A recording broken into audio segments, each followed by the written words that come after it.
All right. Good afternoon, normal human beings, the Europeans, and all the other people who are interested in such things.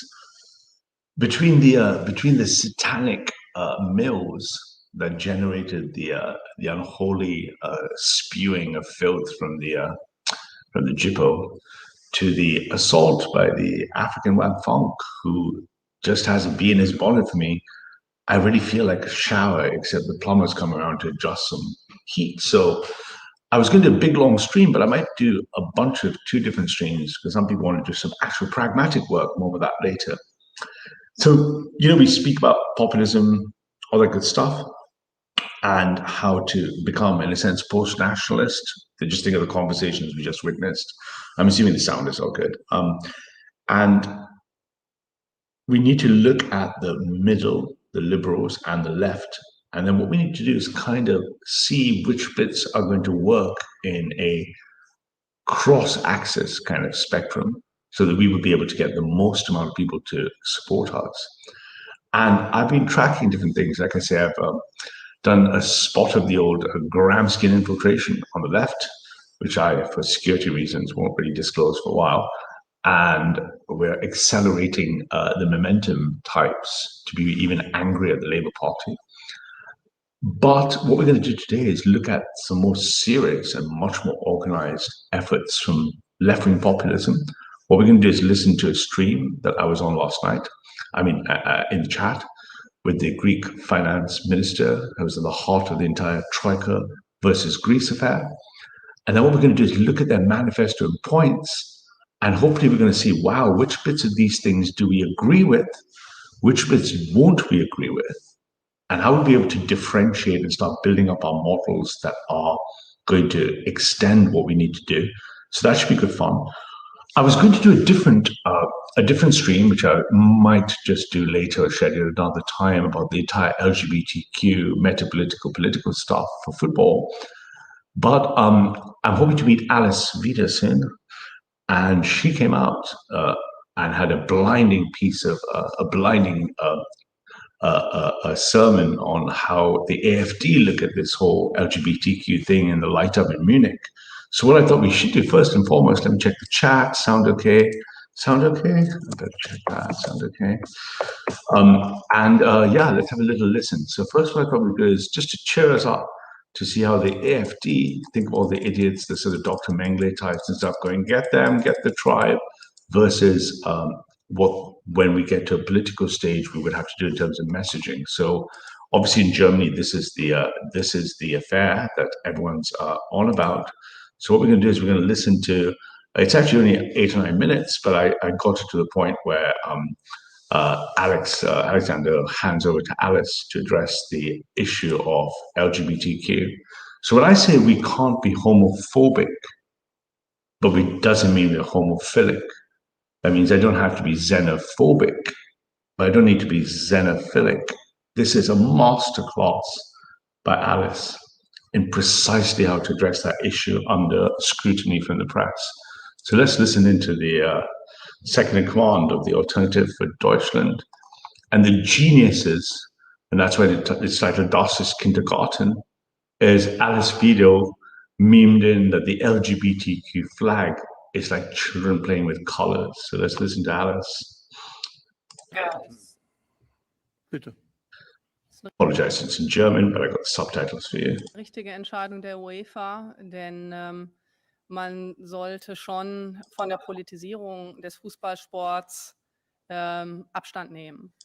Wir müssen sehen, es handelt sich hier um einen Sport und die Leute wollen Fußball sehen, die Fußballspieler wollen Fußball spielen und sie wollen nicht sich instrumentalisieren lassen von verschiedenen Lobbygruppen zur Einsetzung verschiedener. To those who are not familiar with German, if I start that, einfach, the slogan over there, the AfD are great at memeing slogans. Einfach frei leben is live free easily, or live free simply, or live free well, right?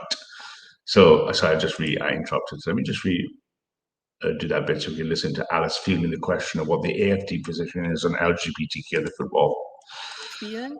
Und sie wollen nicht sich instrumentalisieren lassen von verschiedenen Lobbygruppen zur Einsetzung verschiedenster politischer Ideen. Und das hat im Fußballsport überhaupt nichts zu suchen und dementsprechend ist diese Entscheidung der UEFA auch zu begrüßen. Ist das denn eine politische Aussage, geht es eher um Menschenrechte? Natürlich ist es eine politische Aussage, noch eins, Herr Gauland, dann. Okay. Natürlich ist das eine politische Aussage und sie hat überhaupt gar nichts mit dem Fußballsport zu tun. Sie hat da überhaupt gar nichts zu suchen. Das sind auch persönliche Entscheidungen eines jeden, aber dass da aufoktroyiert wird, dass die Arena irgendwie in Regenbogenfarben, also das ist ja auch alles schon so ein bisschen Kindergarten. Look at the smile that she says, as she kind of mockingly tells the German press that's sitting on the other side of the camera going, well, look, first of all, it's an individual choice of the players under pressure from lobby groups, but in the vernacular German, but let's be kind of honest. These people are, her equivalent of clown words, but beautifully sanitized language. It's, of course, it's a bit like kindergarten with all this rainbow colors. Sie haben völlig recht, das ist Kindergarten und ich muss ganz ehrlich sagen, das ist natürlich als Provokation gegen Ungarn gedacht.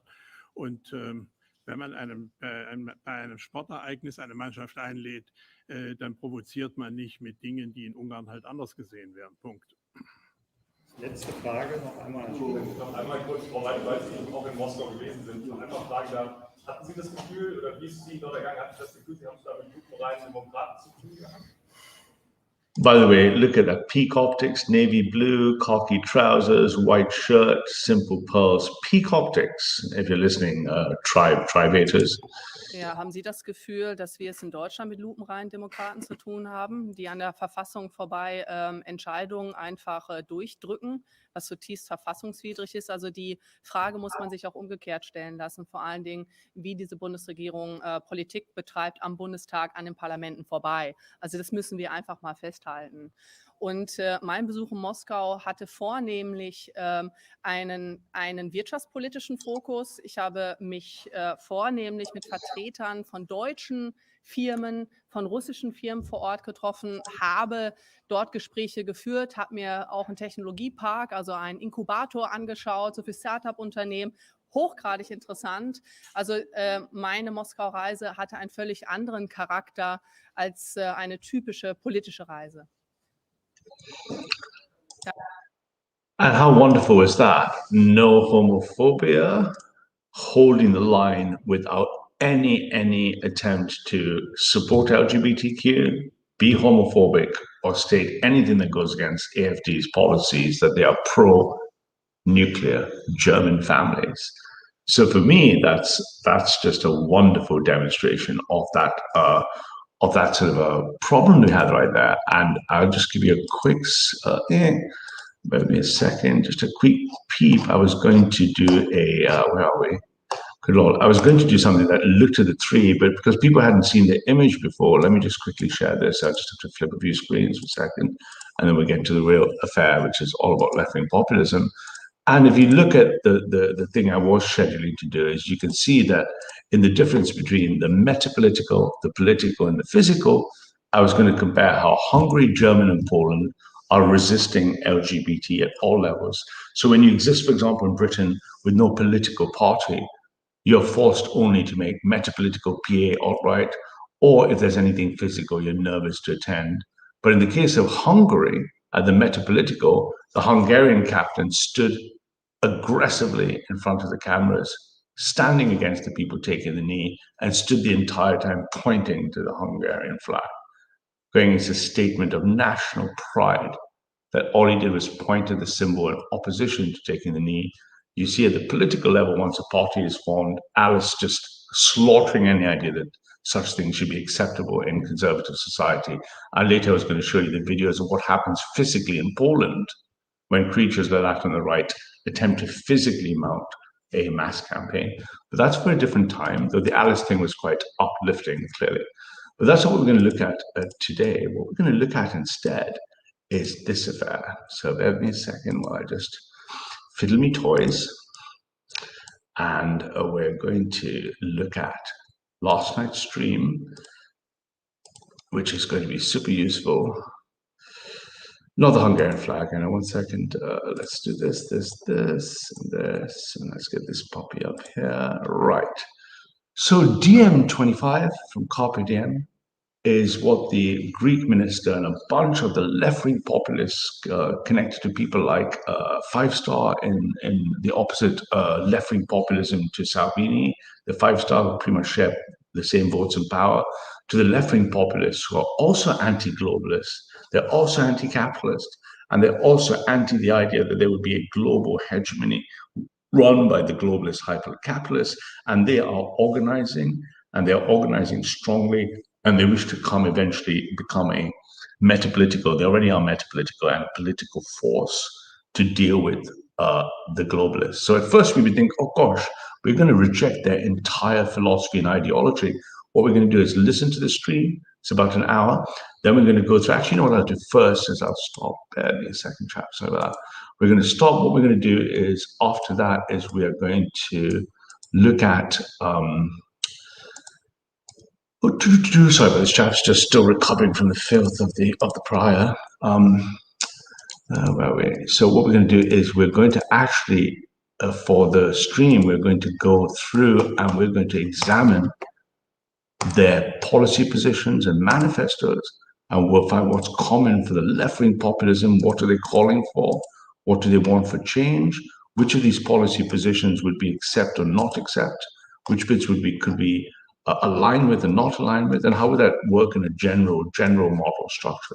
So that's what the objective is. And then we can open up, have a discussion, and maybe review part of it together.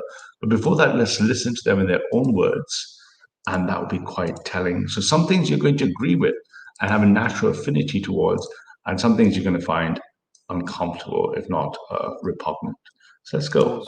The world that we want, and has inspired hundreds of thousands of members and supporters to join us. It's now 5 years old, though. The world has changed a lot in 5 years. So today we'll be kicking off the discussion about what did we get right, how has the manifesto held up, and how can we go about renewing it? We will be taking any questions or comments. So if you've got something that's on your mind, don't keep it in, put it in the chat. Then on YouTube, we're live streaming, and perhaps we'll put it to the panel here between the interventions. Let's kick off with Yanis and then Srečko. Over to you.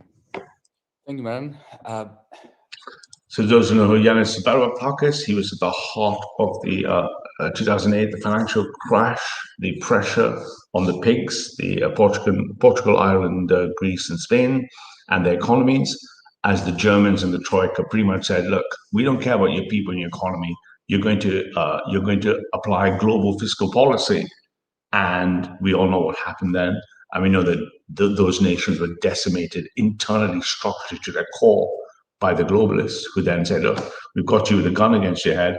And this man and the election that followed was instrumental in resisting them. So we're going to listen to him and the other key people in their organization. Well, the manifesto takes me back. Actually, it's 6 years. It's not even 5. We missed the 5-year anniversary without marking it due to COVID-19, but that's fine, I think. It was on the right thing to do. Just suspend everything during this pandemic, at least regarding the manifesto. Okay, a few words in lieu of an introduction regarding the origins of the manifesto. When another madman called Srečko Horvat said to me back in Berlin, sometime towards the end of 2015, that we should create a pan-European movement. I had the idea, not to do it, but as something that would be good to have. And he said, okay, let's do it. And I thought, yeah, right. 2 idiots in a cafe in Berlin are going to start a pan-European movement. Anyway, this idea. Funny, in a cafe in Berlin. Berlin is a very political city. To those who eventually might come visit, it's a great place. In the end, entered our minds like a virus and continued to replicate. And within a few weeks, it was going to happen. I mean, we were going to try to do it in any case. So how do you start? You start by writing a manifesto and inviting people to comment on it and say, is this something that they want to be part of? So to cut a long story short, after lots of discussions with Sergio and others, and some others, I sat down and I wrote the first draft. And then I emailed it to everyone I knew that might be interested in participating in Diem. We didn't even have a name for Diem then. And back came, reams and reams of electronic pages of comments. So this backwards and forwards lasted.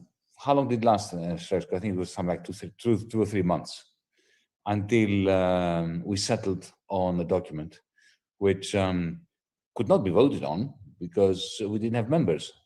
The whole point was to get together in the Volksbühne on the basis of that document and create the membership, create the movement, so that we could then have votes. So that's the story of how it began, physically speaking, so to speak, or procedurally. Regarding its contents, let me remind comrades as well as viewers that was a time when hope had been ignited across Europe on the basis of progressive responses to the great financial crisis of 2008, which then became the Euro crisis of 2010. Capitalism was shaken to its foundations globally, with Occupy Wall Street, Occupy the City, the Indignados in Spain, the Anarchismani in Athens, various movements all over the world.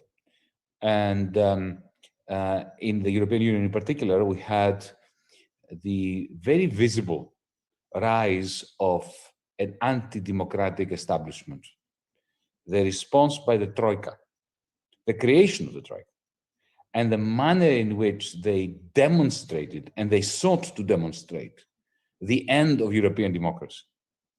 Because what was spectacular back then with the so-called Troika visits in Athens, in Dublin, in Lisbon, in Rome, wherever those people went, they went in a ritual manner. It was a process of intentional ritual humiliation of elected governments and parliaments. So we had, following the global crisis in 2008, the Euro crisis in 2010, we had a very clear policy by the powers that be in Europe to demonstrate their contempt for democracy. It was an anti-democratic, reactionary, institutional intervention. Okay? And the election of our government here in Greece in 2015. So one little minor point is 4 or 5 of the key people are going to speak, obviously led by Yanis and others. And one thing we're going to learn straight away is the benefit of the left and the left populism is they can operate without any fear of censorship, in a sense, that because progressive social powers work. We're going to have to operate under the constraints of the big five, if you like, restricting us. So we should be thinking, watch and copy.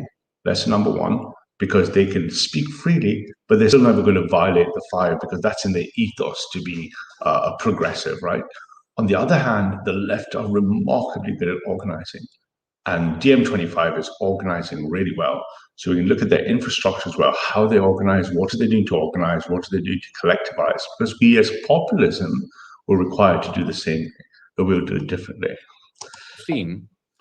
Gave hope to a lot of people, not only on the left, that this anti-democratic cabal might have found a worthy opponent. That created the circumstance of what I call and others call the spring, the Greek spring of 2015, which inspired lots of people across the world, Latin America as well. I used to get messages from Latin America, enthusiastic ones, saying that what you started in Greece is going to infect us in the nicest possible way.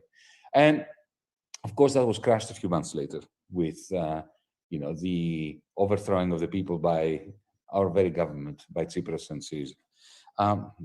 We all know the story, but the reason why I'm mentioning all that is because it's important to remember that when our government was crushed by the Troika, there were right-wingers in Germany, there were right-wingers in Britain, there were right-wingers in France, in Spain, in Italy, in Portugal, in Ireland. Notice he characterizes The globalists, he understands globalism. Yanis is a very intelligent guy. He understands the globalists, but he doesn't miss the opportunity to, while attacking the globalists, characterize them as right wing. So he's characterizing capitalism, though he knows it's globalism. He was he was right to the heart of all the negotiations and the election. He still doesn't miss a trick to paint them as right wing. Right? We're coming to us leftists and we're saying, enough is enough. We can't take this anymore. This kind of anti-democratic, ritualistic turn of the establishment. That was the moment that gave rise to Diem25.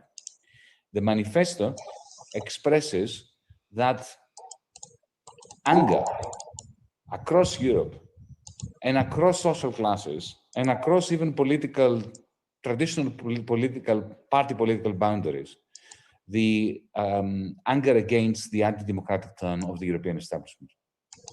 And we decided we're going to write a manifesto that rides the surf, rides the wave of this pan-European discontent towards the establishment. So critical to organizations of group thinking like Five Star, to the rest of the left populist movement, and to Yanis, is to capture the zeitgeist, not to necessarily be ideologically front-facing, but to be opportunistic instead. And in his own words, capture the discontent. So we're now talking 2014, 15, 16. In our case, it ended up being UK Brexit. Will we get a referendum or not? Because Britain was in that place. The rest of them managed to galvanize on the left, seize Carpe Diem, seize that opportunity, and then form the political parties that form things like Five Star and everyone else. In the same way, because we're behind in that phase shift, we need to capture the opportunity of democratic discontent. We've looked at the data. We look at that increasing in the next weeks and months in detail to see what the root cause analysis of that discontent, and to be able to translate populist discontent against globalism, populist discontent against governance, to be able to form the orientation.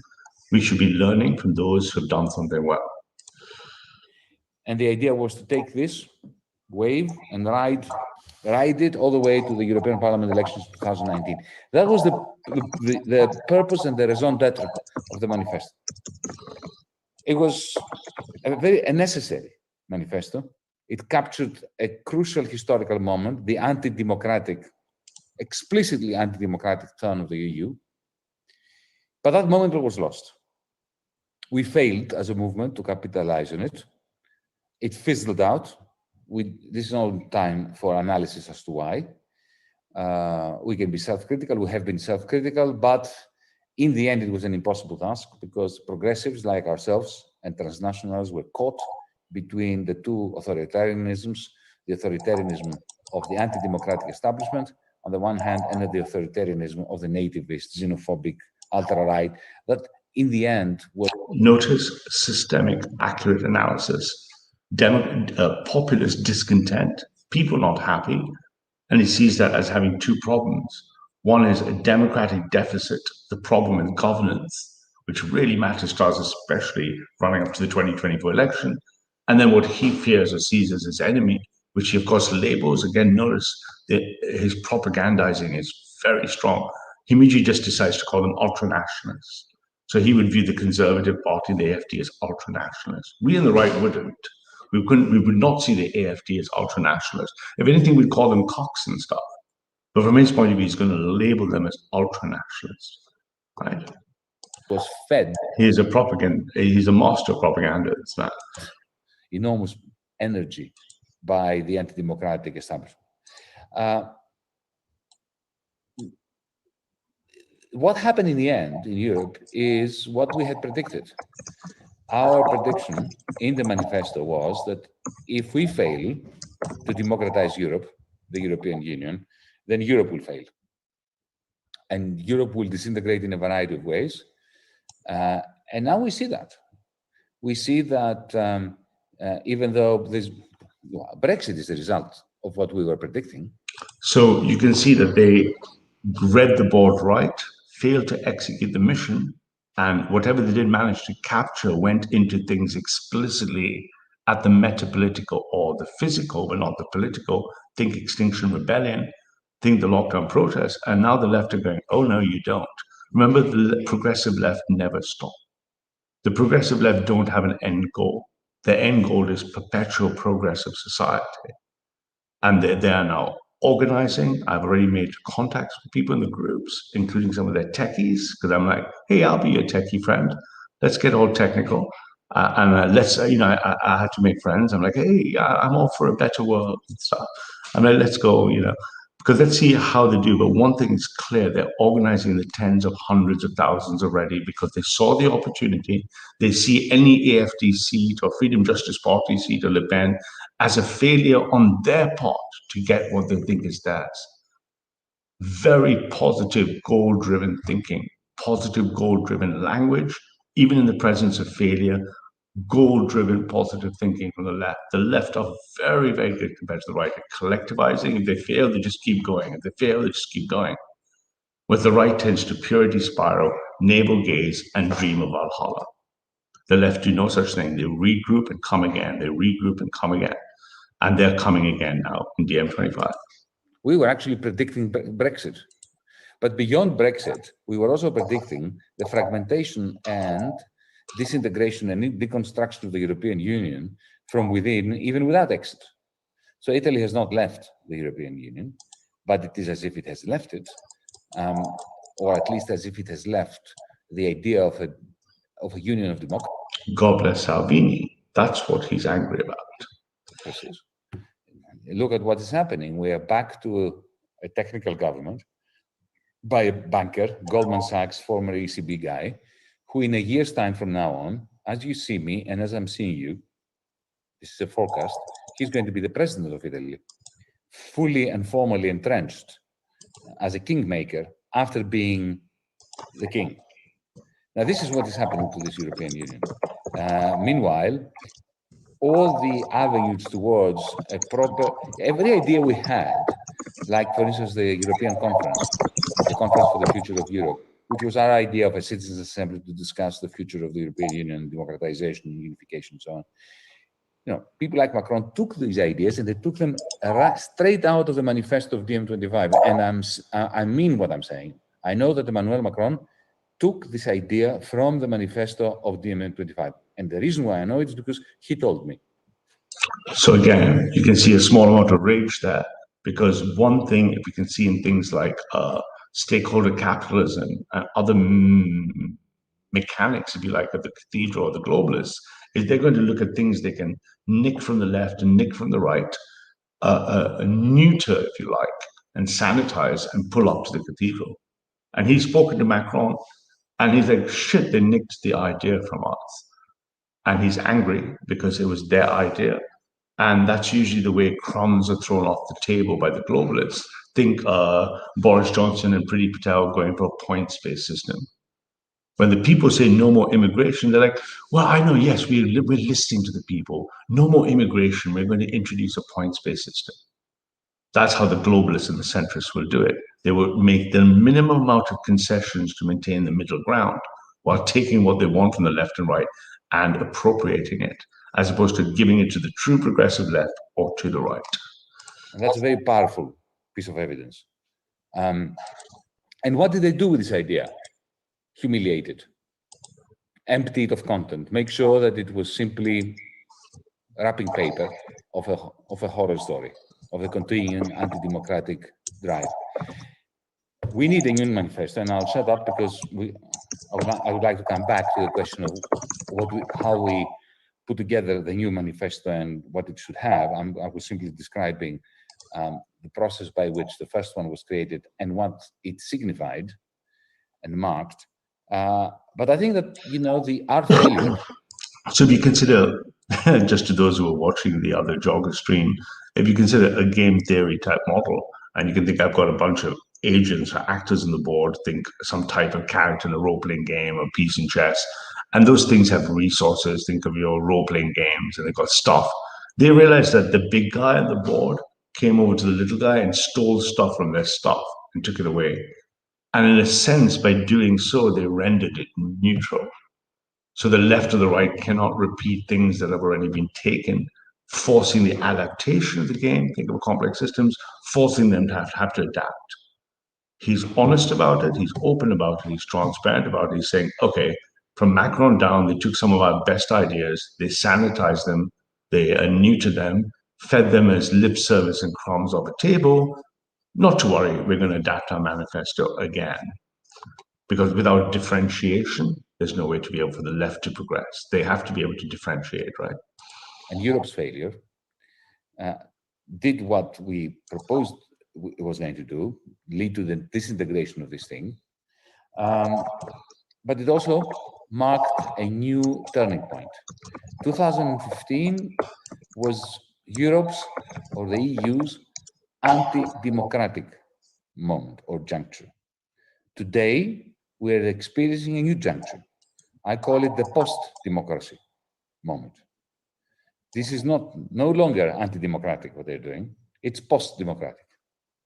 And we already know this to be true. So he's informed by the brightest readings on the left. So to answer Hall, no, he's not just anti-capitalist and he's not pro-stakeholder shareholder capitalism. He pretty much wants fully automated luxury communism. Justice for all, resources for all, environment for all, everything for all, everything for everybody. Fully automated luxury communism. His ideology is inspired by left accelerationist thinking. And I'll just give you two examples. Actually, I've given you one, Draghi. That's post-democracy, right? It's a new cartel that has taken over a major country like Italy. France is more or less ungovernable. Macron is not ruling over France. You can see what happened in the elections recently. I very much fear that Germany is going to be exactly the same. There will be no Angela Merkel to replace Angela Merkel. You're going to have decision-making behind closed doors by people you don't even know, and not even a strong character like Merkel ruling Germany. So if you notice, to those who watched the stream last night, where I flashed a few slides in front, if you imagine the heart of the engine is open, transparent political governance, you can see that this man with tremendous experience is telling the same thing. It's the opaque nature of decision-making without an accountability feedback loop that is one of the engines of the globalists' mechanisms to maintain power behind the curtain, if you like. And he wants to pierce the curtain, tear it down, open it up so he can share everything in Europe with the world. So we would be agreeing with the first part. We'd be saying, absolutely, we wish transparent governance to be implemented and the power devolve downwards so that we don't share everything in Europe with the rest of the world, but we manage to retain and conserve Europe for the Europeans. So the first, you can see what I mean by populism, similar structural processes and structural procedures, but completely different goals, different tails, if you like. But let me give you another example. Remember the hoopla about the Green Deal that Ursula von der Leyen ushered in to justify her existence? It's gone AWOL. Have you noticed that it's disappeared? It's not being discussed. Now it's the Recovery Fund, which is a way by which poor German taxpayers are funding Italian oligarchs and Greek oligarchs. That's what replaced the Green Deal. There's no Green Deal now. There's no money set aside for the green transition. It's gone. It's finished. If you remember when I'm not sure those remember all the different insane number of graphs and charts that popped up, but if you remember when I drew and plotted the deconstruction philosophical model of the left, it starts with communism. Communism fails. It splits into two branches: industrial, the industrial version with Leninism, the agrarian version with Maoism. Those fail at the end of the Cold War. And then you get the four different branches. One is changing the epistemology. You get the Frankfurt School, languages as weapons. The other is changing the value system from want to needs, which gives birth to the neo-Marxist environmental movement. So the neo-Marxist environmental movement is going to use the environment as a yardstick for measuring social justice. While they seem or claim, and to be fair, lots of them will care about the environment, they also care about the environment because it is a tool and a mechanism to achieve communism, i.e. justice. And what the only show in town regarding green stuff is the European Central Bank. Have you noticed that? The debates about green central banking that Christine Lagarde, who actually spoke to me, we spoke some time ago, fairly recently, and she was so interested. She said, "You really love what we're doing. I'm trying to green the ECB." To IC3, good afternoon, IC3. Have you noticed all the names he's mentioning was in the names of the globalist list? Lagarde, Macron. So he's battling the globalists, explicitly fighting the globalist IC3, and he's naming the names. He's speaking to them personally. Where's Lagarde's plan? What happened to the new Green Deal? Where did the money go? Why did the globalists promise us something and then change their mind during the reset? He's holding them to account. But who is he holding account? IC3, those globalists we saw with those names. I said, well, that's very hard to do. And firstly, I don't think you can do it. And secondly, I don't think you should be allowed to do it. Because green decisions, green choices are political choices. They are not meant to be made by, unelected central bankers. But green choices are political choices, not meant to be made by bankers, i.e. globalists. Green choices are political choices, an admission that the environmental movement is a Marxist movement. But because there is no Green Deal, let alone a Green New Deal, right? The only thing that now I'm talking about is saying, okay, if bonds that are being deposited at the central bank in exchange for money will be penalized if they come from companies that are not divesting from, lignite. But this is no way of running a green transition. It is pathetic. So you see, this is what I'm talking about. We went from the anti-democratic moment in 2015, okay, which caused and spurred on DM25, to this post-democratic moment now, which means politically it's... So post-democratic, the language appears in right accelerationist thinking, but appears a lot more in the left accelerationist writing. The left accelerationist movement, remember the left is smart as the right, if not sometimes intellectually a bit smarter, the left are going, hang on a second, this post-democratic stuff seems to be transmitting power to the cathedral as opposed to power to the progressives. The progressives are angry that the cathedral is not giving them the power they want. Again, the fundamental point to understand the collapse of alt-right here, nationalists have nothing in their ideology capable of addressing any of these concepts correctly or accurately. And when you look at the mirror symmetry of the progressive left, they're facing the same beast from the other side of the mirror, the other side of the room, and they're looking at the beast arguing, but this post-democratic thing is just, of course, cathedral speak for the fact that the democratic engine itself is now subsumed by the cathedral. So the democratic engine is a part of the consensus algorithm. And they're looking at going, but we don't want this consensus cathedral. They call them elite. They'll change the names. They say globalist, central bankers, elitist. They use different monikers for what we know as the cathedral. But when you see post-democratic, they're admitting and accepting the cathedral is in charge. And then they're angry because they want to be in charge. This is no way to run a revolution, he says. Everything is dead. There's no politics happening anymore now. No politics. The only thing we're talking about is whether the LBGT flag is going to be flown somewhere or not. I can put it everywhere. And when I heard this last night, I was also very, I guess, encouraged, because I've argued for a while, 6 to 9 months now, that the left-right culture war is running out of steam and is finishing, and the exhaustion is on both sides, not just the exhaustion between the left and right, but exhaustion in the right and exhaustion in the left, because the globalists keep beating both the left and the right. And when he says there's no politics left anymore, what's the left got left? LGBTQ, then what? Animals and children. It's finishing. The left has exhausted itself intellectually and ideologically.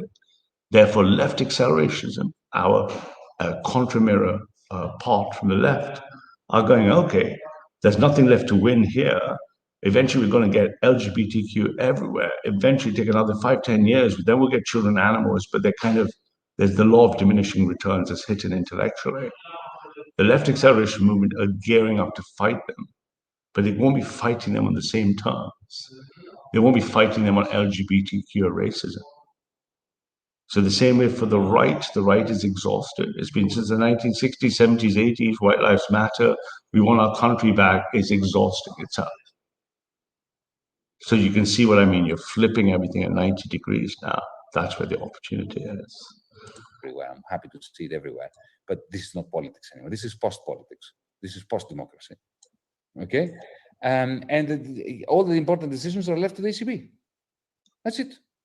So here, you know, we have another important moment that should define Diem's next phase, Diem 2.0, and should define our next manifesto. But how we go about talking about this manifesto and what it should be in it, that's another chapter. Thanks, Yanis. Srečko. Yeah, hello. Hi, everyone. And thanks, Yanis, for reminding us of the very origin of Diem's manifesto.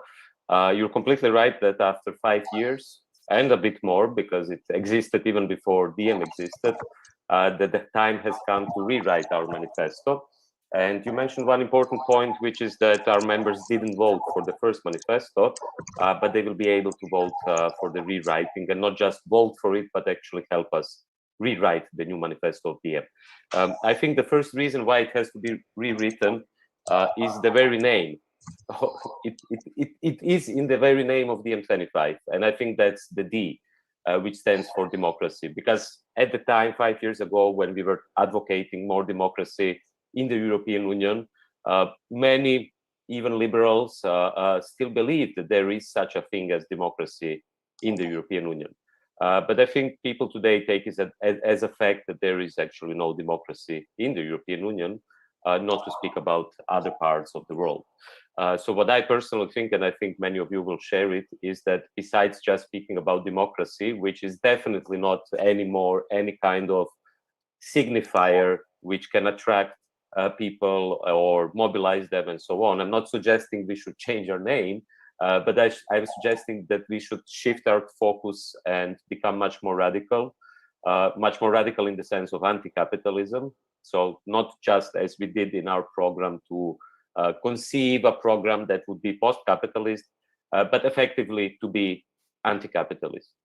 Why is this important? I think, first of all, because the situation changed. You know, Diem25, of course, at the very beginning was very influenced me personally as well. I went to Greece when the Ohrid referendum was happening, and many others as well.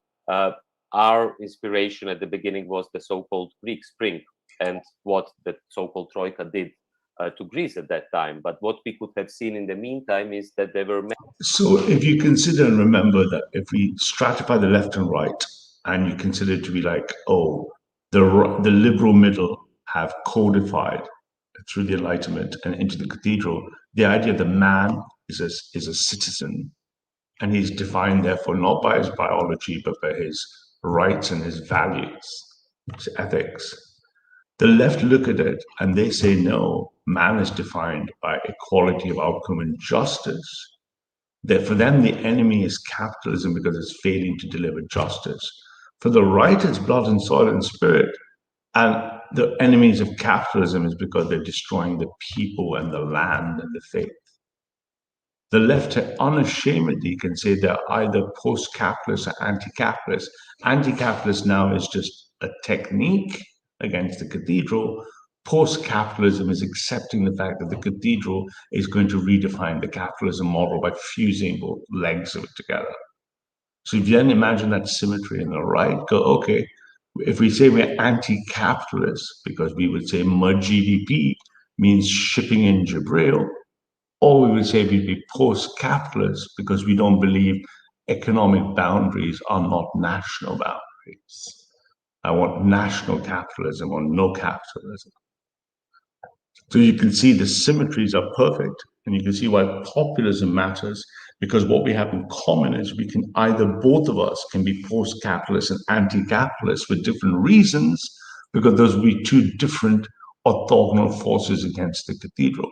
Though we wouldn't agree with him that we wish to be anti-capitalist because we care about equality of outcome in terms of social financial justice, we would care about equality of outcome because it's not justice for the people of the land.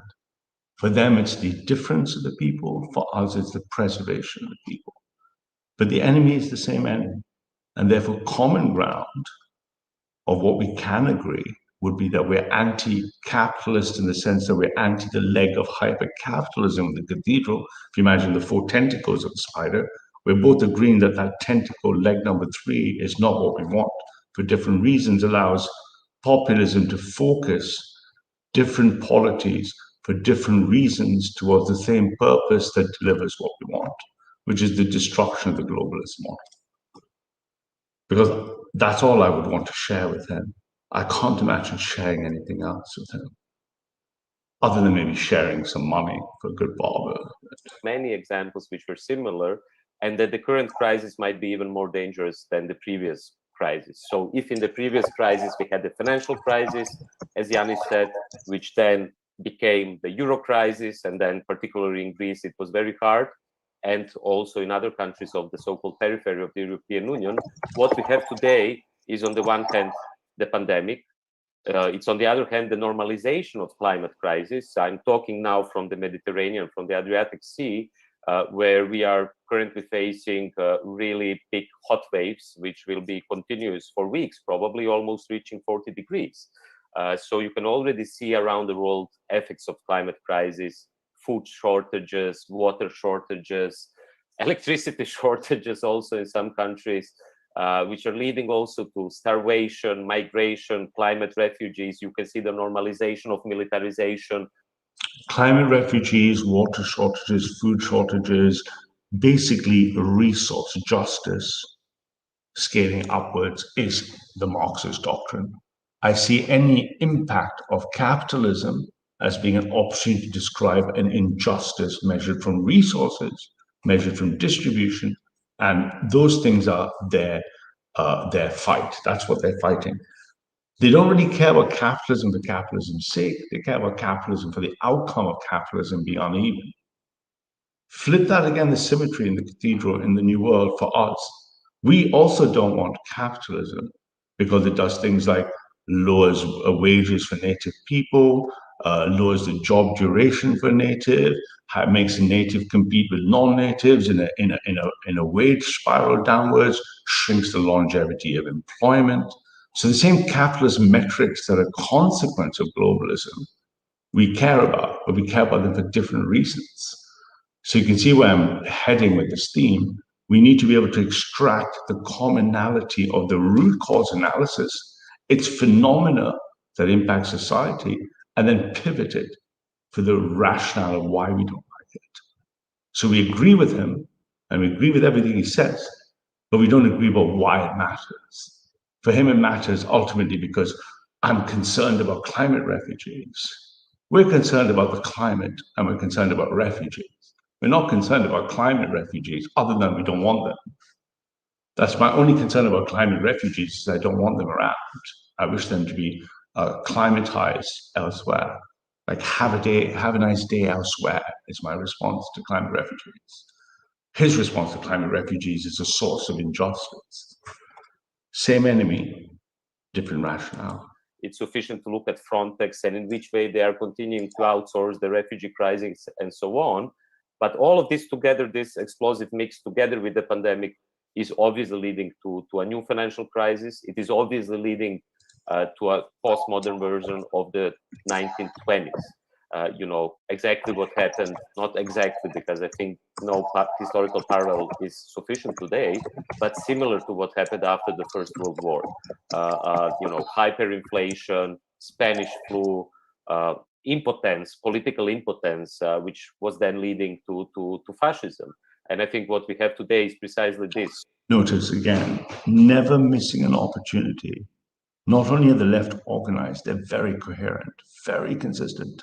Every time there's an opportunity to look at a problem, a symptom, the lack of a solution, they point to the solution under communism or progressivism, and then they blame the absence of the solution on the enemy, and they point that if solution was not implemented, you're going to get the far right. So if we don't solve the problem for climate refugees, this is an opportunity for fascism.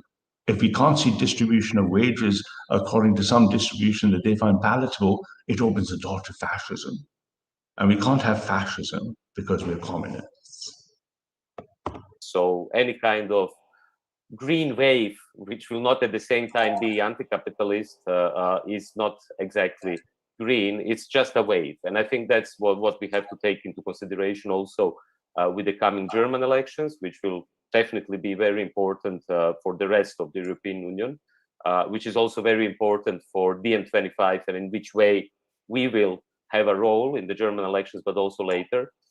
Because I think our role in a situation where we have a climate movement, where we have the children's movement, well, who are not children anymore, and we're much smarter than the adults and so on, is to constantly remind activists, supporters, and our own members about the necessity of criticizing capitalism itself, namely extraction, expansion, and exploitation, which is further destroying. Sorry to interrupt. Is the video coming through carefully? Hal says it's a black screen. Is that just you, Hal? I'm not sure what you mean by that.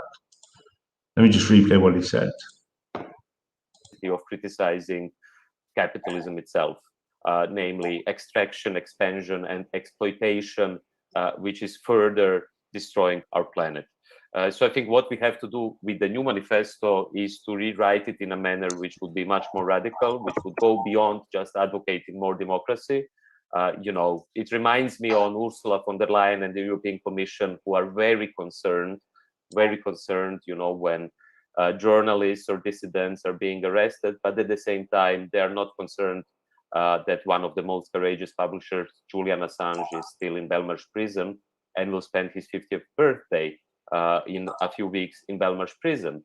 So I'm pretty fed up with the very conservatism, to put it like that, of the European Commission and the European establishment. I think we cannot be just concerned or very concerned about democracy. We have to fight for it, and we have to fight for it with all means.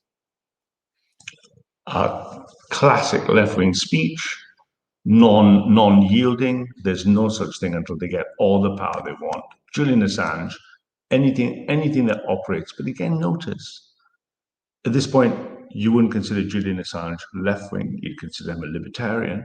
He's saying he's using a libertarian example to point to what he wants to do but won't say, because he wants to say, but he's too intelligent to say, that the cathedral and the globalists are fascists, but he's using language that almost hints that the behavior of them is fascistic.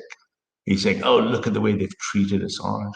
Look at this fascist idea of imprisonment.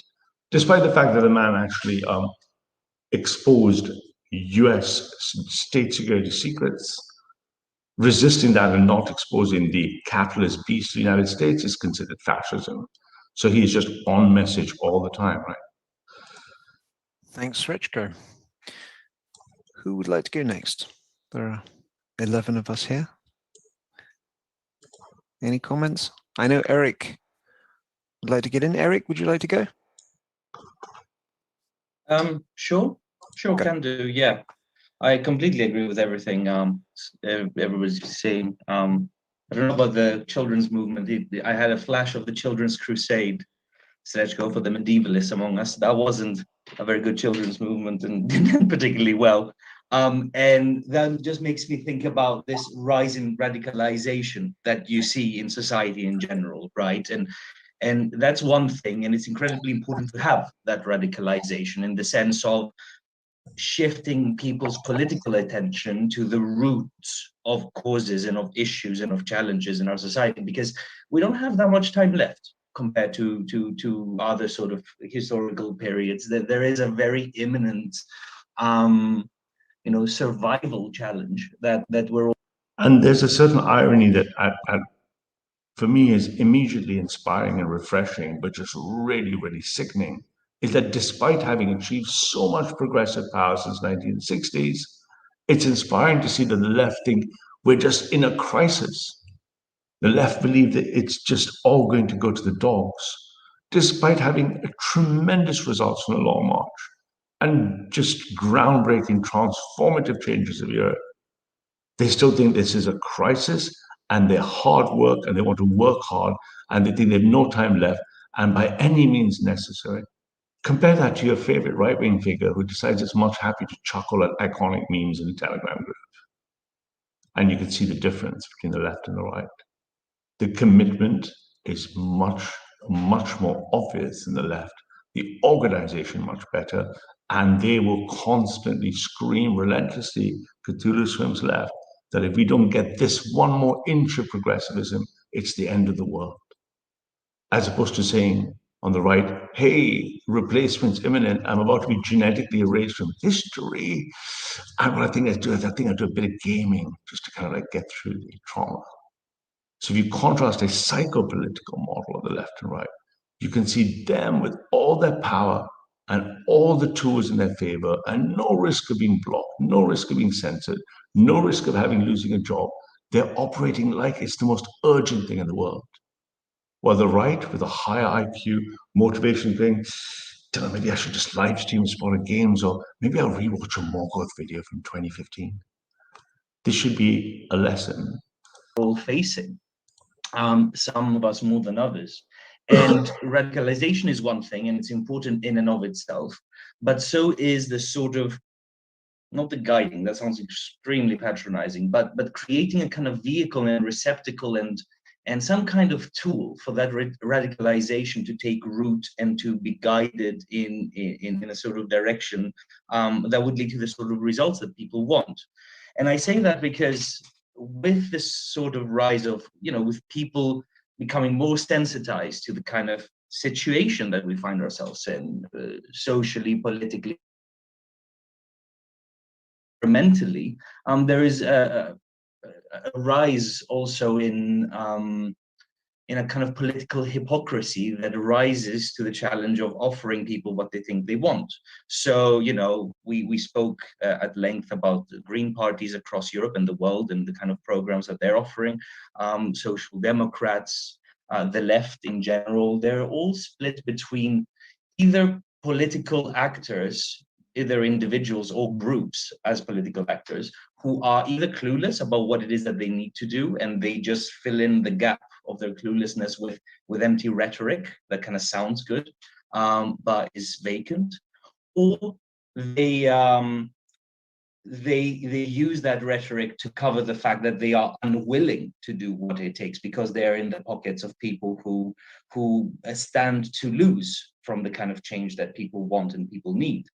So what I'm saying is that it's incredibly important to have this kind of radicalization, but Diem needs to also create the kind of infrastructure that can make the most of that radicalization, because it can be extremely dangerous if invested in the wrong actors, because then it could lead to even further political apathy as people inevitably get frustrated and disappointed by the failures of the people that they trust. Look at the difference. They actually are observing that their ideology has to be urgent. It needs to be done now. And while and built into, they're saying we should also consider if that heralding of crisis could lead to apathy, and let's double block down on God so that there is no apathy. Again, in your mind, in your head, contrast that to the right. There's no way to get people to come back, no way to deal with people who've walked away, no need to deal with churn. It's pretty much as a case of, hey, we'll kind of like do what I want to do, or I'll just go make memes and videos. And if the other guys who made memes with me just give up, I'll be like, he just gave up. The left are having none of it. They're naturally collectivizers. They're naturally herd-like. They naturally want their group. They want to protect the group, deal with the strays, deal with the ones who run away. Wired into their thinking is collectivization. So check yourself, to use left-wing expressions, and think, am I collectivizing well? Am I helping others collectivize? Am I putting in the energy and effort to help others collectivize? Or am I just kind of going along my own way and hoping someone else does it? There's a bittersweet irony that you'd expect conservatives to do this better than progressives, but it doesn't look like it's the case. And I speak here also from personal experience as somebody who voted for Syriza. Or people turn apathetic in general because they don't see any hope in any of the existing political actors. So Diem really needs to rise to that challenge and not just offer sort of ideas, but really offer some kind of structure, some kind of tool that is at people's disposal to be used to leverage political power. And to do that, we need to persuade people that they need this tool, that they cannot afford to trust the current political actors. I think a lot of work needs to be done in us framing our project in those terms, not just electorally, but as a movement in general. That's one thing. The other thing, I mean, I could be because we've all been so involved in Diem from the very beginning. We've seen so many things happen when we started applying all those beautiful ideas from 2016 and starting to build a movement around them. There's so many things that worked, so many things that didn't. But apart from what I said, I'd like to also talk about another thing, which has sort of instructed a lot of the work that we have been doing in the past year and a half. And that is that when Diem was created, it was very much anchored politically, intellectually, and in its narrative and its analysis at the European level. It was a child of the times. The zeitgeist was very much the reaction of the European establishment to the Greek attempt at renegotiating the debt and what that signified about what kind of European Union we lived in. So of course, a lot of our analysis and a lot of our focus was directed at the European level. However, there is a traditional issue with the European level, and that is that the vast majority of people just don't give a damn about it. They don't care. It's not a frame through which they think about politics, even though they should. And this is an important point that applies to the left and the right, and lots of studies back this up. It's the localization and scale argumentation point, which says I care more about things closer to me than things further away. And when I care about things far away, I care about them in an abstract principle detached from my real world.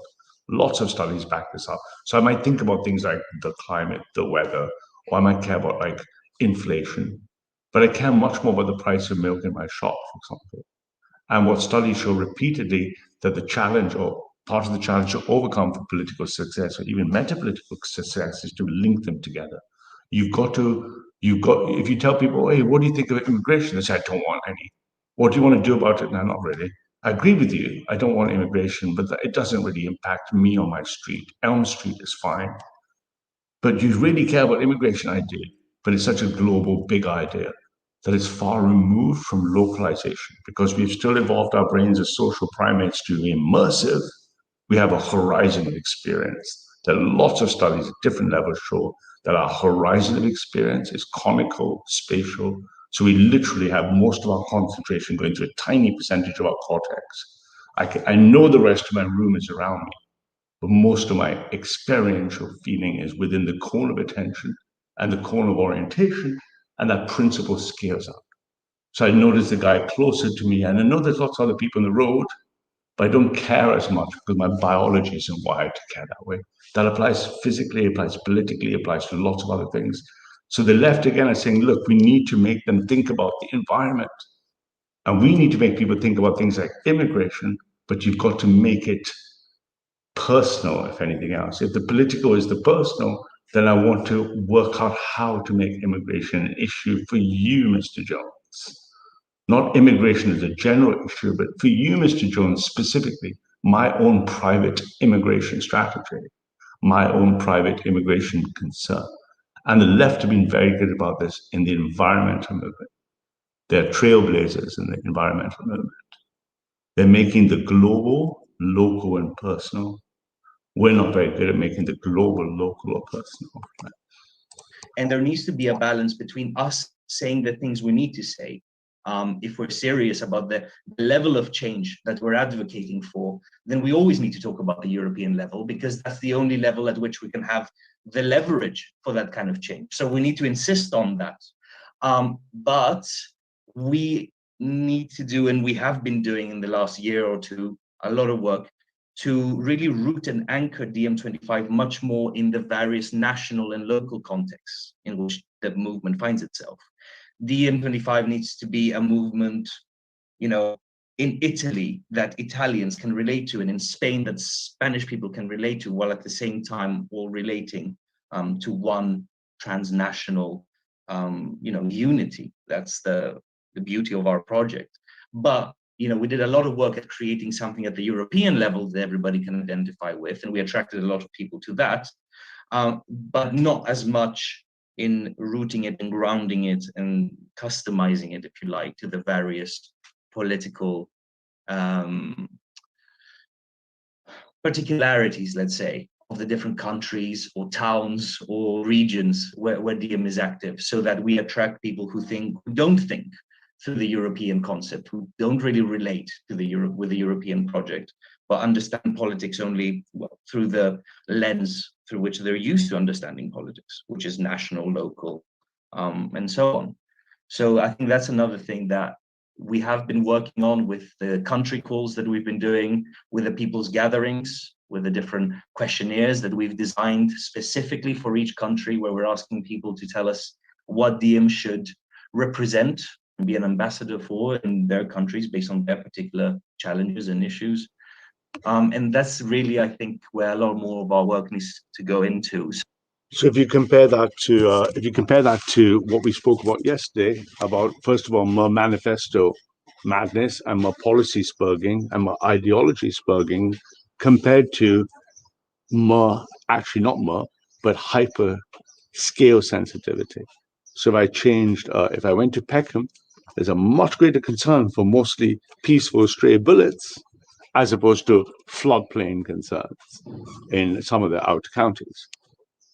So the idea again that you want to be able to take the global, the regional, the national, the local, you want to hyper spatialize it, hyper target it, so that it's different in Cheshire than it is in Camberwell.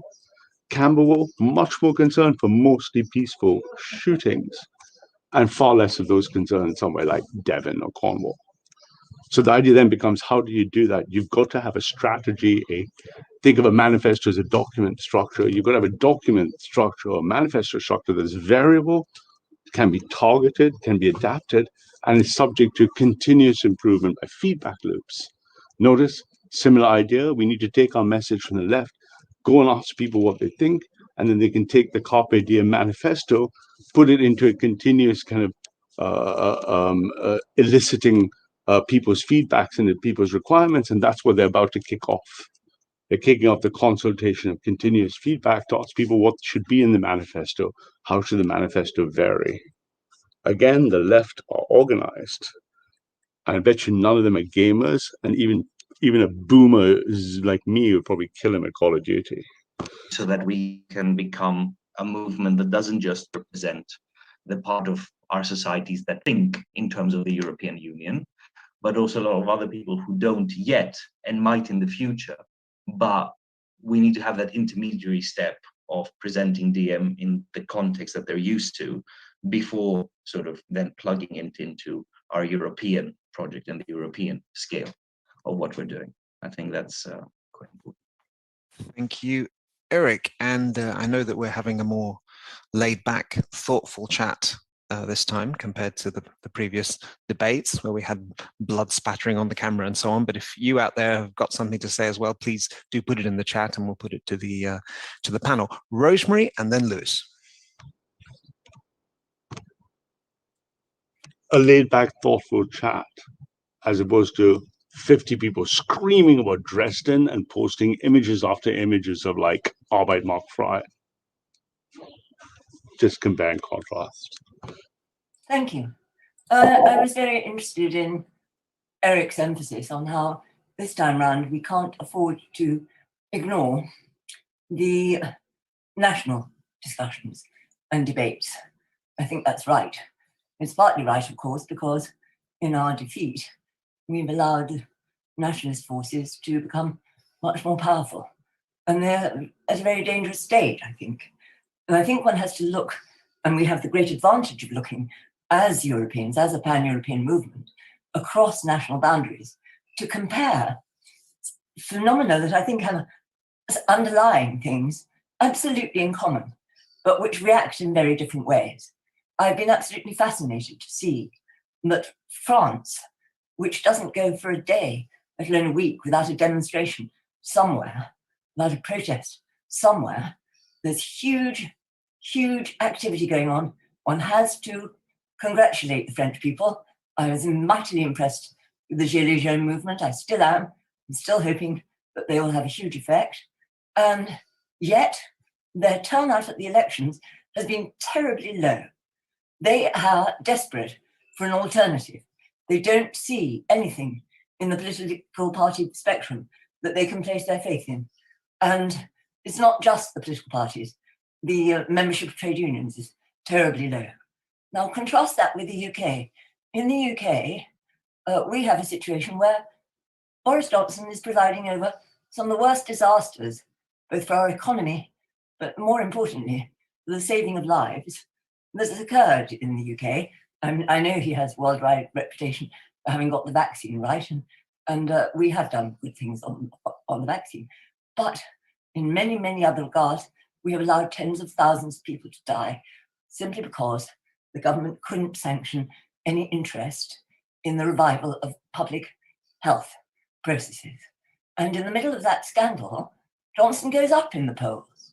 Johnson has spent the time in the pandemic with Matt Hancock, his health sidekick, destroying the remnants, the last remaining remnants of the public system that was the NHS, and making sure, trying very hard to very quickly hand over a unique national database, all the GP files, health files in the UK. He's been busy, he hasn't been doing nothing. He's a very busy man, and so is Matt Hancock. But they haven't been rescuing lives, they've been selling off data to oligarchs. No. And this is where, of course, you can understand the concern of the left that the identification, collation, data modeling systems being harmonized, homogenized, and then be prepared to submit it to the single database. Remember, if I then zoom out and look technologically, we're heading towards the transhumanism entry point.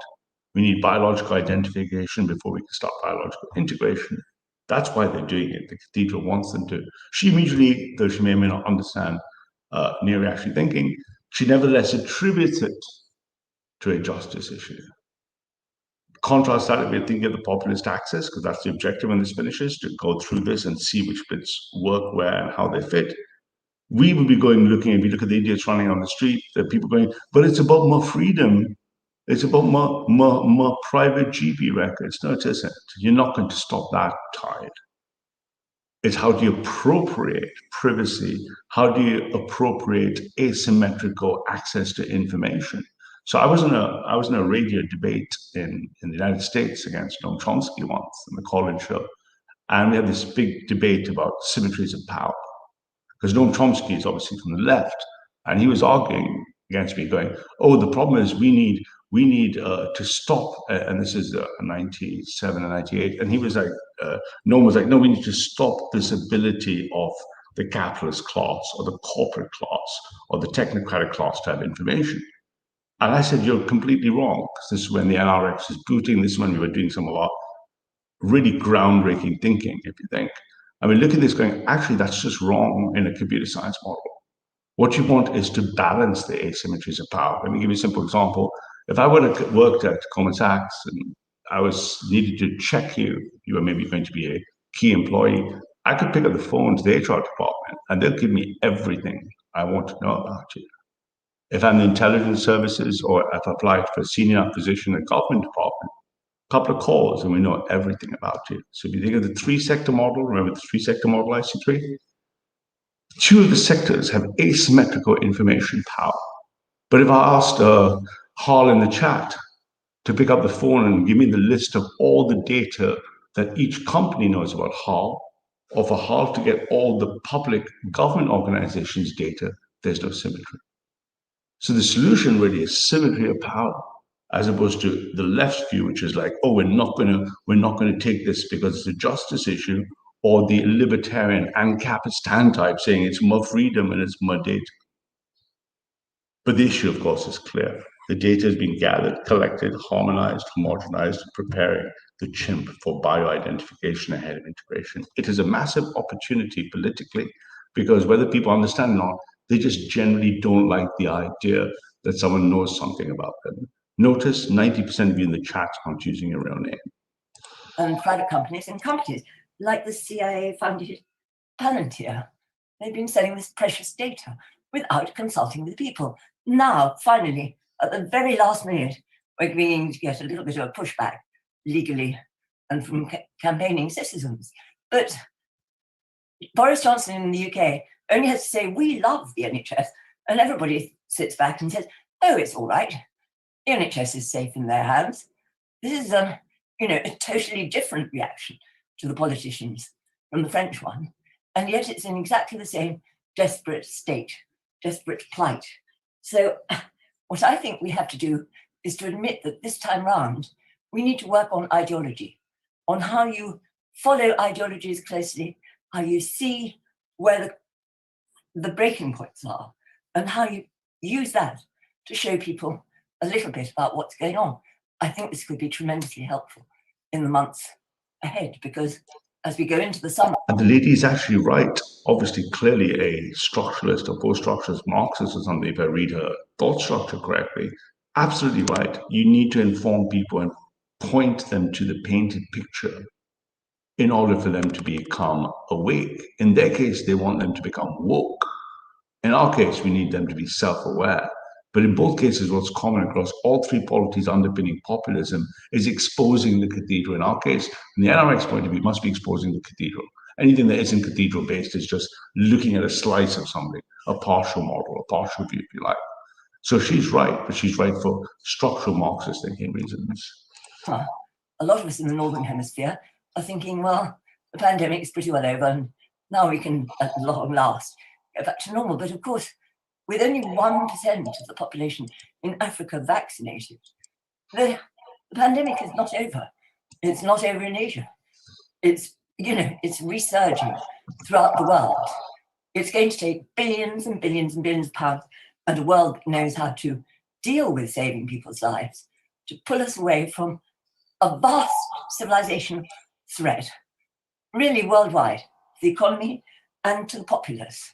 And this couldn't be a better time. Again, can you see the language? Can you see, are you chaps with me here? Can you see that they get the problem? They see the enemy, unless they were the left accelerationist thinkers. But even if you were an accelerationist thinker, NRX, by the time we get to the mainstream, we'll never be using words like cathedral, acceleration, any of these concepts, entropy, hyperstation. We would be using sanitized language or palatable, plain speak. But within her plain speak, she is describing the left view of the cathedral.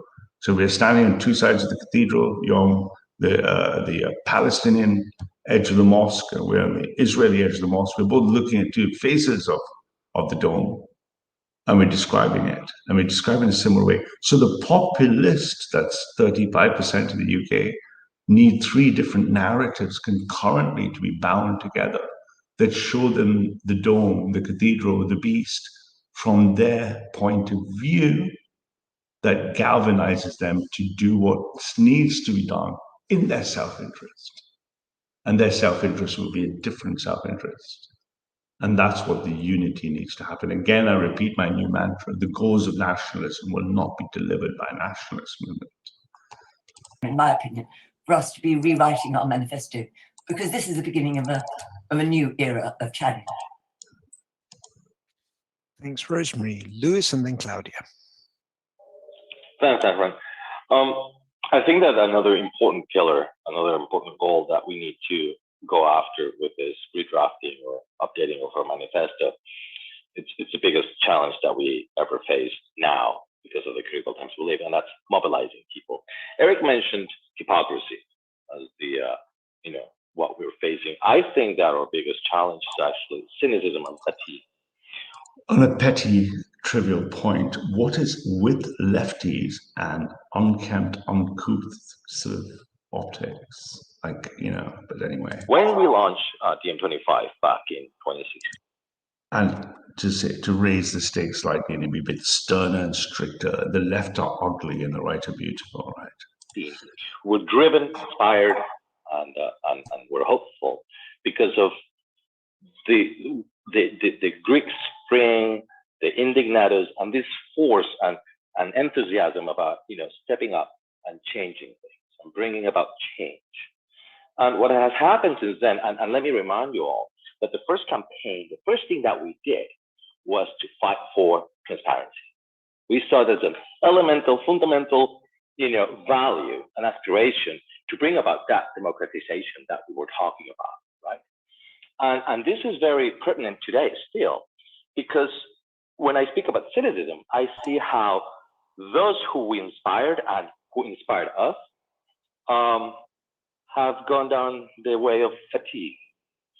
And this has been bolstered by today's headlines about this recovery funds and all that so-called next generation EU, in which everything seems to be changing, so nothing changed, you see. And already, if you analyze what's happening in Spain, when we were all waiting for those funds to come and save us and transform or... If I may interrupt Hamon for a minute in his Reconquista speech, he actually references an important concept in information transmission, and that is of the diminishing value of, if you mapped it to modern speak, you get a decreasing mimetic ROI. The return on investment of a meme just keeps falling. And there's only that many times you're going to see White Lives Matter or, warm up the ovens. And then there's another phenomenon operating at a higher layer in information graph theory that says once I get saturated in something, then I get saturated in something else, then I get saturated in something else, I get saturated in saturation.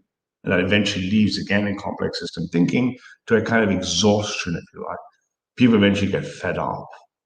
And that's the transition phase to apathy. That's a transition phase where they say, I just can't care about caring anymore.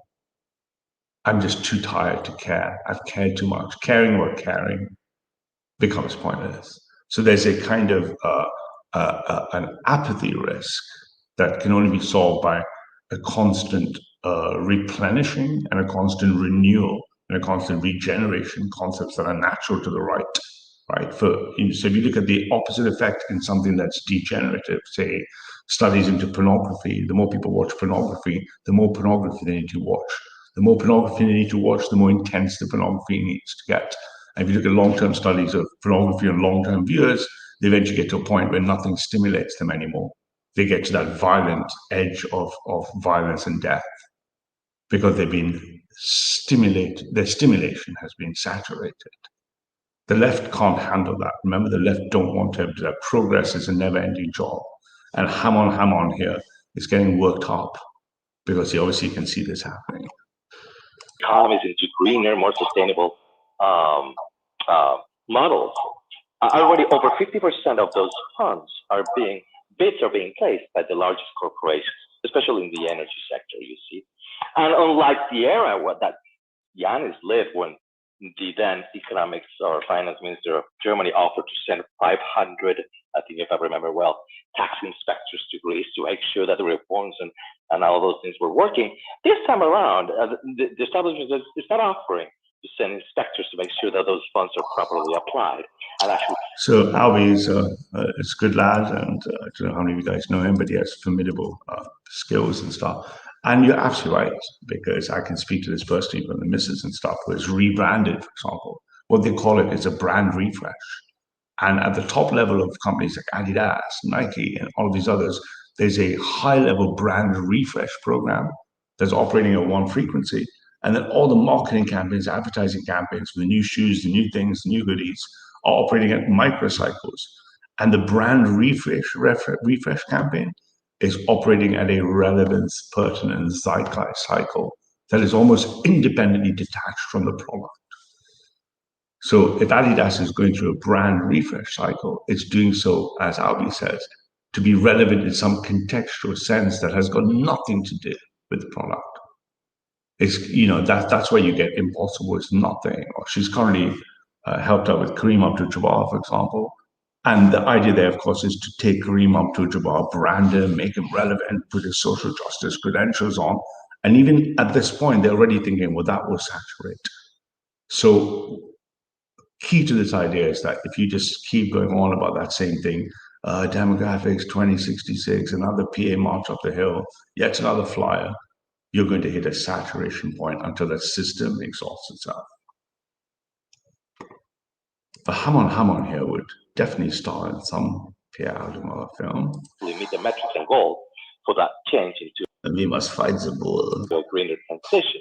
So I'm afraid that besides the fatigue from our side of progressives and the rise of extremists in the right, which is the opposite that has happened. That things change so they don't change, and we end up calling the next generation EU. The next generation is going to pay for the mess of not changing. The Greta Thunberg and all those young people who have tried to revive those hopes for change, for a more solidarity, for the climate change mission that we have and all that.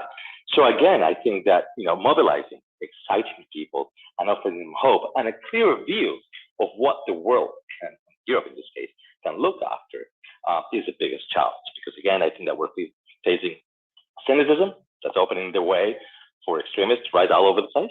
I never imagined in my own country, Spain, that we would have 11 members of parliament that are fascists after the dictatorship that we went through. I see it with sadness how people are buying into this magical wand of billions coming over to a country to all of a sudden change and save us all. But I notice he's saddened. He isn't angry. He's saddened that these millions of Spanish people who seem to have supported Vox are just not buying the Kool-Aid. So I think that which shows is a ray of hope. If Vox can do it for the fucking Spanish, if other fringe people can do it, I mean, it just beggars belief that Britain wouldn't do it, right? That's the key thing for us. In order to campaign hard, to expand our membership, to link arms with other progressives. Because if we're all placing the bets, on the Green parties and whatnot, somewhat, accomplices of this happening, then we're in big trouble. So that's all I have to say about that. Thank you, Lewis. Claudia.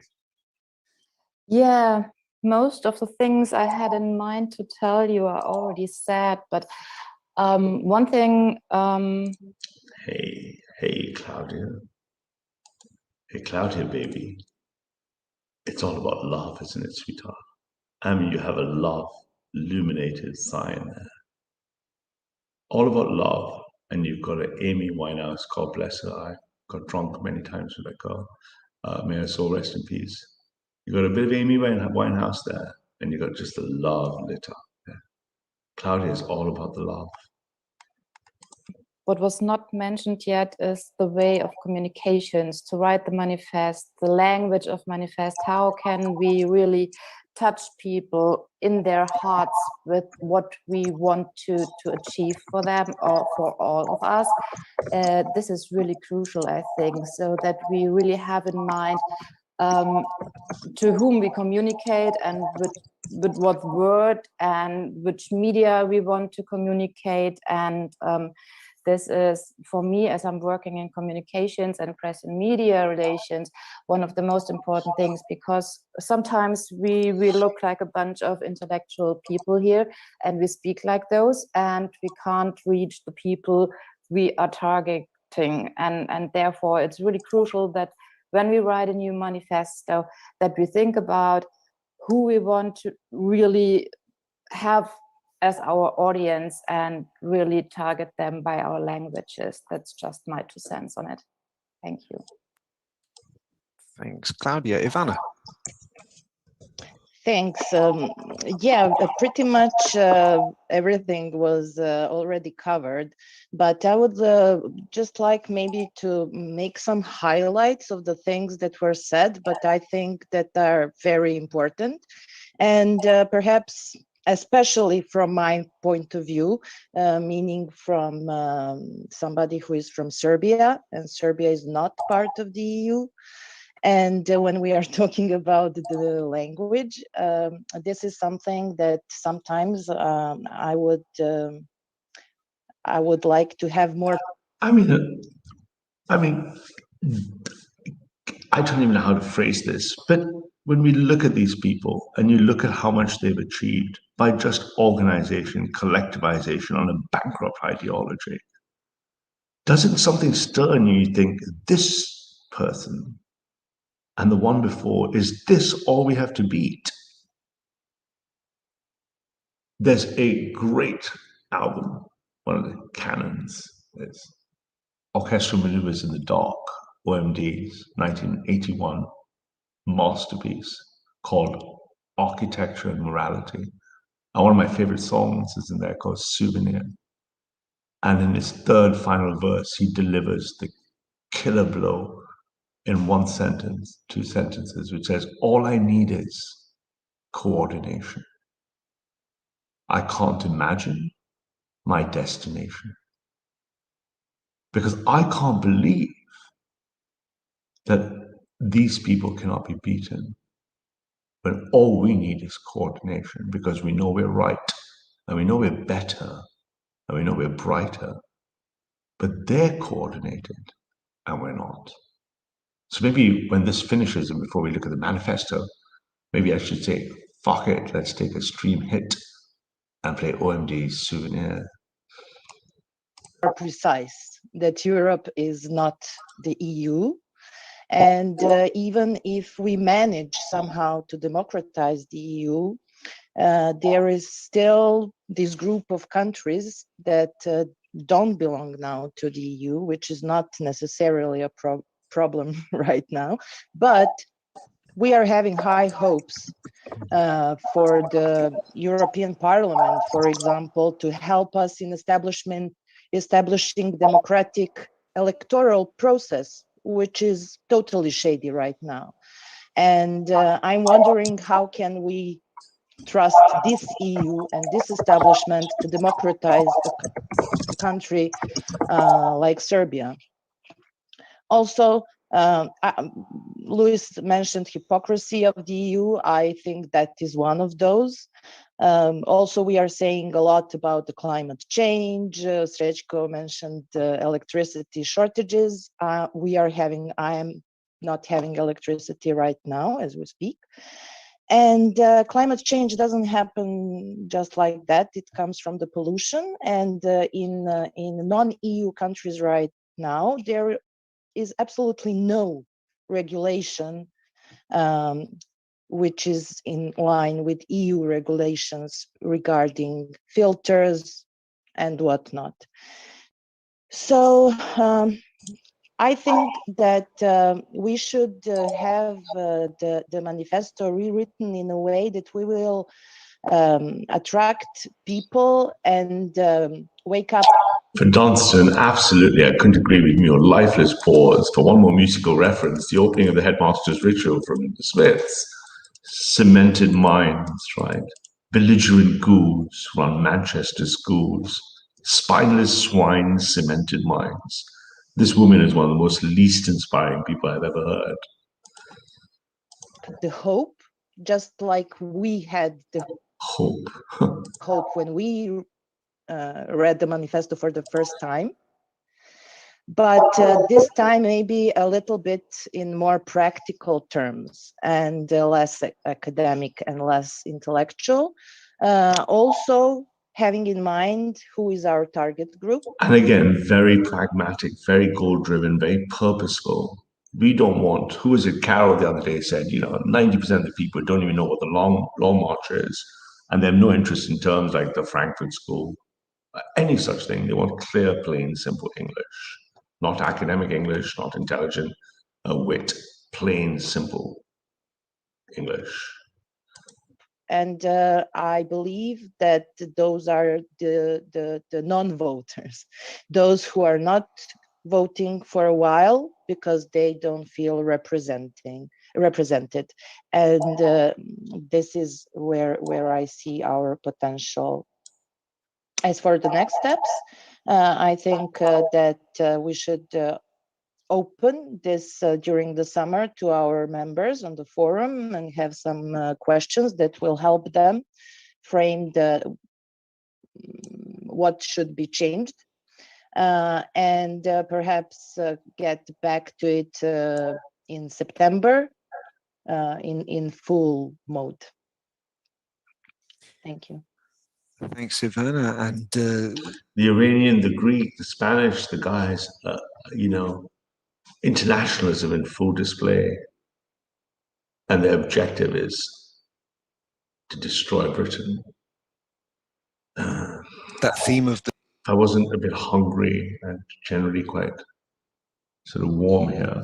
I would feel very violent inside. The intellectualization of the left and the need for simple language is something we discussed, I think, in our call about halfway through April, and that's on our YouTube channel as well, about what is ailing progressives today. So I'm sure all of those things will be factored into the renewing of our manifesto.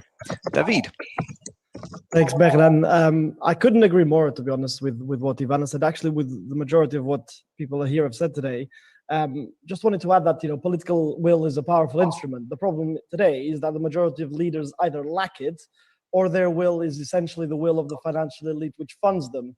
We need people in power. No, let me listen. David. David. ¿Qué pasa? ¿Qué pasa, amigo? No. It doesn't matter what will they have. There are priests of the cathedral. The cathedral has more, in effect, will than any individual group can. So it's not about will, Senor Castro. Essentially, in governments and in parliaments who will fight for the... Just feeling just a little itsy-bitsy xenophobic here. I don't know, it must be the weather. Regardless of the pressure that's exerted on them, and that's exactly what we're doing as Diem25. That's what we're offering people today, and that's what we've been offering people since 2016. People will fight for truth and justice, no matter the cost to them. People will not commit U-turns to save their careers. People will stand by citizens everywhere, from urban to rural areas, because we all want good jobs, a good education, good healthcare, decent housing. Allow me to quote one of your priests, Ramsky. An organized minority will always control a disorganized majority. I don't care about the disorganized, apathetic majority. I only care about a highly organized minority. The sheep will go where poochers tell them to go. It's whether the poochers in a wolf pack can coordinate effectively, and then Flossie will go where she needs to. In public services, isn't this what everyone wants? I mean, almost everyone that I speak with wants these things. Instead of pitting people against one another, I think what Diem25 is doing is rightly pitting the 99% against the 1%, or whatever, however you want to, call it. The oligarchs, the financiers, the unelected bureaucrats, and the banks, and all that. Because we're all being screwed by them. That's the harsh reality. It's overt abuse with silent suffering. There are millions of people out there who are unable to put food on the table. I mean, as a result of the pandemic, and even before that, mental health has been plummeting. Hundreds of thousands of people have been living their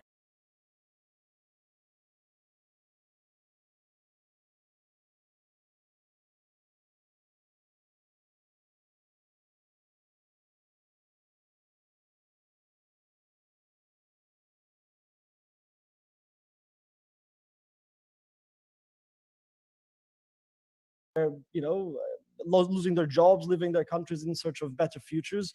We all know these kind of stories. These are very personal stories. These aren't just numbers. There are people behind them. What we need really, I think, as some people have already said here, is the transnational mobilization against the people who are waging this class war, which is being perpetrated in our name. And the point I'm trying to make here is that we have to talk directly to the disenfranchised, to those who have lost hope in the power of the political system as we have it today, to change their lives for the better. Our new manifesto needs to talk directly to these people, which I believe are the majority of people. We can't live as individuals, subjects bereft of power. We need to come together. We've been saying this all the time, to show people that the political system that we have today is completely unfit for purpose. It's not fit for purpose. So again, for the theme, can you understand how right the left are on populism?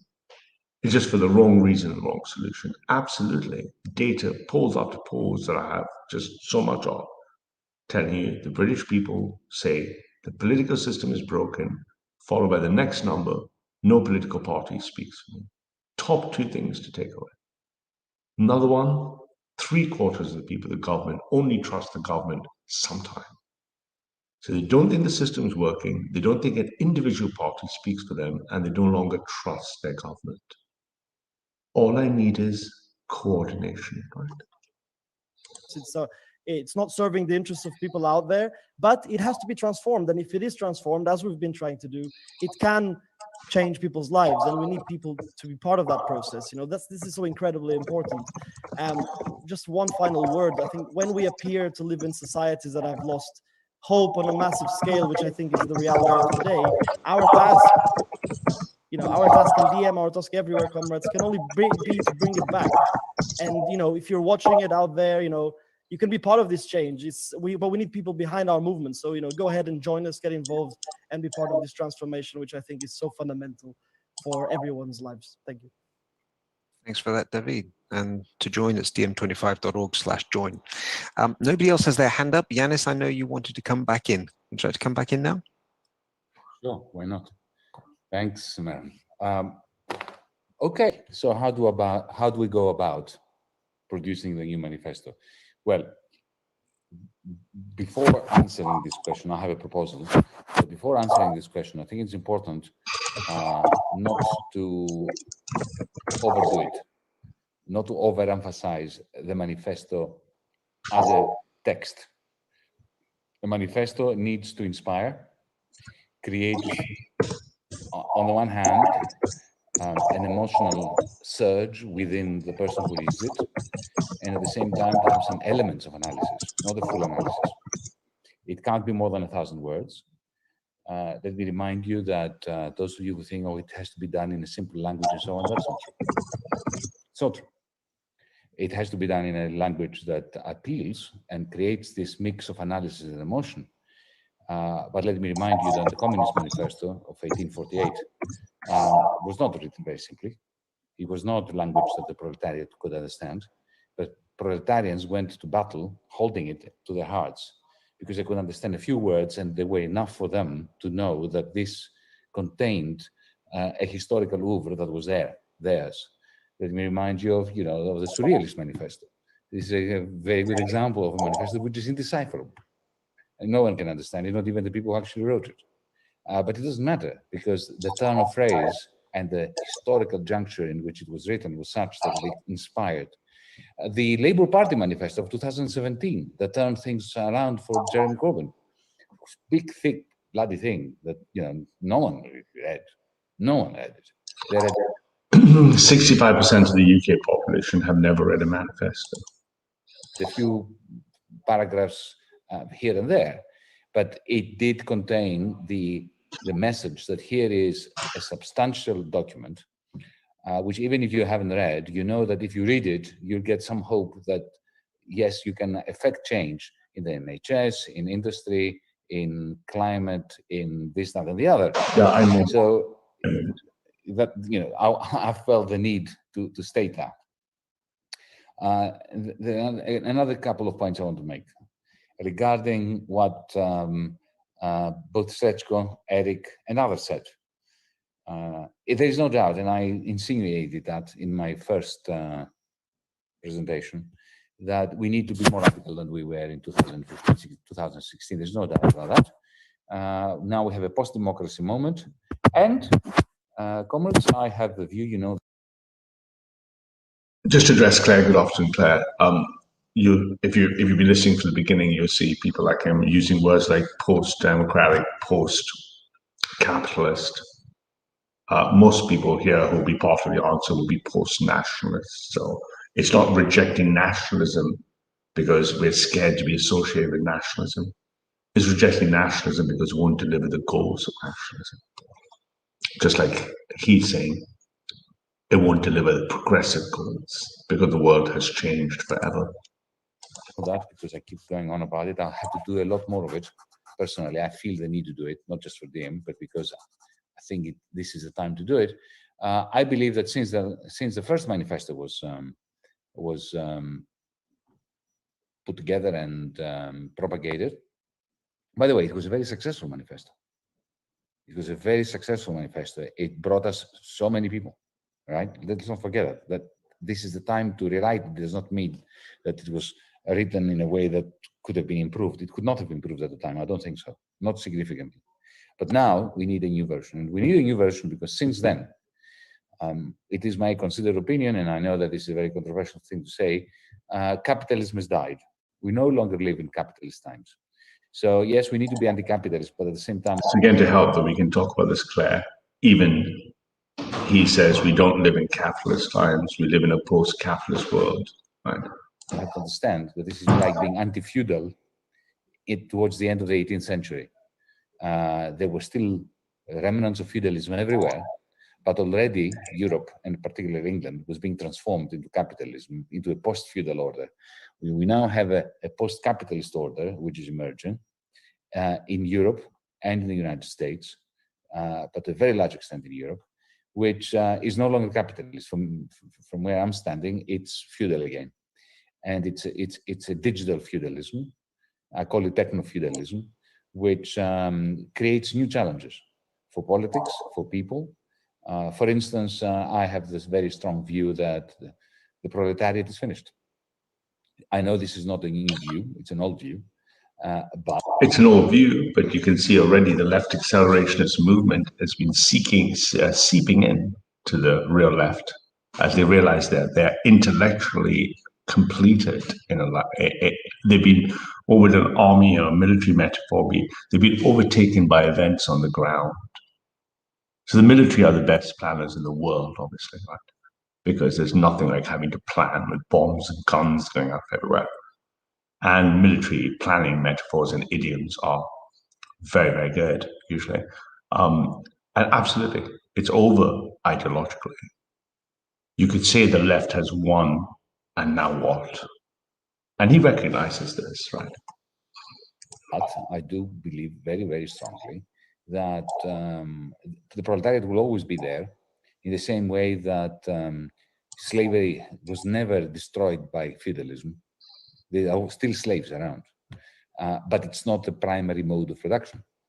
Similarly, the primary mode of production now is exploitation using the asymmetry of access to data and data itself. This is going.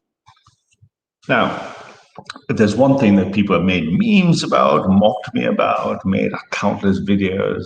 The data made but ding ding data. Absolutely. And he said something more important than that. He didn't just say it's about the data. He said it's about the asymmetry of data. So when you ask, how do we beat the beast? Problem analysis versus the solution domain. Data is a substrate. The organization of our construction of the vehicle that's going to fly into the Death Star, and then asymmetry of access, asymmetry of strengths, asymmetry of participation is what the small force does against the strong force. So, for example, if you look at things like SAS training techniques and SAS highly volatile squad techniques, they can do things like drop in 3, 6, and 9 men, and they can take out 500 people by just maintaining asymmetrical orientation structures with tremendous discipline. So 3 men can cover 360 degrees, as long as the one man trusts the other 2 are covering behind. All he has to do is take his zone. If they're coordinated to spin while they move, they can spin around and spin through. You then scale an SAS team from 3, 6, or 9, or a SEAL team. The enemy doesn't know how much fire is coming from where, and a controlled asymmetrical response structure can smash a large coordinated structure. So data asymmetry, and we have that opportunity. And not just the opportunity, is the weakest point of the cathedral. But the cathedral is harmonizing. It wants, the word symmetry is wrong, but it wants harmonization. It doesn't want disruption or irregularity. So in a way, we can call ourselves the irregulars, right? As opposed to the deplorables. We're like kind of irregulars, right? Going to become the main means of extracting more value from the rest of society by the very, very few who are propped up not by private profits, but by central bank state money. That is a kind of, look, the tragedy of the left is that we imagined that after capitalism, we would have socialism. Now we are in a situation where we are after capitalism, but instead of socialism, we have an even more extractive and exploitative system than capitalism, which I call techno-feudalism. Yes, you call it techno-feudalism, but actually it isn't. It's the cathedral, of course. And the system that's created is now fusing, and Yanis is right. It is actually, they expected capitalism to be beaten by socialism. Now what they see is capitalism has picked up the pieces of socialism by the cathedral, fusing it into stakeholder capitalism, effectively defeating the differential argument of socialism versus capitalism. Both have lost, both have been subsumed, both have been bogified. And he's smart enough to know that. So therefore, the class argument from Marx doesn't hold true because the beast is not the same. And that, for example, Claire, is why nationalism is irrelevant. It's the wrong tool for the job. If there's an old saying, right? No one ever wanted an 8-inch drill bit. They wanted an 8-inch hole. The 8-inch drill bit is no longer nationalism, but the 8-inch hole is still our goal. If the 8-inch drill bit was nationalism, it's no longer going to give us a hole in the wall. Right? I think, personally, that elements of that must be in the new manifesto. That's how you are truly radical. I have some news for you. I'm going to fight tooth and nail anyone who uses the word neoliberal. Neoliberalism is finished. It's gone. It was never a thing. That's not true. It was an embryonic stage of the cathedral. It was a developmental stage of the post-liberal transition, and therefore it was used as mimetically to signal the transition from liberalism into what is now global neoliberalism or globalism or the cathedral. And he said he would fight people if they used that word. So he's obviously doing a bit of ideological housekeeping. It was always a disguise for extracted forms of rent seeking. We're not fighting neoliberalism. These people are neither new nor liberal, as we keep saying. These are new feudal lords using digital technologies. And we need to fight them on the streets. We need to fight them in the internet. We need to fight them everywhere. And Rosemary, you're absolutely right about the importance of bringing the national dimension in. We tried to do this with Diem belatedly. After our manifesto came out, after we had started a narrative about the importance of putting the European dimension center stage, by saying that, yes, but we're not displacing the national dimension. To reclaim your country, which you should want to reclaim, first you need to reclaim your Europe. All those were good things, but they were afterthoughts to a very large extent. So I agree with you on this. So, okay, now I've shared with you my views on what the new manifesto must be, or what it must not exclude or leave out. And now a few thoughts about process. Because now we are a movement. It's not two idiots in a cafe in Berlin starting it. We have a CC, we're elected, we have DSCs, we have a consultation process and so on. But at the same time, I very much fear that no manifesto can be written by committee. It's like writing a poem by committee. It will simply be unreadable. If you use a wiki document to write a poem, you end up with a bloody monster, right? And this has to be a poem. It has to inspire. So how do we do it? I think that we should have a multi-phase process, a multi-stage process. And here's an idea.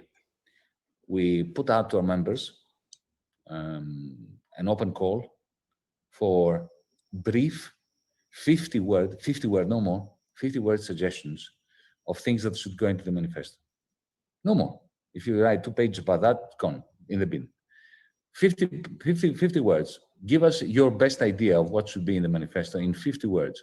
I would even say 30, but let's be, let's not be that radical. Let's say 50 words. Okay, because look, don't forget that the manifesto cannot be more than 950 words.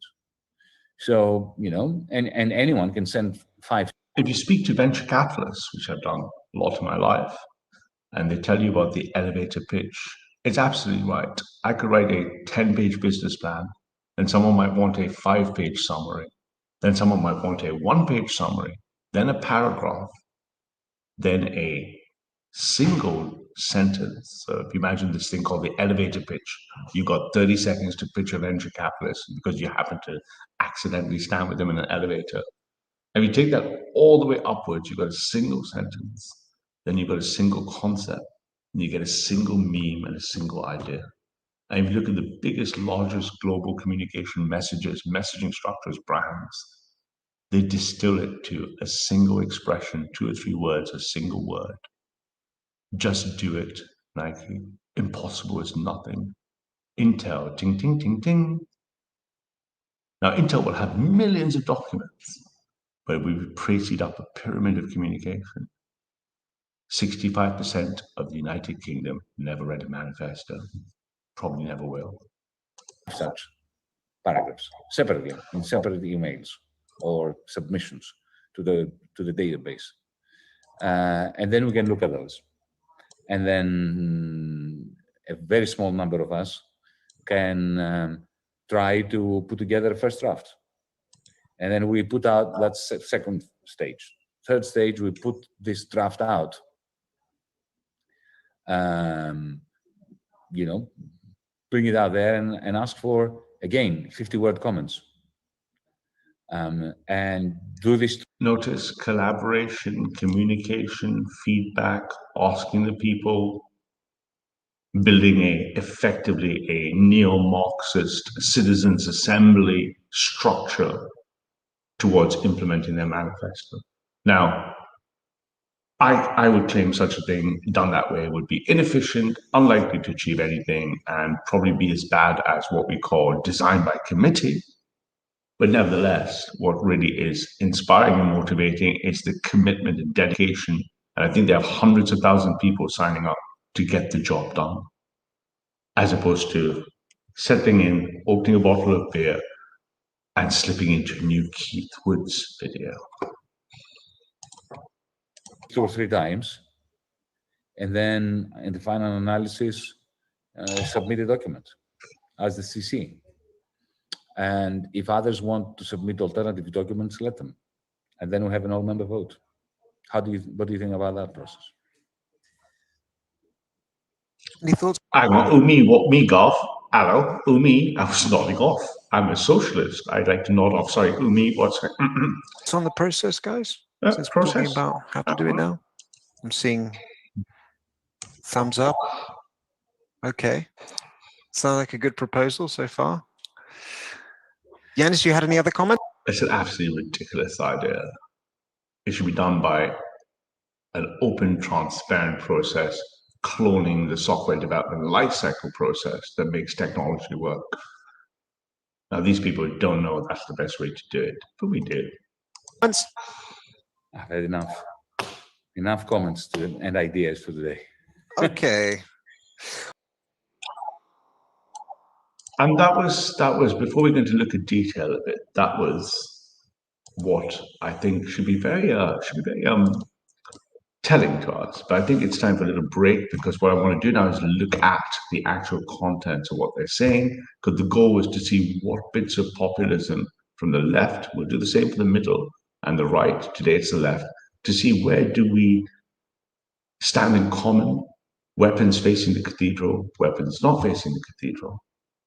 And which bits do we need to allow ourselves to evolve or adapt in a post-nationalistic fashion to be palatable on the path to power? Because if 35% of the UK self-identify as populists, we know it's something like slightly about 10% skewed on the right, the middle, and the left. So a little bit more on the right, a little bit less in the middle, and the left. We want that working class left-wing voter. We want that disillusioned 60-year-old man from Merseyside who's never voted any other way than the way he's voted. But I think because Carol is in the chat, a little brief reprise and just a quick look at something that motivates. So, as I suggested earlier, The Genius of Architecture and Morality, the 1981 album by OMT. 2 simple verses. It's my direction, it's my proposal. It's so hard, it's leading me astray.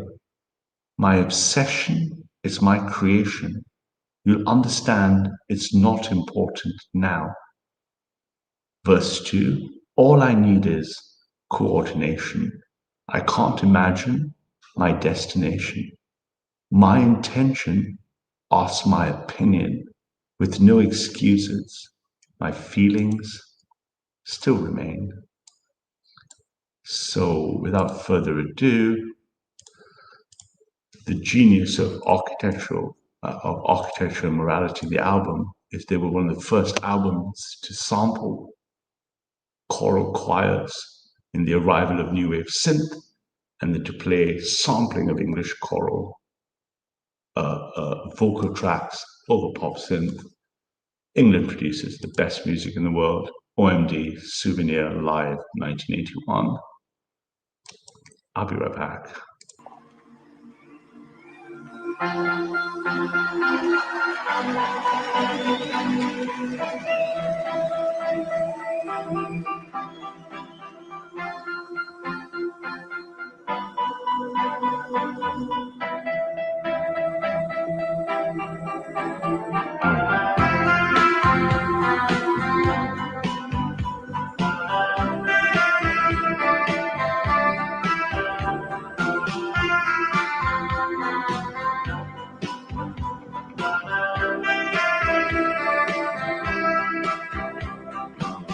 It's my direction, it's my proposal. It's so hard, it's leading me astray.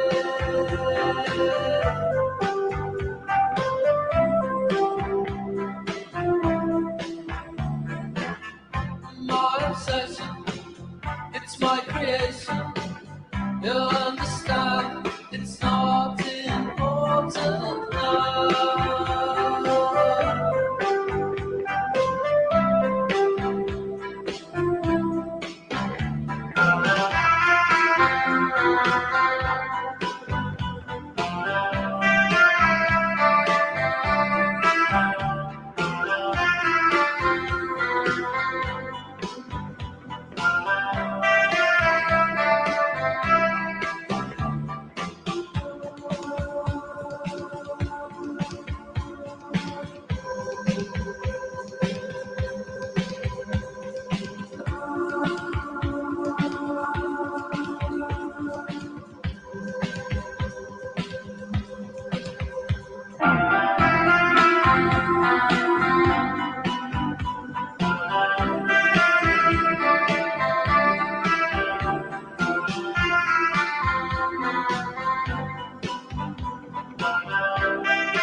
All I need is coordination.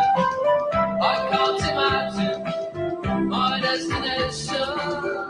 My intention, that's my opinion. No excuse, my feelings still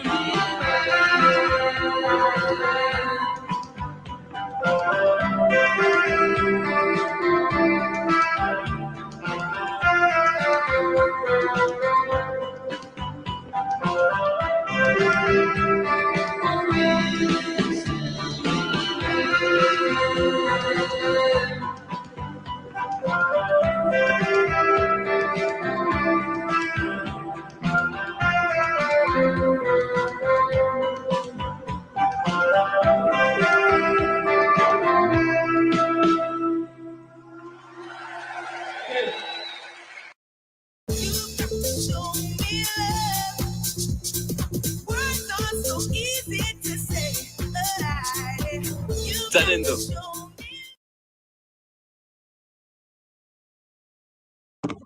And as if by magic, after an iconic piece of the English musical canon, we get this to remind us what we're fighting against. What we're fighting is Zalando and the following New Brits. So I'm just being a cheeky bugger and having a quick ciggy outside, as you no doubt know. I can never get away with it. As Lou says, "Oh Lord, Oh Lord, indeed.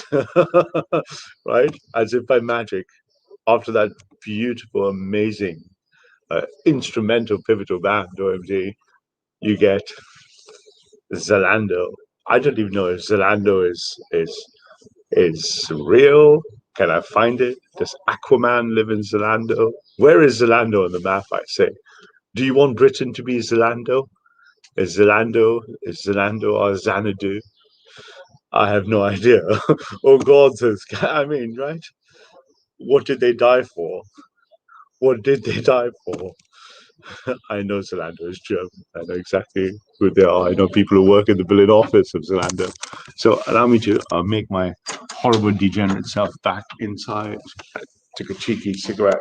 So I'm not sure what you chaps thought of the affair. I'm so tempted to play another OMD song, but that's just wrong. That's just so wrong. So we won't do that. So that was the affair, and I thought that was quite useful for us. If we just recap, let me. Yeah, I know, Zalando. Eh? What did they die for? In the words of the late great Jonathan Bowden. So what we should do is I can open the link up. Is what I want to do is first actually let me put the link in. Got to make sure that all these crazy porn bombing chaps aren't lurking around because they're determined to stop me. What we're going to do is have a look-see, but before we look at the actual content of their stuffies, let's just quickly look at some of our core model pictures, just to refresh the old brain and say, if we look at the failure of the right and the cathedral, and we quickly look at the ideological structure. Let's go here. Claire, you might find this, or may not find this relevant to all those little chat conversations. If we say the left is pulling to the left, we've listened to them. Us on the right, populism underneath, as fighting and resisting globalism under the cathedral. We understand reactionary thinking as being blood and soil and spirit. Revolutionary as being the exact symmetrical opposite, anti-racism, anti-borders, anti-faith. If we tokenize this as liberalism as being pro-rights, laws, and values, pro-blood nation and faith, anti-racism borders on the left, we understand that populism, as we've seen left populism trying to attack, notice how much of it was anti-capitalist in its structure. But we know 35% of the base is populist, of the people. But they have no vehicle here or there. We saw this bit. We are post-nationalists, nationalistic in thinking, Claire, because nationalism is this box by itself and in of itself is incapable of winning the left-right culture war, let alone defeating the cathedral. Therefore, post-nationalist, or as they said, post-socialist, looking at a post-capitalist world, because the cathedral has eaten socialism and capitalism and liberalism.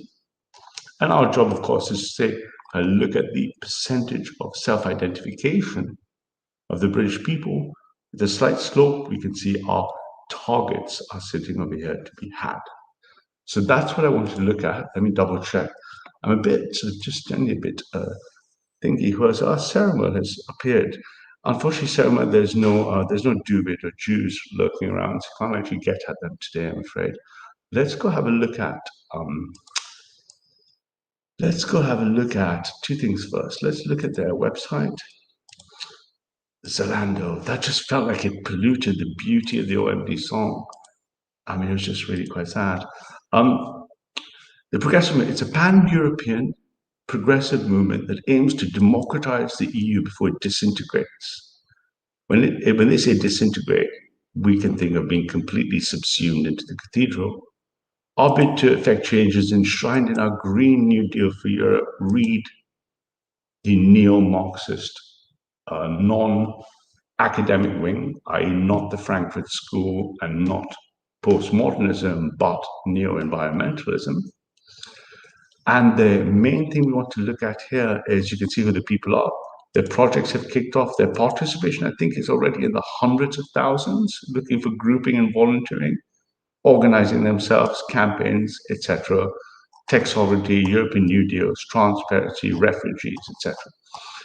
Well, what we want to look at, or what I want to look at, by the way, you guys are happy to jump in with me, this is not casual, is to look at the manifesto in of itself. So let's bring that puppy over there, and let me just move it around.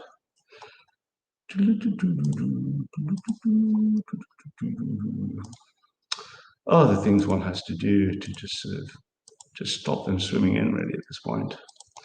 What I want to do is look at the let's see, this is at the right resolution. Let's put this over here. Everyone all right in the chat? No porn bombers yet. Perfect. Claire, by the way, Claire seems to be having a running battle with everyone in the chat. I'm sure there'll be some of them will be patient with you, Claire, but at some point, some of them may not be because they're not necessarily the most patient people. So good luck with that. Here's the EU will be democratized or it will be disintegrated. Let's see if I can get the scaling right. Let's see if we get this stuff right over here. Is that readable for you chats? Give me an F or something in the chat. Can you read that text, or do I need to scale it a bit? F for legibility. But I can't really tell because your devices are different from mine. Okay, it's fine. Cool. Thanks, man. Okay, look, so a manifesto for democratizing Europe. So we're going to look at their words now. This is the one that they're upgrading and updating, and they're going to try to move this. And what I want to do is get your guys' views. You can ask questions in the chat or jump on, I don't care. And let's see if we can pick up from the architectural principles of populism as being post-nationalist and post-socialist. Which of these things we would agree with? Which of these things we'd want to take on board? Which are the ones we would want to possibly tolerate, and which ones we'd find unacceptable? So if you think of a metric in which you can do this from business, a template, you can use what's called the Moscow rules, which is so if I'm writing software features, I have all these ideas for features for my new application. What I do quickly is sort them into a must have it, should have it, could have it, or it's nice to have.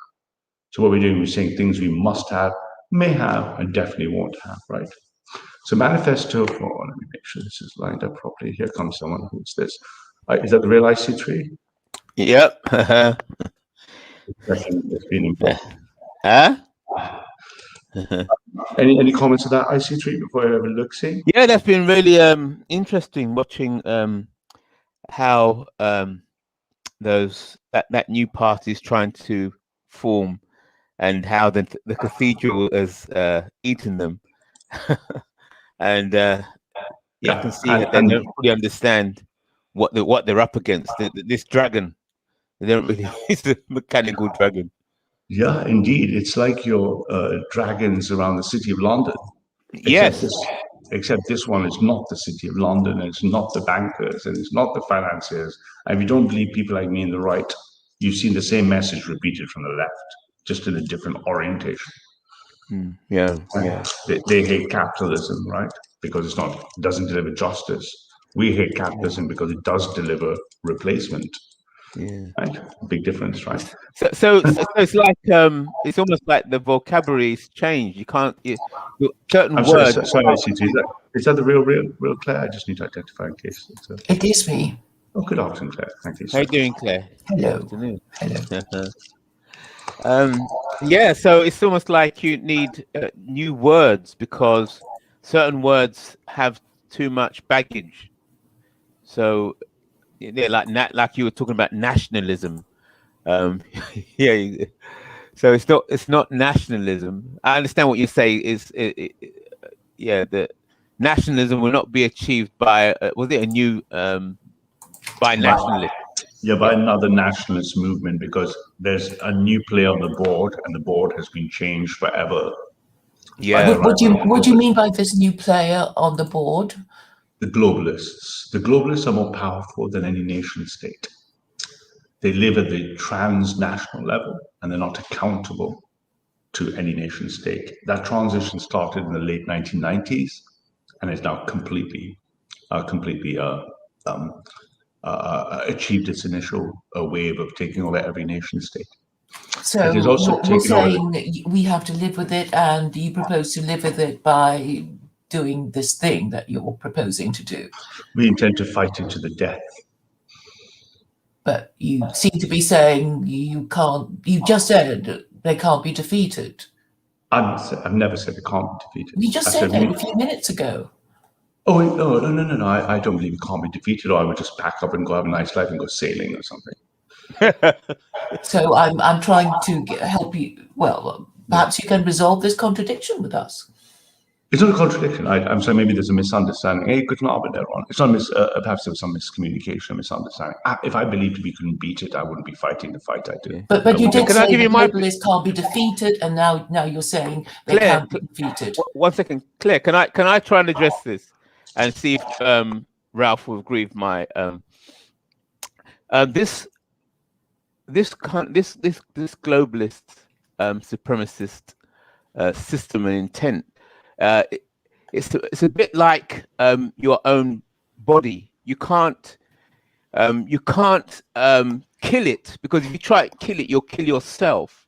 You've got to kind of put it in check or I'm not neutralize proposing to kill entity. anything or anyone. I'm just trying to find out what Ralph's big idea is. It needs to be dismantled into its component pieces that were used to build it. What were its component pieces that were used to build it? It started with liberalism, and then when liberalism. So let me give you a short history so you'll understand the NRX. At the end of 1945, the last ideological battle was completed when the liberals defeated communists and the fascists. It took 20-30 years to complete the defeat of the communists, the Cold War. But something else was happening, though. Technology was increasing at an accelerating rate. So in the 1980s and 90s, we built the first home computers, we built business computers, then we created a communication network by the late 80s. By the 90s, we'd wired up all our money, communications, phones, televisions, and that allowed us to move money. Then what happened after deregulation post-Thatcher Reagan, we created the global supply chain that allowed my TV to be made in many countries by many companies. And eventually we started moving people. And in the 1990s, we created the information infrastructure that has remained constant, that connects all of this together.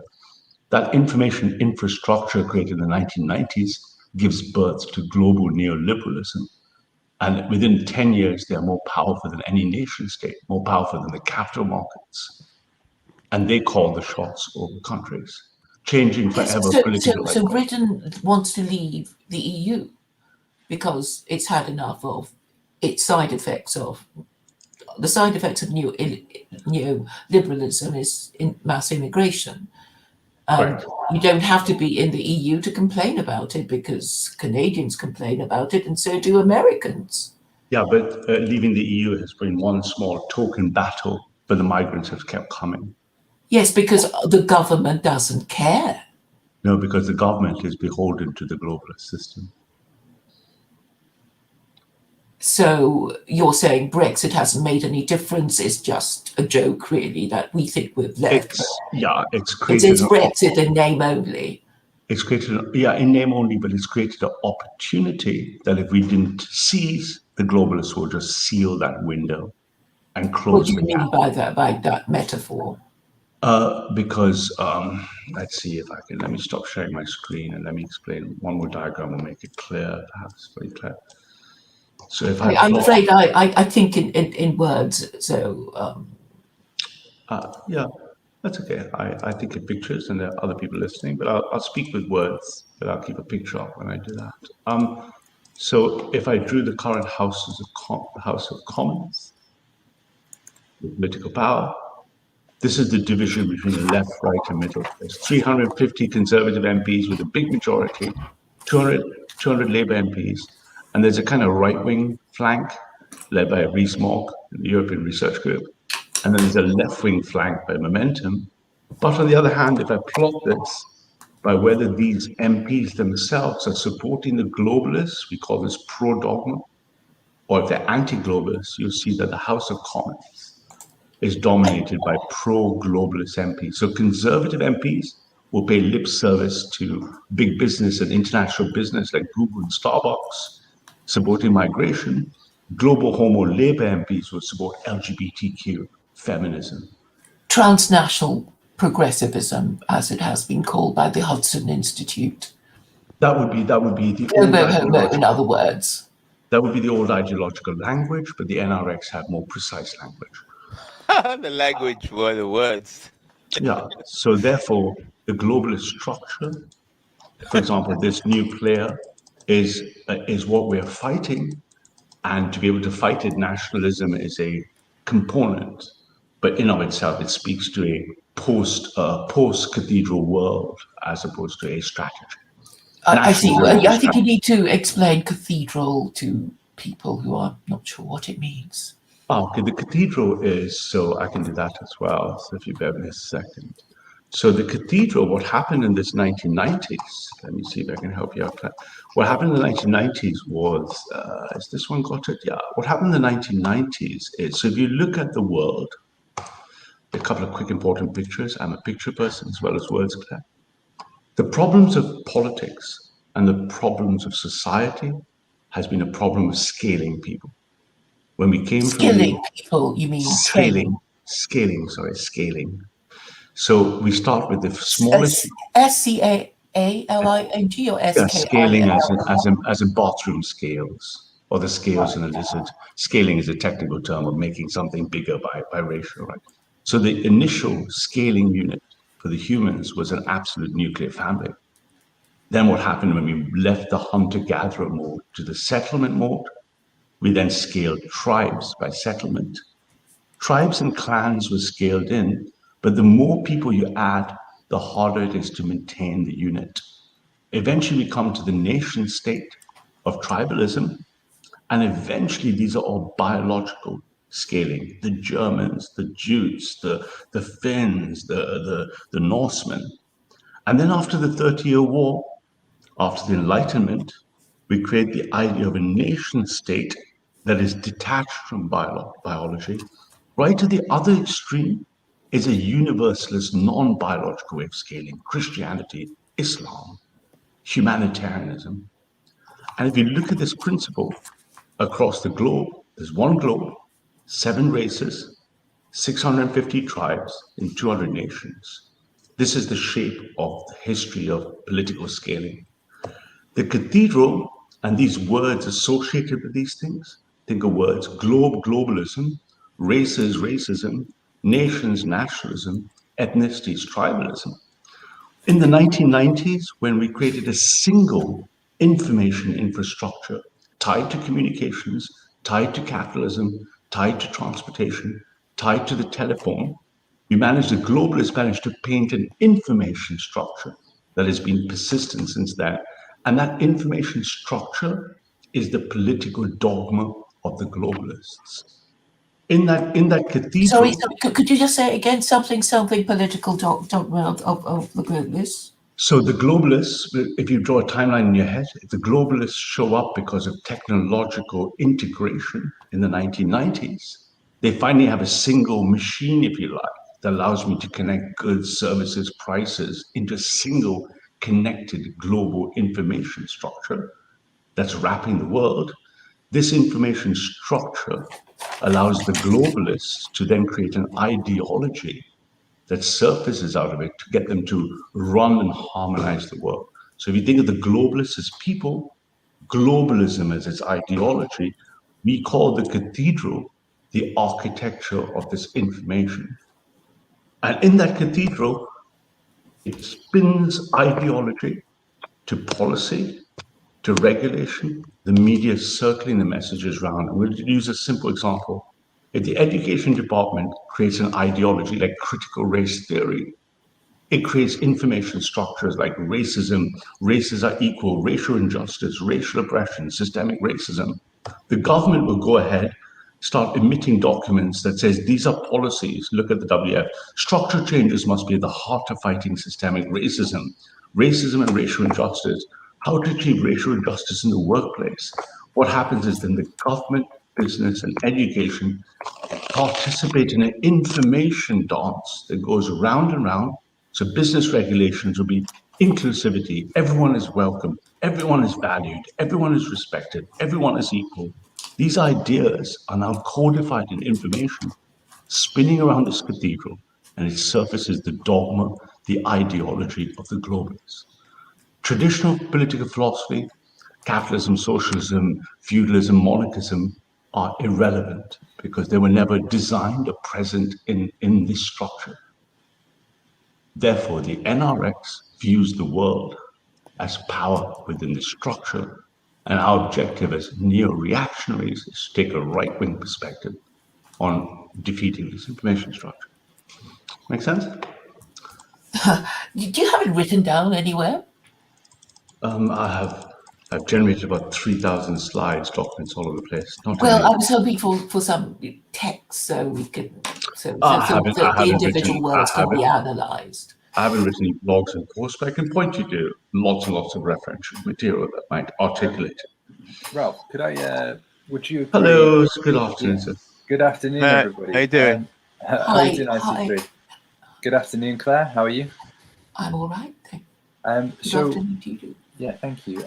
I just want to say, you know, Ralph, would you agree that that the cathedral is it's like the latest phase of rationalization of the administrative structures of the world, you know, with a particular emphasis on that it's in this digital age, and the correlate, and I don't know what you think about this as well, NRX is an analytic framework, you know, and sort of political approach, which also, you know, it's neo-reactionary. It's not the old stuff.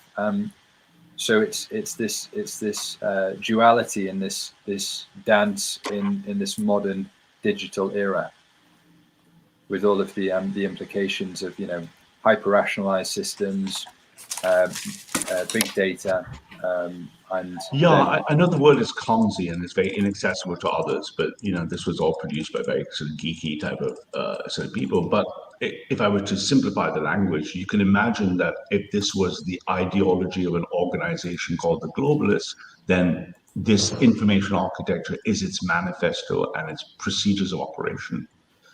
Except that this document and this manifesto is not like the Constitution of the US. It's constantly changing. It's constantly adapting in real time to implement its dogma. So it's like a living document that's constantly edited every day, just like our technical documentation is edited in real time. On average, there might be about 1 million changes per day, at least, to all our software documents under full formal control. This thing is the ideology, the procedure, the constitution of the globalists. Just by analogy, the Roman Empire, I think. So can I just double check? Is that you, Connor, mate? Just to make sure. Yeah. All right, just checking. Just sitting half naked, so. The Roman Empire. As long as it's the top half corner, we go right there. Yeah. Sorry, mate. Yeah, top up only. Yeah. The Roman Empire at its height produced 1 million documents a year in Britain alone. Just as a parallel there to what you're saying about 1 million edits a day, was it? Yeah. What do you think of?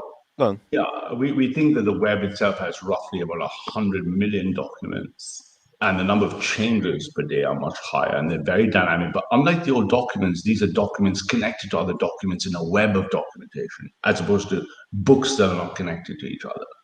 And then this living document, to be like, is the manifesto plus the procedures plus the operating principles of the globalists. I'm sorry if this sounds like gobbledygook, but I very much see this as a kind of hyper rationalization. It is. It's a hyper rationalization. I can't say why I'm using that word. It's hyper rationalization, but it's more than that, because it doesn't just rationalize down; it actually instantiates out as well. So it's like a feedback loop between a rationalization of the abstract and a construction, because remember, its data is measuring things. It's measuring stock prices, it's measuring energy consumption, it's measuring changing information, then it's rationalizing it above, and then the rationale above is feeding it back and up and back and up in a loop. And are we not correct then to look at this as a kind of co-emergent totalitarian force, you know, and it's not even necessarily being directed by anyone, you know, it has a will of its own. It isn't. It's an emergent phenomenon. Yeah. And its directors are just because we're using the cathedral analogy, we call them priests. But if I were to strip that language to make it palatable, and I said it was a global organization, then it's constantly adapting its procedures and policies and documents, and then it's constantly revising. Sorry, Gary? Politics and culture. Yeah, it's constantly in the feedback loop between rewarding and disincentivizing people who are adherent to it. So let me give you a simple example. If Angela Merkel, who's a priest in it, came out tomorrow and violated the dogma by saying Germany belongs to the Germans and white lives matter, she would be replaced. She would not be powerful enough to change the dogma. But it sounds so much like Lord of the Rings. It really does. Lord of the Rings, you know, Lord of the Rings is a toy compared to this thing. Tolkien's land is like a baby compared to this thing. Yes, and this thing is accelerating at a speed. It's producing a copy of the Lord of the Rings every couple of days. I think what Mordor and the Eye of Sauron represent by analogy is the unadulterated spirit of malice, which apparently drives Globo Homo anyway. So I can see what you mean, IC3. I think a better analogy from Real TV in the chat, it's like Skynet getting ready to build the Matrix. It's like Skynet and Skynet. Yeah, Skynet is an intermediate stage towards the Matrix. Absolutely. Now, just to go back to Claire, because it was her question. So therefore, in this world, Claire, ideologies like the Communist Manifesto 1848 or Adam Smith writing Capitalism in 17, whatever it was, or 3 or 4, they're irrelevant because they were never designed to deal with this thing, because this thing only came about in the 1990s. And this thing is what the NRX define, identify, have systemized, understood, and then imagine the NRX as a scheme of, as an ideology of methods. Then our political goals, which are still the same goals of conservatives, forget the word nationalists, can only be met by using these principles to fight the battle. And that's what we heard Finance Minister Yanis say. Even on the left, in ultra progressives and post Marxist thinking, they have the same problem. Their ideology is also useless. But you said principles, but I can't discern any principles in NRX. Okay, so I would say that there's an implicit principle in, if you engage in the analysis or the breakdown of the global structure and the sort of super architecture which we all live within, if you can progress into actually understanding it, how it works, etc., then at the very least you could begin to direct it and take control of it rather than it directing and controlling you. So rather than lofting around and swanning about with, I believe this and I believe that and have this, very impressive principle, and let me give you a simple pragmatic test and a question, and we'll see how this works. So Claire, if you haven't got a principle, then say you haven't got a principle, rather than say you have a principle and then say it's implicit and then it's nothing at all. I think you're failing to understand it, Claire, because you're new to it. Doesn't mean it isn't. Some of the smartest people I've ever known in my life have been thinking about it and working on it for 2 decades. So no. So let me give you a simple example, Claire. But it'd be easy to reason by example. Can you explain to me why the speed at which LGBTQ imagery appears on a Royal Mail van at the same time as Ben & Jerry's? What is the connection because between it's Ben a fashion of the thinking, and everybody is following But that their sounds, herd instinct. now to me, that sounds all Because they have no principles, get it? They have no principles. But if you have no principles, you're just floating around in now, Claire, with the deepest respect. Now that sounds really, that sounds ocean. You don't have a moral compass. Anything will seem all right. Why not do this? Why not do that? Not my question. My question is not why. My question is, how did a company in Vermont called Ben & Jerry's at almost Because the they're a same hippie speed? company and everything is I don't cool think you to understand be the hippie question. and eat ice cream. And No, I don't nobody think- thinks about these things. But I Hey, don't think sex is great. Claire, Let's you're have not more fun. Claire, you're not listening to the question correctly. How did this ice cream company get connected in a record time to the Royal Mail is my question. Mechanics. It's a mechanics No, question. I want How Claire did it to, actually happen? I know you know, Doctor. I want to see how Claire, can you explain why and how an ice cream company in Vermont immediately is copying the same symbology and language as the Royal Mail? I've just said it, that the herd instinct, they have no But how are they connected? morality. Corporations have no morality. Yeah, but how They'll are they do connected? How is the Royal Mail whatever they connected? think benefits them. That's not an answer They'll that pay you can't. protection money if they think Now, it's Claire, this sounds like PR. Sorry, Claire, this sounds like gobbledygook. The question is, how does Me, the I'm Royal talking Mail? gobbledygook. Are you telling me that I'm talking gobbledygook? Let me be a bit more politely. Your answer has no explanatory power. What you don't think that? I can't see an Are explanation you of how the really Royal saying Mail. that corporations have some moral principle other than the profit motive?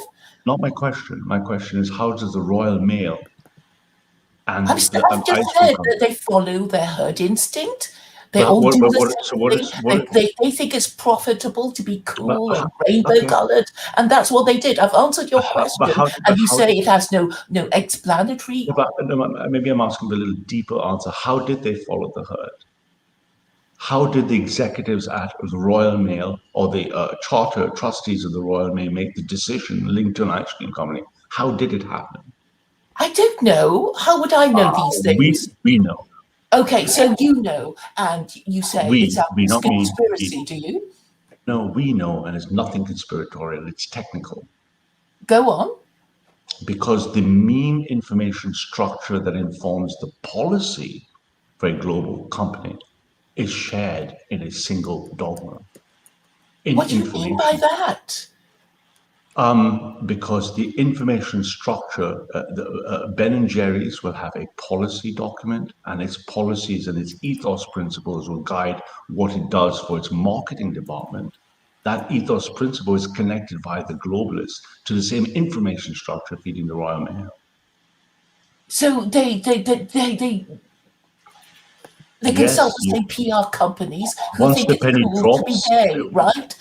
Once the penny drops, That's all there is. So I mean, what's the sort of big deal about it? I mean, I'm just saying these people have no morality because, there is no morality in the West. Their morality is irrelevant. Yeah, I know. Nobody has morality. Even if they were It's okay to be gay. It's okay to be pedophile. I mean, what? You're just saying these corporations, they have no morality other than their profit motive, and there's nobody above them to tell them otherwise. So they do what the hell they damn well please. So this is your explanation. This is our explanation of chaos. No. It's actually completely incorrect. What you're saying has no explanatory power. I've just explained it, and you're saying... No, you haven't explained it. What you've described... Yeah, I have explained it, and you're saying your gobbledygook theory gives a better explanation because you know how Ben & Jerry and how the post office linked up with some PR company who think the same way, who go with the flow of Hollywood and sexual liberation and... Well, there, I've explained it to you, and you say it has no explanatory value. Okay, go ahead and explain it. Would you just hold on for 1 second? Do you mean to come across in a belligerent fashion?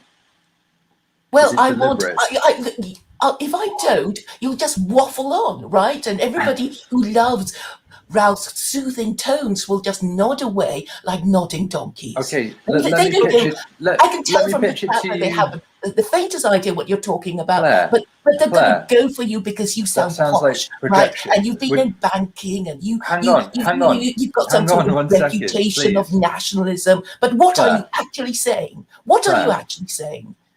Mrs. Kaur, hang on for 1 second. Don't call me that. Well, is that bad? It's meant to be respectful. I'm not Mrs. Kaur. My mother is Mrs. Kaur. Are you Miss? Are you single? Is that right? Or, no. You can call me by my name. Asking for a friend. You can call me by my name. Just give me proper answers instead of laughing away when you can't even explain your own ideas properly. When it's just waffle. Hang on 1 second. So I would just, and I mean this sincerely, I would just encourage you to approach this because you've clearly been born here. Patronize me away. Claire, just listen for a moment.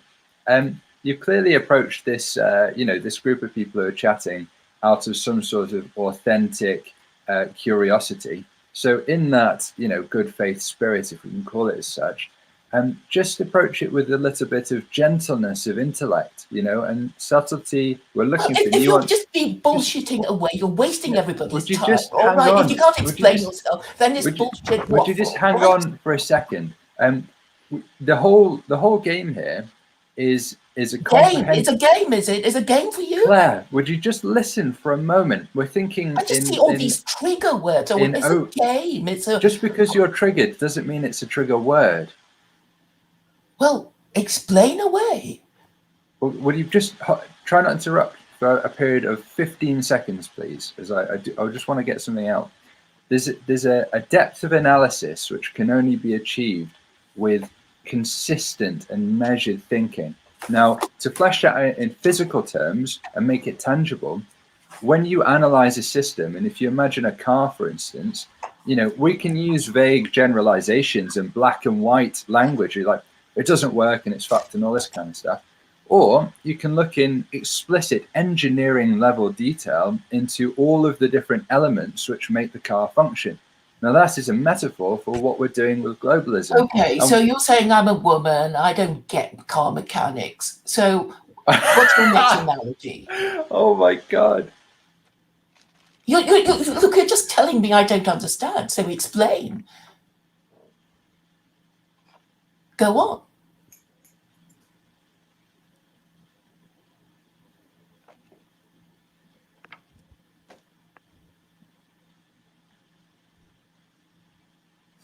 Silence.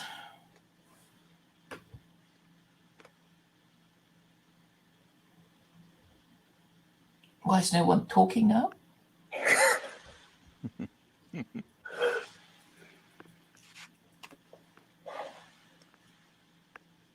I'm really waiting for some definition. So okay, so basically you're saying, oh, we're subject to this globalism and everything's coordinated. All these big companies, they do the same thing, and we know why they do it. And then what? Then what? How about this then? Let's flip it right on its head. We're just going to elect you as supreme overlord now. You're in charge. What do we do? Where do we start? You give people an idea that they actually understand and can share and repeat to other people. You don't give them this NRX waffle that they can't even explain to me. So the idea is ideology. Okay, guys. Again. Let Claire get her best. Let Claire get her question. Take her a minute, just work out what it is that she really needs to get, so that what the part that she doesn't understand. Let her get her best question out, and then take her time over it, and give her the chance to change it. I've already asked my best question, and I'm just. Ask it again, please, because like sometimes you have to repeat things before people. Yes, get it, I you know? understand. So I know. maybe we should understand the question. So please ask the question again. So I'm asking, what's a big idea? I think you might Can have some anyone connection explain problems it in because one you seem to be sentence? coming and going. Put it in the chat. I'm here all right. So I'm asking, what is a big idea? Can anybody explain it to me in one sentence? And if you can't, then you haven't really got a big idea.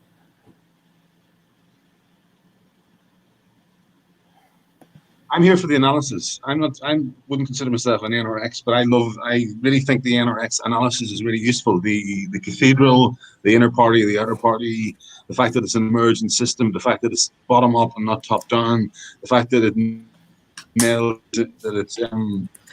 figures in, or it sort of like dovetails nicely with what we know about science, what we know about complex systems, etc. Just need to double check who this person is. Go ahead. In case he starts. Okay. Yeah.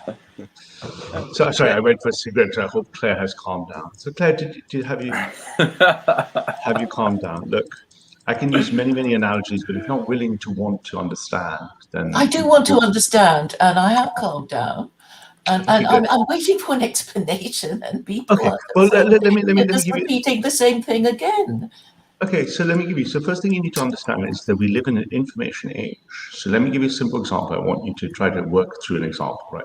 So if I went to every Fortune 1000 company right now, and I looked at all those Fortune 1000 companies, and I pulled out their values and mission statement of the firms, and those Fortune 1000 companies would be distributed across the world.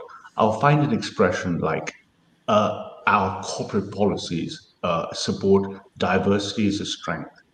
So my question is, how did diversity as a strength get into all those corporations? How did 1,000 random competing corporations agree? How did they reach a consensus that each of them support diversity as a strength? Can you explain that? Because they have their own herd instinct. Even politicians have a kind of herd instinct. So how did it propagate? Did they all meet together?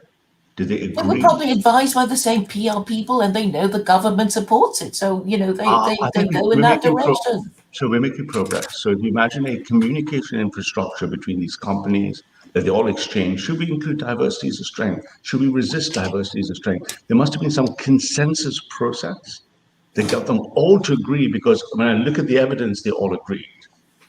Well, so then the question is, superficially, diversity can be strength. I say that no, too. I don't care. I don't care if diversity is a strength or it isn't. My question is, how did diversity as a strength be the consensus of these organizations that are not connected? Some of them are competing with each other. How did they all agree? What was the process? Where did they meet? Because they want to believe in it. No, not my question. If I was a lawyer, I mean, very precise. I'm saying, can you explain the process in which that happened?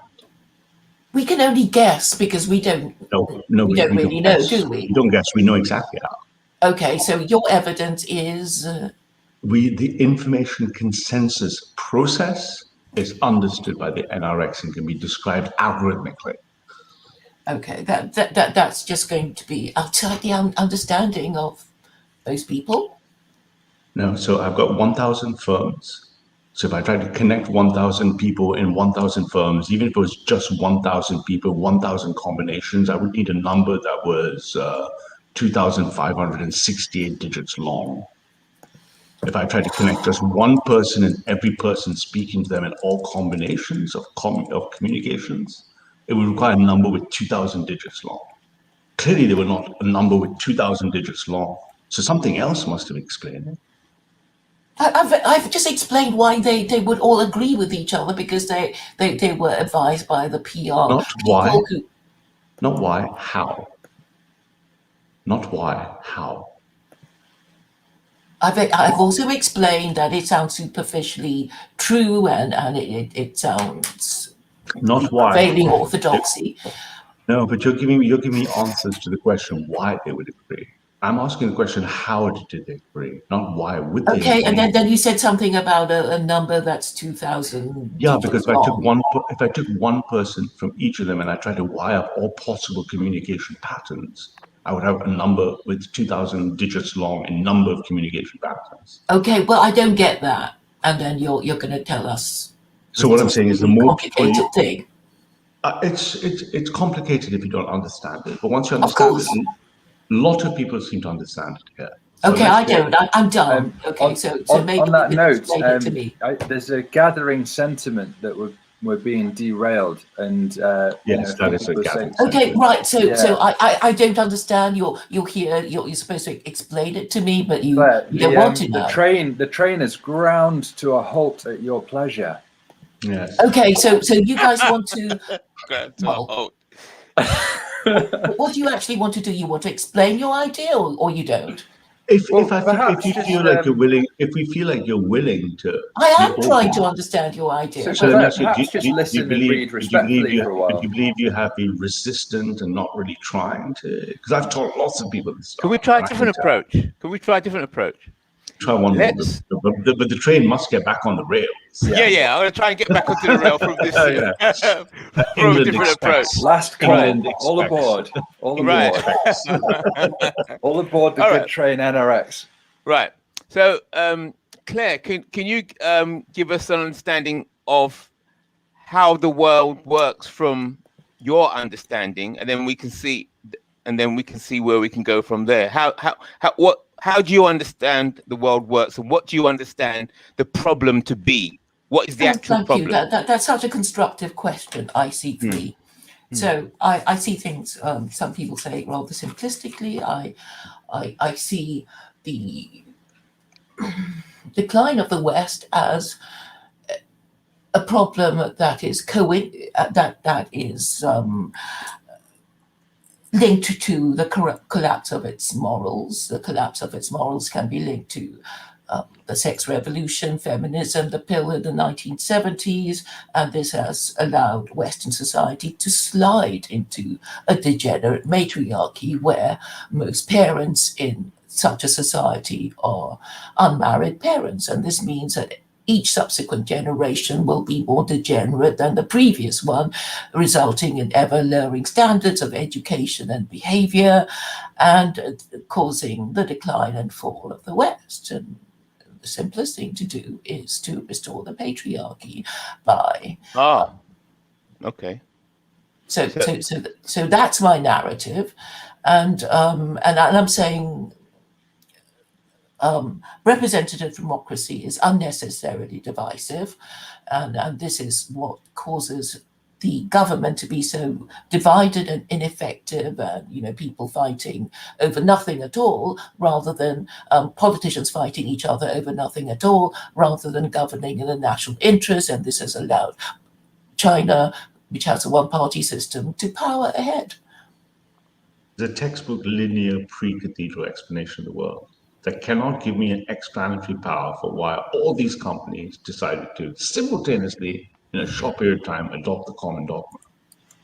It has no explanatory power. So in science, if I have a model of something and it's not capable of reflecting the state of the world and subject to testing for what's called novel hypotheses, it is not an explanatory model. What you just described cannot explain the problem. You want me to explain why all these companies decided to embrace diversity, i.e. I want you to explain how they explain the expression in English, diversity is a strength, at the same time. I don't think I even understand the question. You're saying, okay, as far as I understand, what you were trying to ask me was that why did all these big companies decide to talk about diversity in their workforce? No, very much more precisely. In a short period of time, in a matter of months, they concurrently, simultaneously all use the English phrase diversity is a strength. I want a model that can explain how they did that. Well, we already have a global empire. I mean, people have been talking about the American empire for a long time. So through the medium of the English language and, the transatlantic alliance and did these transatlantic alliance all send memos? Did they all send memos to all these companies and that these companies all adhere to? Would you be able to evidence such a system? Well, I there's no point trying to prove it. I mean, the thing is that it has happened, and my thesis is probably why it happened, because the government didn't oppose it. The corporations have a lot of power because they have a lot of money and they donate campaign funds to different I parties. appreciate and understand your thesis. It has no explanatory power. It's just I just explained it to you, and you don't think it has. I'm not saying I didn't understand. I'm not saying I didn't understand your explanation. I'm saying your explanation in of itself has no explanatory power. Well, that's what I'm saying. I'm not sure what that means. It means you reject my explanation because you have your own.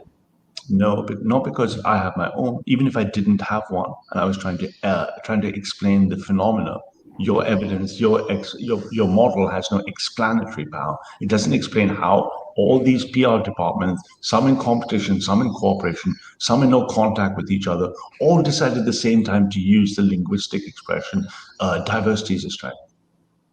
Your explanation has no explanatory power, your model. All right. You can say that all you want. But it doesn't. It's failing to explain the phenomena. Since science, if your model can't explain the phenomena in a repeatable fashion, it isn't an explanatory model.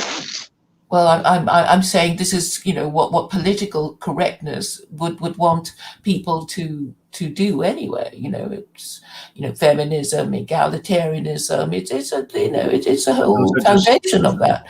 Those are just nouns that describe political ideologies. So referencing those nouns doesn't give me an explanatory model of how Coca-Cola, IBM, Ben & Jerry's, and companies on the other side of the world, Mitsubishi Bank, all decided at the same time to adopt diversity as a strength. Well, because if they have a feminism world market and they want to sell it to people of different races and religions, I mean, that's an easy enough explanation. It doesn't explain how. It might Okay. explain why. Well, you notice you won't see the LGBT flag on Muslim countries' websites of, say, Microsoft or Apple or any of these corporations. It's only in the West where they put all that crap in. Yeah, because Christianity is coupled. That's why, it's okay in the West, because liberalism allowed feminism. Feminism is about bribing men with cheap sex. Anything short of marriage is cheaper sex. Gay sex is cheaper than heterosexual extramarital sex. So there you go. Okay, Claire, so what do you think? So you think that the solution to this global problem is to restore the patriarchy? Yeah? Yes. But, I mean, no disrespect, I don't want to derail the train, but those things mean nothing to us. I thought that might be a way of getting. But what I mean is, I'll tell you why. Because unless I have a model of power which I can change, I won't be able to change anything, let alone restore the patriarchy. If I can't model the world accurately, correct. I'm getting there, Ralph. One second, I'm going to get there. Which is like restoring a Christian God. Yes. Okay. Wait a minute, Ralph. If you even say that you're anti-feminist, you're going to get cancelled immediately. I mean, I was going to say, hey, Gus, sorry to interrupt, guys, but I haven't heard Gus for a while, in a long time. Good afternoon, sir, Gus. I've really enjoyed your videos. Carry on, sorry.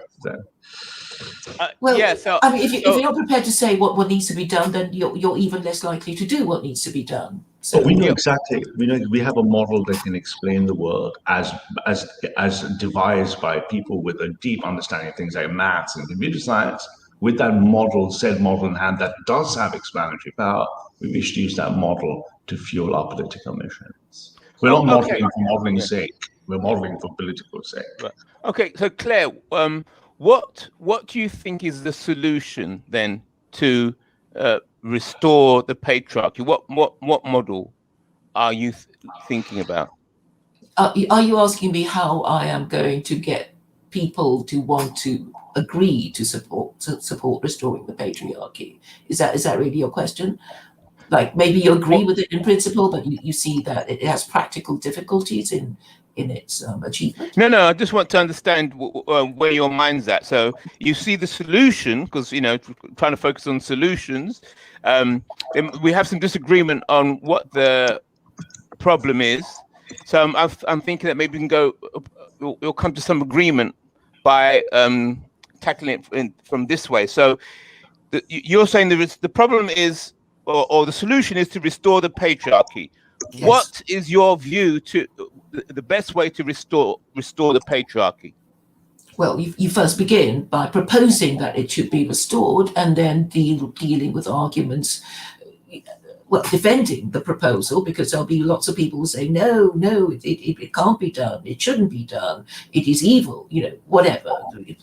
People who there will be people who object to it. So you have to anticipate their arguments and Claire, with the deepest respect, these are what the traditional politicians and traditional political thinking is doing. And for us, this is like the difference between Newtonian mechanics and quantum mechanics. I'm happy to entertain questions in Newtonian mechanics, but once you know Newtonian mechanics is completely incorrect, because I have relativity quantum mechanics, entertaining the questions is the same as entertaining a question in alchemy when I have the periodic table. Maybe you said that with the intention of bamboozling me. I have no idea what this means. Okay, so you know that science has evolved understanding over time. Before we had chemistry and the periodic table, we had things like alchemy. Once we had the periodic table, we no longer needed alchemy. The difference between what we're saying is the difference between the periodic table and alchemy. Questions like feminism, the long march, patriarchy are questions and answers in alchemy. Okay, you're saying it's old hat, and you have a better idea, and it's based on your technocracy. It's based on maths and computer science. Yeah, which nobody really understands, and they can't check. Almost everyone sitting in here understands. And Oh, we really? totally check if you understand maths and computer science. Absolutely. Okay, well, I'm dumb. I don't understand maths and physics, and you're saying You should put if yourself I down. don't understand maths and physics, I'm dumb. And actually, you really should go on Week in Review, because Church of Entropy is all about that.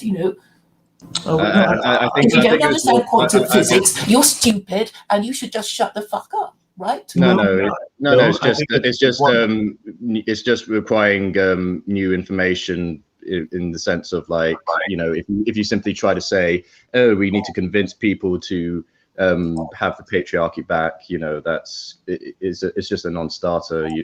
Why is it a non-starter? Because people just don't want to do it. Why don't we examine the reasons why they don't want to do it? Because they've been a lot of men will be the first to go against you, saying like, Yeah, they will. I remember my mom was slapped around by my dad. That's toxic masculinity. And with the deepest respect, even to Jamie, who's a good friend of mine, it wouldn't make a difference because you're still arguing in alchemic terms. You won't be able to implement it because the thing in the world you're facing is no longer based in the periodic table. It's based in the thing that came after. So even though you might consider the long march to the institutions, feminism, intersectionality, the collapse of the patriarchy, Gramsci, it's irrelevant. None of those things are applicable in the new world. Just like when I go to mobile, you're going to sell them your quantum Claire, I'm going to physics dumb it stuff. down, Claire. Let me give you dumb it down. When you had mobile smartphones that had browsers and YouTube streaming, you could do things and manipulate things that you couldn't do with a landline and dial-up. You're talking about landlines and rotary phones when the world now is full of digital smartphones. Okay, but so basically, you're just going to manipulate people into voting for the party that you will give, that you will allow to use your system, and they will win. That's your thing, isn't it? That's really what you're saying. You've got this clever system that you're going to sell to any political party, and they'll buy it from you, and they'll win the election, and they'll control the world, and that's your That sounds like a lot of hyperbole to me. No, it's much more concrete and humbler than that. The new world can only be explained with the new models. And when we read the new world and the new models, it gives us the ability to affect change. Conversations in the old models, while interesting, aren't important to us because we've already been through that, all the people listening, or most of them. So we can understand the conversations in the old. We can talk about dial-up phones and not having a phone that can remember everyone's number. We can talk about keeping lists in books of people's phone numbers. We can do that. We can have those conversations, but they're relevant. We're talking about communication, and obviously you're also talking about communication, talking about giving people the message, obviously with newer technology. But the whole idea is still communication of an idea, so that people understand it, or like it, or dislike it, and act on it, or not act on it, or debate whether to act on it or not. That is really, you need people to understand your idea first. Yeah, but even that understanding itself was completely shifted in the 1990s in the entry of what would be called in qualitative speak the post-truth era, after the work out of Columbia University, that said now the average individual has so many messages on so many media forms that he's no longer capable of having classical rational discourse on that. Instead, he swims in a sea of messages that need a different mode of analysis. Well, we don't need to talk to the hoi polloi, do we? We just need to talk to the political classes. Hopefully, there are some of them who actually care about the national interest, and if they don't, if none of them can be found, then I guess we deserve death and extinction. Not on my watch. Not on my watch. So, Claire, do you think the best way to restore the patriarchy will be through the process of democracy? No. Or not? No, but you can get popular support for that. I mean, I am proposing. Now, what is the best way? Let's not talk about what people are doing. What do you think is the best way forward to restore the patriarchy? The best way to do it is first explain the idea and explain why it is good and why it should be done. That's the first step, of course. Right, and you need the media. And then we can talk about control how of the it media. should be done. Right. So you need control of the media in order to get that message out, correct? Absolutely. Okay. So how do you propose getting control of the media in order to put out that message? Well, we would have to get people who support the idea to agree that the media has to cooperate. Now, what if So, they but don't? one thing at a time. What if they don't? Well, then it's too bad, and then the whole thing, falls apart. But these things can be, these things have to be phased. First, you have to express a coherent idea that could work in theory, and then you get other people to understand and agree, or argue about it, and then finally, when it is understood, Do you have a coherent idea? Do you have a coherent idea of how to restore the patriarchy? Yes. What is your coherent idea of how to restore the patriarchy? Well, it's secular Quranism. Pardon? It's secular Quranism. Secular Quranism. Yes. Interesting. You still haven't heard of it? No. What is secular Quranism? Can you give us in a sentence or quickly? ICP, no disrespect to Claire, but this is not about things like secular. We're here to talk about the politics of pragmatism. The entire stream has been about watching the left, asserting them into our models, comparing them to ourselves. Secular Quranism or any such theological thing is not of no value at all. Because without a model of power, you won't be able to change a light bulb.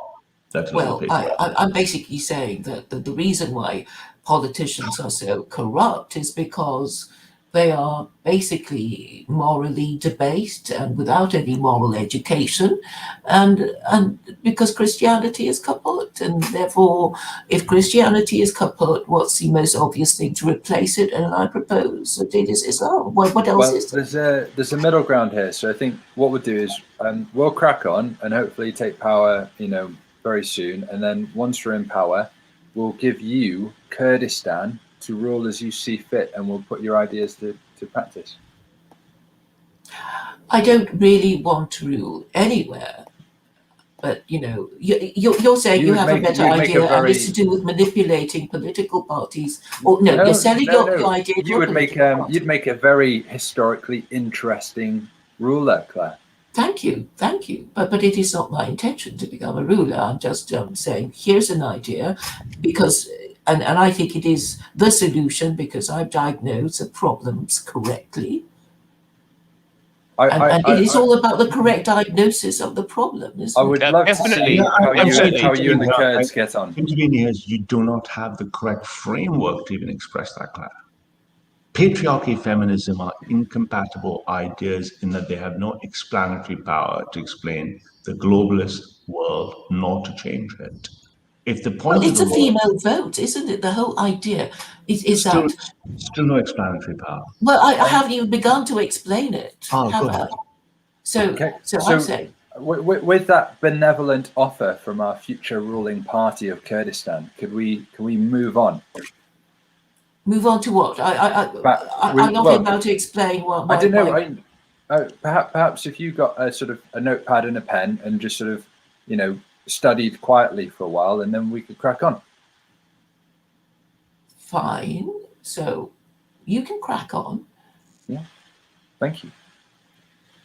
Where were we? It's okay, because one of the things we need to do is to obviously exit the ethno chamber and the echo chamber. I spend time on jogger panels. I spend time in all sorts of places, and Claire is a high IQ, shall we say, maverick. And it's good to have all sorts of challenges, but there's a law of diminishing returns of value. And I think that's what the audience seem to think, right? Now, I'm happy, Claire. I would take a one-on-one stream with you, take without a hostile audience. If you are interested in learning, happy to share everything we know. I'll share as many things you like to know. But on the other hand, we don't really care about knowing as much as I think we care about doing, right? Am I right, guys? So I think that's... I'm for knowing for doing's sake as opposed to knowing for knowledge's sake, right? 100%, Ralph. That's why I'm here. 100%. Indeed, yeah. As I said last week, we are experts in knowing and experts in the intellectual side of things, and we're very poor. We're very lots of paucity in the actual methodology side, the doing side. So it's by time we transferred our intellectual curiosity to the methodologies and the doing side of it. Agreed. Yeah, and I think I was speaking to Dunstan and others. We're going to start maybe even this evening and have a few chats and start creating those kind of streams and stuff which we can keep private and not broadcast, so we can have functional working streams without necessary public exposure. Because otherwise, we're going to have to deal with the chaos of the circus, right, which is different. But that notwithstanding, for me, the reason I did a stream, let's just zoom out, zoom back, take a deep breath. The reason I did the stream is, one, we're looking at the cathedral. Two, we're looking at a post-nationalist world. Nationalism is going nowhere in Britain. We're looking at populism. It's got three wings. We looked at, because of last night's stream, with the very organized, very fast-forward moving left-wing division of populism. And the idea here was to listen to the stream, analyze it, then look at the manifesto of the left. For me personally, to look at saying, well, if I'm extending myself in a post-nationalist sense towards populism, what do I keep from nationalism? What won't I compromise on? What do I need to share and mediate with the libertarians and the liberals and the left? And what do I need to reject from the left as a no deal, right? Like a deal breaker. So something in the left will be okay, we'll be ambivalent about, some will be deal breakers. The same for the libertarians, and that will allow us to surface bottom up I guess an approach or a set of product propositions or principles that we can then keep circling on the side. That was my objective. That was my objective as well for today's stream. Right. If that makes sense, just for all those catching up now. So hey, Aussie, whatever. So Ralph, let's see if I get an understanding. So it's a new kind of popularism in that it's managed by advanced technology, which allows it offers the people an opportunity to communicate with the central political party about their local issues, and in that process, the people will start to formulate groups by themselves, and it wouldn't be called nationalist groups, but it will be groups based on shared values. No, so today, if I recap what we did and watched with this diagram, we are making the claim that nationalism over here is insufficient in the presence of globalism and the cathedral. What we want to do is look at populism. That is populism is the people against power, independent of their left-right orientation. Then what we want to do is say, today we'll look at left-wing populists that are successful, who we noticed in our messaging are anti-capitalist, and keep saying the problems of the world are either capitalism or the right wing, so that we can find what's common between these three, the set of common features that we can accept in a populist framing of what we want. Given that we know that about 25 to 30% of the British electorate are populists with different subcomponents, the game was to go, can we look at this so we can see what we can and can't accept? Then can we take a different stream and look at this to see what we can't and can't accept, so that we can package this up to achieve these goals that will not be delivered by this. Right. Does that make sense? Yes, and then so the goal, the word nationalism wouldn't fit in. It would be what would be the new name of this entity that's countering the cathedral? Well, what would be the name of it? Forget the entity and first think of this is not an entity diagram. It's an ideological diagram of a population. The name of the ideology is already, we don't have to invent it. It's called populism.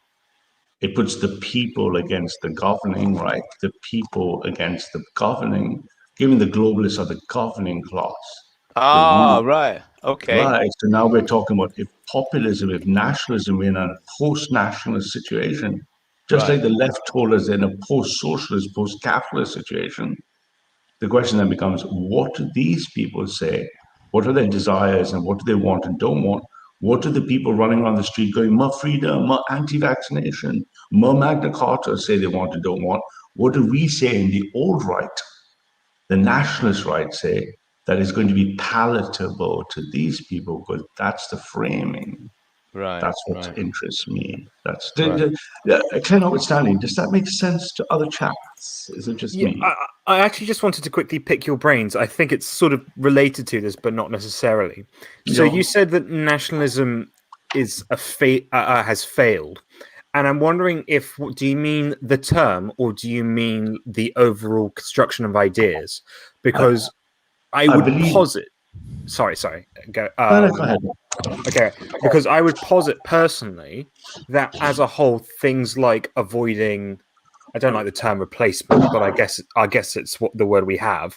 Things like avoiding that, being against mass immigration, that is a common, almost ubiquitous belief among British people, and those are clear tenets of nationalism. So when you say nationalism has failed, do you mean the word? Do you mean the? I mean both I mean the potency of the ideology being delivered by the people in the box on the right has failed. Okay, so people who describe themselves as nationalists have failed. People describe themselves as nationalists, and let's say if I imagine each of these polities, like populations or groups, games on a board, like actors on a board, the nationalist actors will have to reappropriate their goals and reposition themselves and repackage themselves in order to effect change via populism. They still want to shut the borders. They still want to protect their people. They still want these things, but being able to use the word and make a movement like the BNP or For Britain, etc., is not going to deliver this. Because these people, I'll tell you what, these people, because these people are going to be spending part of their energy fighting the left and the middle. Right. Yeah. Can I just add a little something to that? So Ralph said a few times, that he's used this phrase, that the left has won that argument, and a part of how I see that is Pavlovian conditioning. And through the media and other vectors, the public psyche has been barraged relentlessly on a whole raft of issues which have truly successfully been, terms have been ruined and conditioned, likely beyond repair for a few generations from us. So there's a lot of concepts. There's a lot of concepts. Yeah, for sure. There's a lot of concepts which we need to really get past, and that's why I think focusing on policy rather than ideology is a real winner. Especially if the ideology packages common things. So, for example, let's take some common things. 70% of the people think the governance is broken. 58% of people say no party is existing speaks for me. 35% of the people say they're populists. If you are left, in the progressive left, you spend all your time bashing liberals and fighting the right. If you're on the right, you spend some percentage of your energy fighting the middle, Sargon of cards, fighting the left. Populists, by definition, would have reached an agreement on the lowest common denominator, which takes out that infighting and focuses that power.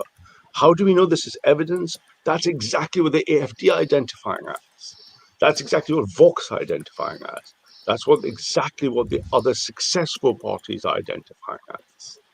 Hence the conclusion at the end of alt-right 2 that tying yourself and identifying yourself in such an ideology is strategically incorrect. That's my reasoning. Happy to have my reasoning smashed, of course. Oh, okay. In your efforts to achieve a good system for popularism, if that is achieved, and then it can then counter the cathedral, and as it starts to grow in power and number, how will the racial and ethnic issues just fall into place? No, because what we're doing is when you say racial and ethnic issues, you're going to have to find the lowest common denominator in populism that works for that minimum base. What we agree on in simple English, and we agree to disagree on. I can form a business relationship with people. I can form a social relationship with some of my best friends. Some of my oldest friends I've had running battles with for over 20 years on things we disagree on, but we're good friends. So we find out what we agree to agree on and what we agree to disagree, but still protect the relationship. So a populist relationship must be built on what we agree to agree on, agree to disagree on, and what none of us can accept. So if you imagine things we all agree on, things we'll agree to disagree on, but still maintain the relationship, and things we will say are deal breakers. So for example, if I use a couple of examples to make it real, I have a friend, and he's an old friend of mine. There are things we're very close, intimate on many levels, and there's some things we fight all the time about. But there's some things that are deal breakers, like I would never sleep with his wife. That would be a deal breaker.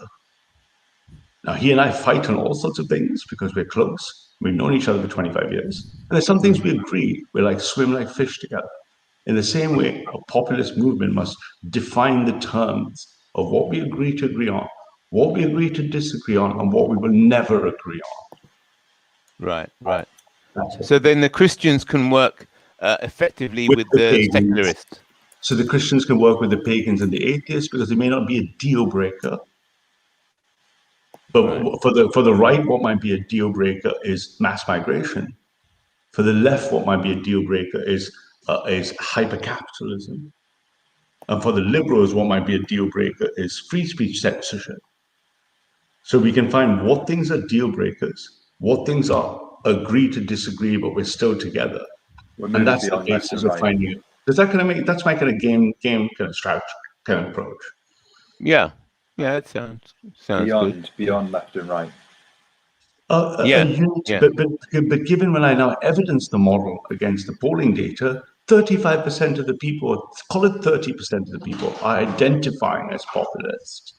So they're already putting themselves in the camp.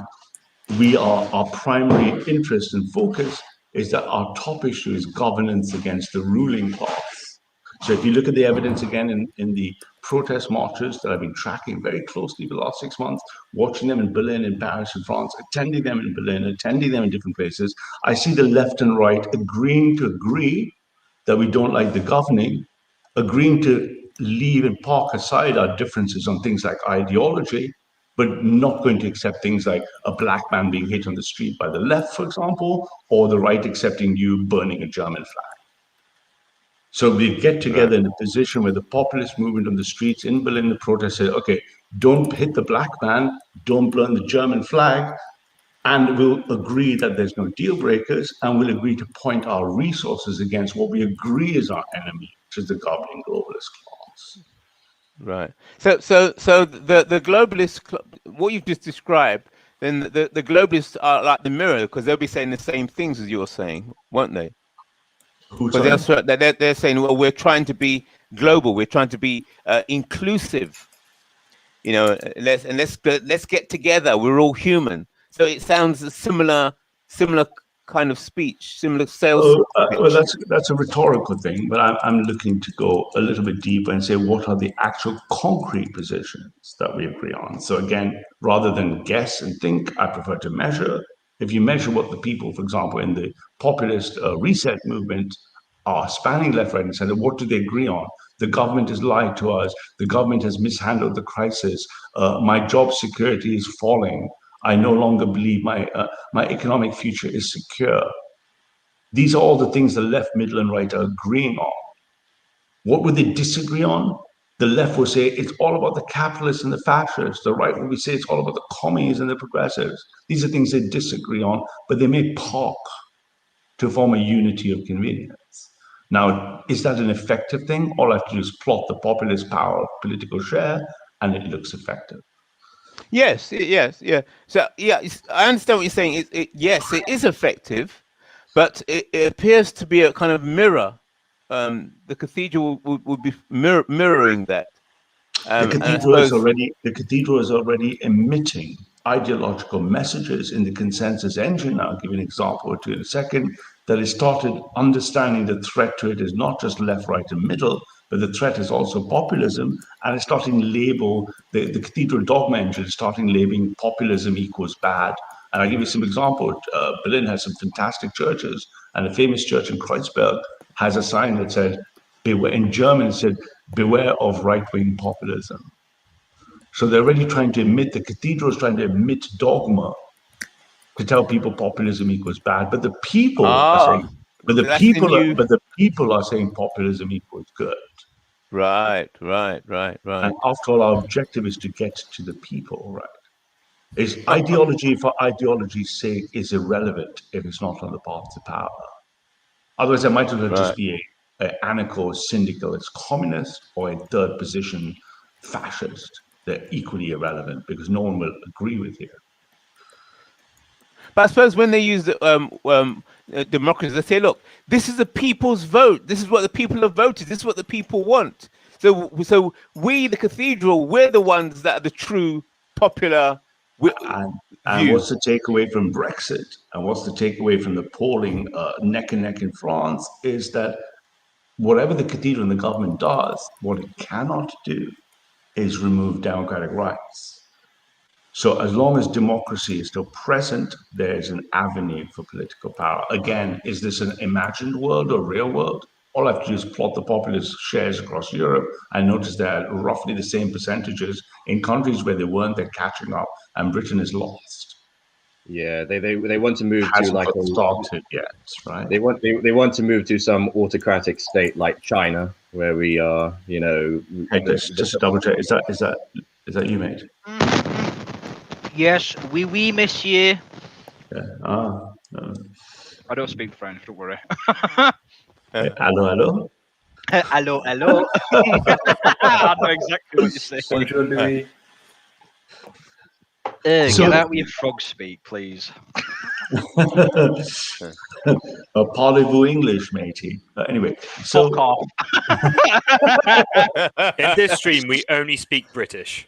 I don't know what that is, but it's awesome. So then, once again, if you imagine what we were trying to achieve here, is we look in detail of the rising and ascending wave 3 of the left-wing populists. Later on, I want to look, and we'll go round and round in detail to look at the Heritage Party, the Lawrence Fox, the dogma from the protest movement, because they sit firmly as libertarian. And then we have to go to the alt-right too that's collapsed and say, look, do you still want to run around with PA, Sikh hiding and saying it's the Jews, or do you want to save your nation? Yeah. So then you're going to have to put down your Messerschmitt and your Luger, and you're going to come to play. You have to come to play with the populists because no one's going to take the Messerschmitt and Luger. Yeah, there's a nice Goldilocks zone between PA and Heritage Party or Lawrence Fox, whatever. No, but guys, I might just be smoking some grade A cannabis here or something. So please correct me if you think. Don't fucking feel shy. Don't listen to Claire and think Ralph's just woozing you because of his dreamy voice. Fucking shoot me down, boy. Shoot me down. Yeah, I mean, don't, Okay. My feelings won't be hurt. I promise you I'll still love you tomorrow. How about that? It's all Ralph. What do you have to lose? Okay, so England. We're all here just to listen to you whisper sweet nothings into the microphone, Ralph.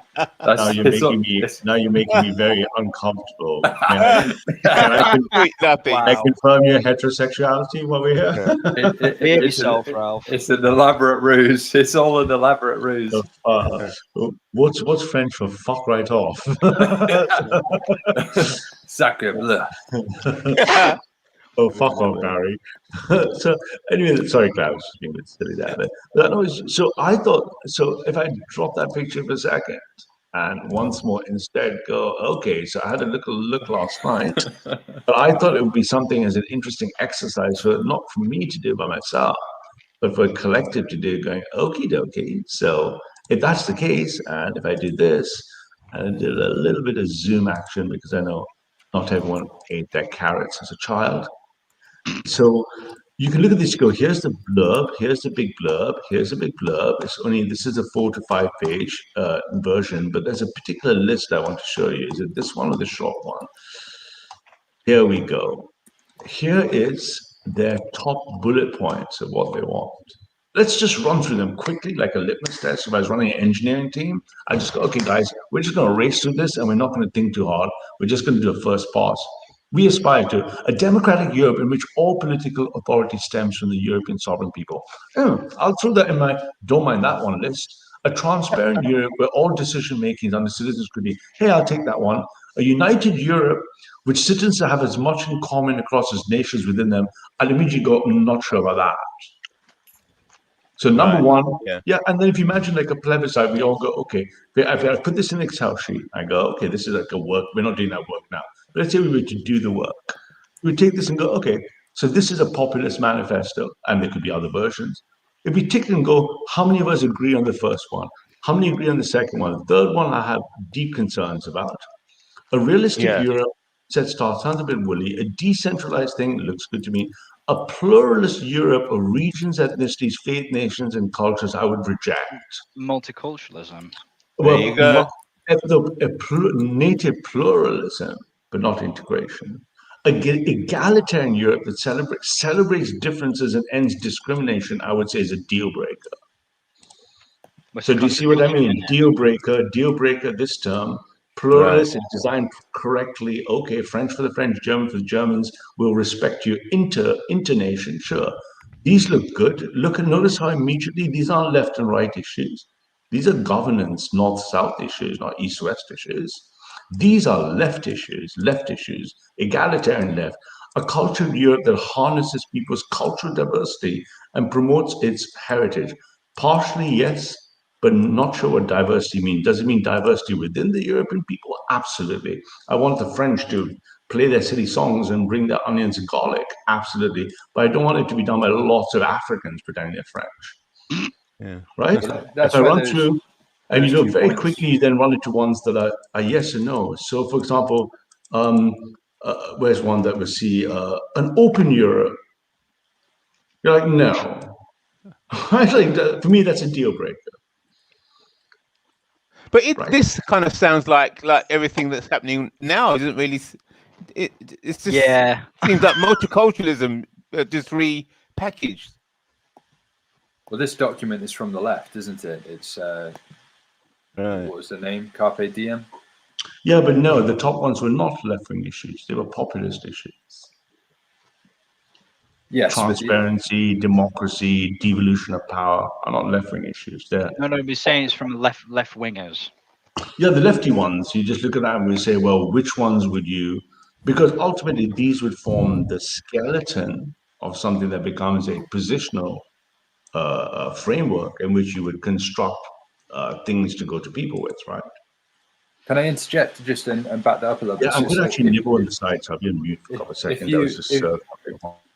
If you follow the line of thinking of kind of the marketplace of ideas, and if you take that metaphor and you treat ideas, not ideology, but just you know, so each one of these policies or suggestions or proposals would be an idea in that sense. And if we're engaging in the free trade of these ideas, it's like, well, you come to the forum with your wares, seeking to enhance your wealth, and you know your trading partners are also seeking to enhance their wealth, and you gain in engage in mutual exchange.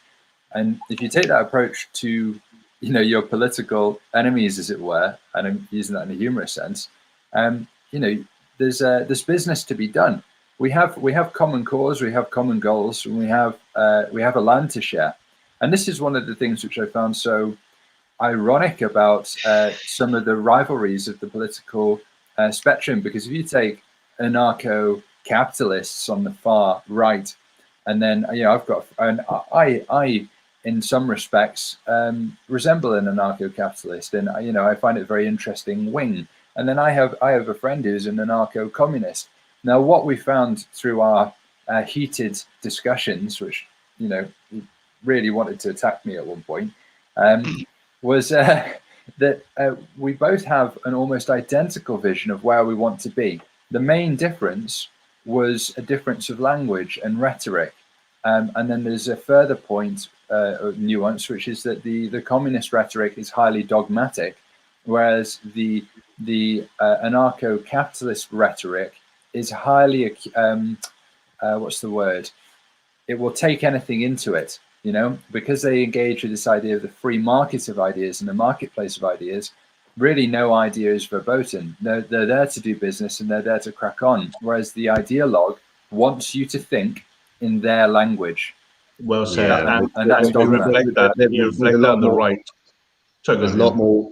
There's a lot more martial prowess on the left, definitely, because I mean the libertarians. There's all good of they're all well and good these ideas, but they're still very individualistic ideas, and it's not going to get the same sort of collectivist support as you get from the left, who will indoctrinate their masses with envy and resentment towards. Exactly. I'm highly sympathetic towards libertarianism and liberty and anarcho-capitalism. However, none of them will carry the day, and none of them have any scope for engaging with our legitimate ethnic roots, which, if I had to identify any one thing as the key, which is obviously much too simplistic and reductive, but if I had to, I would say it's for all nations to get in touch with their roots.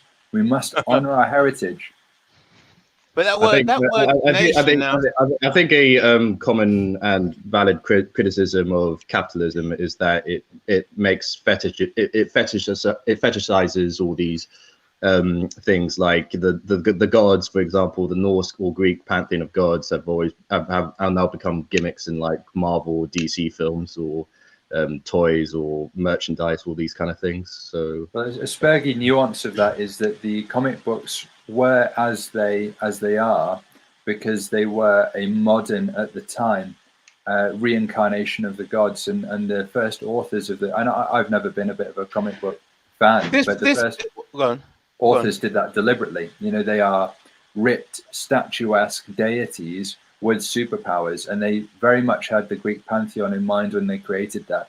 And then that relates also to Greek indigenous religion, which we know as Greek mythology, but which to the Greeks was religion, is much as Michelangelo's cross-section of the human brain and on the ceiling of the Sistine Chapel. As Keo says correctly, going off topic, but even when you said what you said, the temptation is very quickly to go into your own idiom and talk about heritage people, exactly. Right? But if you look at exactly, go on. Yeah, sorry. yeah. So this populism, right? See if I can try and bring in Claire's concerns here.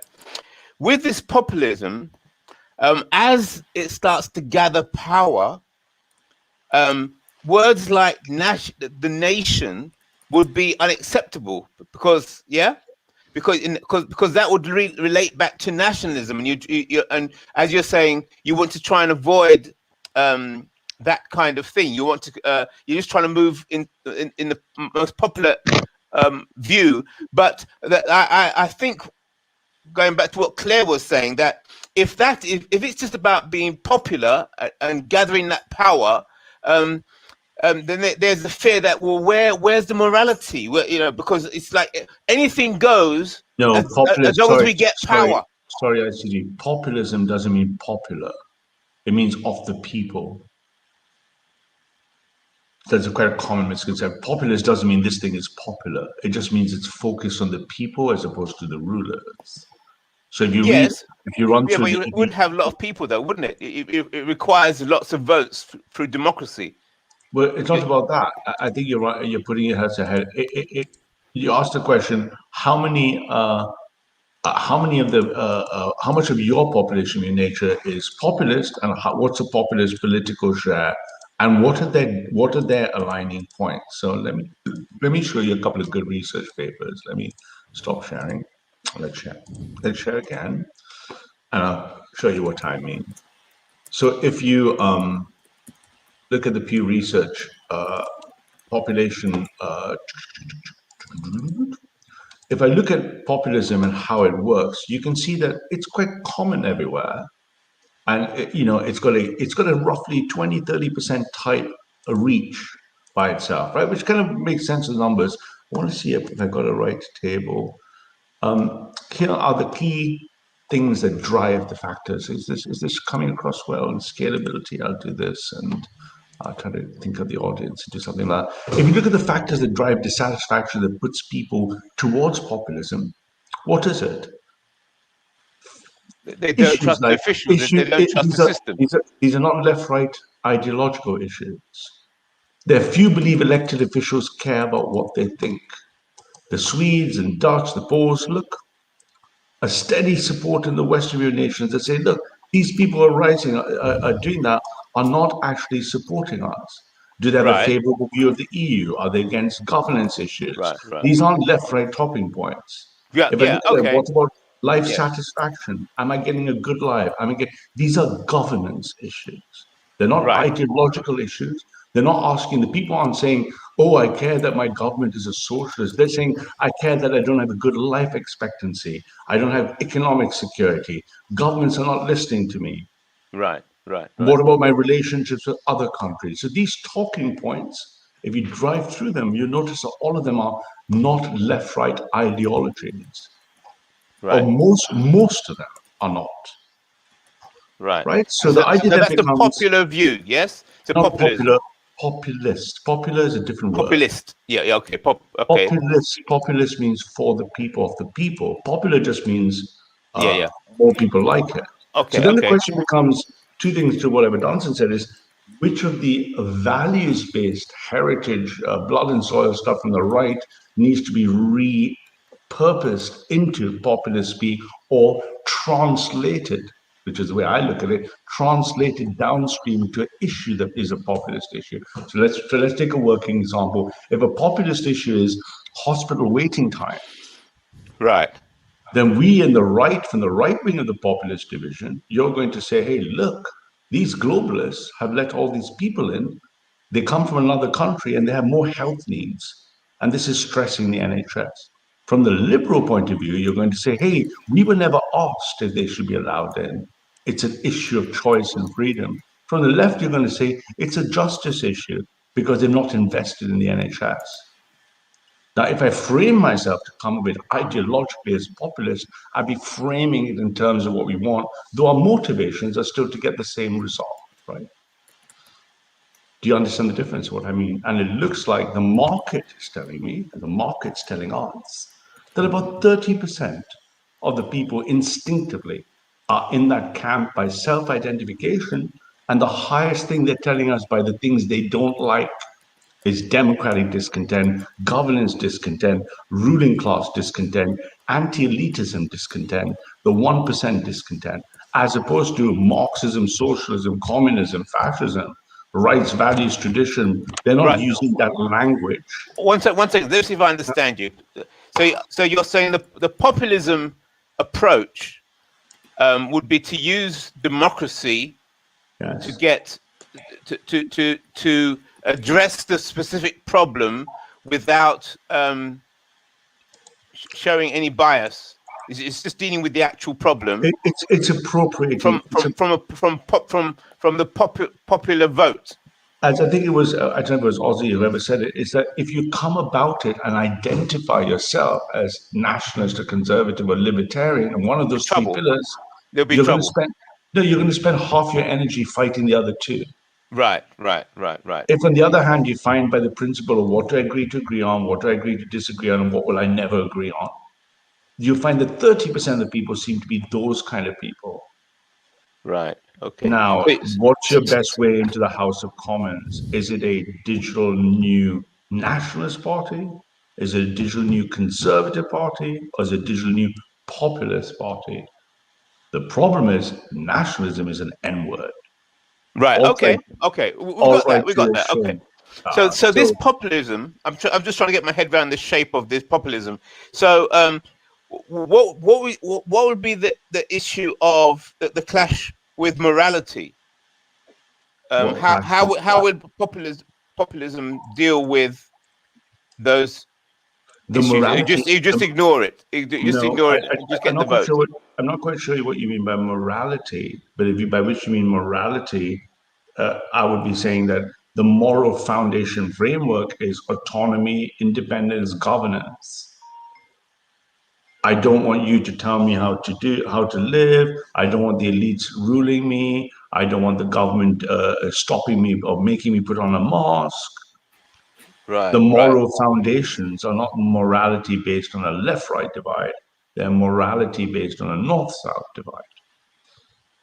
Right, and so therefore the morality will be expressed in people voting with their feet by saying, well, look, this if we don't like this, they've got to gather enough people together to influence the leaders of this new populist party to implement those policies. So there's ideology and ideological structure and framing, and then there's pragmatic things like strategy, ideology, how you take a party. I try to separate those things, man. We're speaking in the political, ideological orientation world, right? We're not speaking the what do I do with this? That's different. Because look, you can't change someone into something they're not. There's no time. What you can do is you're trying to grab as many customers. So if I switch into a market hat, put my capitalist hat on, and go, here, I've got a new product. I want to sell it to as many people with the lowest cost of sales. And the question is going to be, well, where's my natural market for this? How do I sell my customer pain gain, my product value proposition? And that's going to frame what I say and do, right?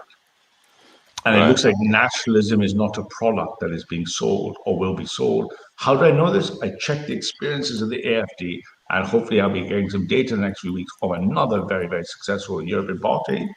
And we check what they did to win. Right. And if what they did to sell their product is what worked, then I should do what they did to sell their product, right? If I was just putting on a capitalist perspective. Okay. So but you guys can fucking shoot me down. I mean, the idea here is I want to hear from other people. If you think this is, like I say, grade A ganja stuff, or is it kind of, whatever grade A ganja means? Is it that stuff, or is it? When you get into power, what with this strategy and this party gathering and selling this product. Once it gets into power, then it can counter the cathedral, and that's the main goal. Yeah. Right. And once you counter the cathedral, then everything else will sort itself out. Yeah. For me, that's the you ain't gonna need it. I don't care about things like that, because why would I care about that? I haven't got power. There's a technical consideration, which is that those who take it upon themselves to organize something also, through their instigative force, have the power of that thing. If you build an organization, you control it up to a point, depending on how you structured it. Yeah. So, if a group manages to take power along these lines, the impetus is inbuilt in the seed sort of demographic set who created or not so much demographic, but the seed set which created I don't want to call it a movement, because I think it's a very cringe term. The entity. It's implicit. Yeah. Right. It's implicit in the origins, in the ontology of the organization. And this is a tangential demonstration of this, I think, is how Rome Christianized Britain, because the Western Roman Empire had already fell, but the Pope sent Augustine to a Kentish king, Ethelstan, I think, or Ethelbert, and they said, be a part of Christendom.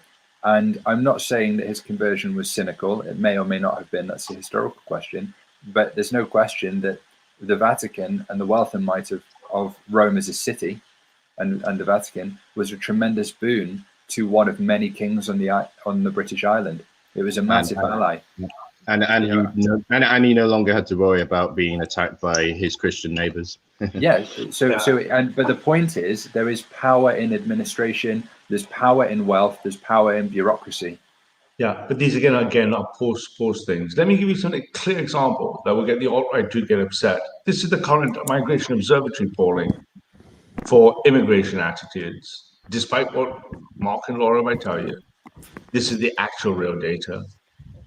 Do you think the number of immigrants to Britain should be increased a lot, increased a little, remain the same, reduced a little, reduced a lot? It looks like 35–40% of the people are immigration ambivalent. You can see the left saying increase a little, a lot, and right reduced a little, lot. So reduced a lot's only 20%. So if you came about it with a right-wing message or a nationalist message that was a closed border message, you're out of touch with the market. But then there's another metric. How important is immigration anyway to you? Not what do you think should be done about it?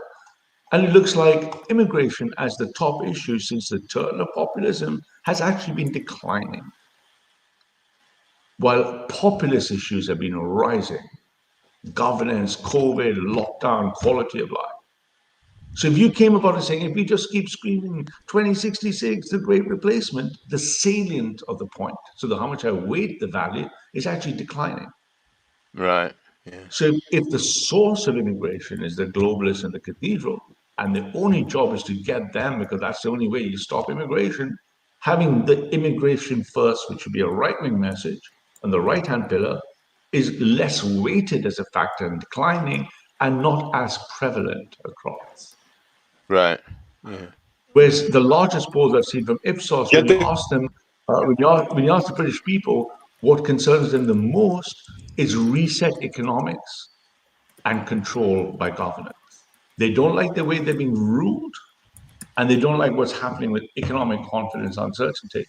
So what unites a populist plan must be sensitive to the market and to be able to attract its customers, as opposed to being ideologically centric, where it may be out of whack with it. So you might say, look, I only drink San Pellegrino blood orange. And you know what? That's because fucking Evola told me to. And you're like, well, okay, I understand your stance, Evola, because you read Evola, you only drink San Pellegrino orange. And you're like, okay, I'm going to set up a business selling San Pellegrino blood orange if nobody buys it. Right. Isn't It's this a major so, die on that hill, right? Isn't this a major problem, though, if we are considering, if a lot of what we're doing is based on this idea that there is a latent disagreeableness within the population over immigration? Isn't this a real problem? Because it shows it isn't really there. It's a problem that shows you that the alt-right to ideologically perspective, though you could reason it really well towards the objectives of nationalism, cannot be met by nationalism. That's what I mean. If the objectives of nationalism is preserving the native majority, and your logical reasoning would say, okay, that's by stopping the borders. But then when you go to market with that, the market tells you, okay, we might care about that, but that's not what we might agree with you now, but it's not what we care about. Right. You're not might going to agree, make, but you don't care about something. Yeah, it might not be ranking as high in your head as, for example, as lockdown or as a governance issue, as job security. If you need power to stop, so if you need power to stop migration, and power comes before stopping migration, then why would you choose that? That would be choosing the right. Similarly with the left. If the left say trans lives matters, really matters to the left. They love trans people. But every time you try to push trans people, the population say, well, okay, maybe I don't want to kill trans people, but it's not a big deal to me. Yeah, so as I understand it, then this would basically be sneaking a policy behind the back door. No, because there's no policy unless you have power. There's just a policy dream. Okay, but yeah, this is pure power. My point is that, like, I mean, hopefully you'd understand what I mean if I said, like, you know, people vote for something and then all of a sudden you go, aha, well, you actually got this. Okay, can I throw a couple of ideas at that one? But hang on a second. No, it's not sabotage. It's not being disingenuous or deceptive or deceitful. Because let's look at how the AFD are operating. They're not being deceitful and deceptive. They're being pragmatic. They're going, if I don't have enough seats to stop migration, I can tell the people I don't want migration, but that's not why they're voting for me. Can I throw a couple of ideas at this one? Because I see where Ozzy's coming from, and I've been sort of wrestling with this a bit over the past sort of week or so, and it's like, you know, questions of being disingenuous and dissembling and all this kind of thing. But if you look at it through the lens of there is a powerful popular will that's not being met. So you've got that kind of niche waiting to be expressed and exploited in a positive sense. And then you take Ralph's point about not putting the cart before the horse. The horse drags the cart, not the other way around. We're not in power. We don't need a raft of policies. Obviously, we're going to have like governing documents and stuff, but maybe don't even need a manifesto per se, or at least it'll be one which is drawn directly from the public will through a very modern version of kind of polling. And this is the most important point. If you imagine the British parliamentary system as it is supposed to function, and by that I mean a representative democracy of public servants serving the public will, actually serving the public will, which now is a radical notion. It's almost revolutionary in nature because it's so far from what we've grown accustomed to. And then you bring that back to your question of policy, Ozzy. The policies spring organically from the public by this model. It's not some top-down, astroturfed social engineering. It's actual governance by the people. And it almost sounds like a cliche lie because we're so cynical. We're so cynical now. Yeah. It's not cynical. I'll tell you what, you know what's very difficult? I mean, I no disrespect to Claire, but sometimes when you have to shed skin and let go of things, it's painful. So, for example, when I had to let go as a child of like understanding the difference between geometry and calculus, I had to let go of my brain of what I knew before. Same thing happened with quantum mechanics. Yet I had to let go of something I thought was true. It didn't mean I threw the baby out with the bathwater, and I still believe what I believed and wanted. I just had a different way of looking at the problem, and I understood that there's no such thing as Newton's laws of motion. It's just they're all fucking quantum wave function. Then when you realize you understood string theory and everything else, you realize the same thing. You're like, shit, what I want to believe and think I believe isn't necessarily aligned with reality, right? So if I look at the largest data polling that comes from the government, bear with me just a second, from transmitted through people like Hope Not Hate, let me show you what that shows us. Right, so here we go. What's the screaming? 61% crazy, so the data is about a year and a half old. It's actually risen. I haven't got the latest one I have.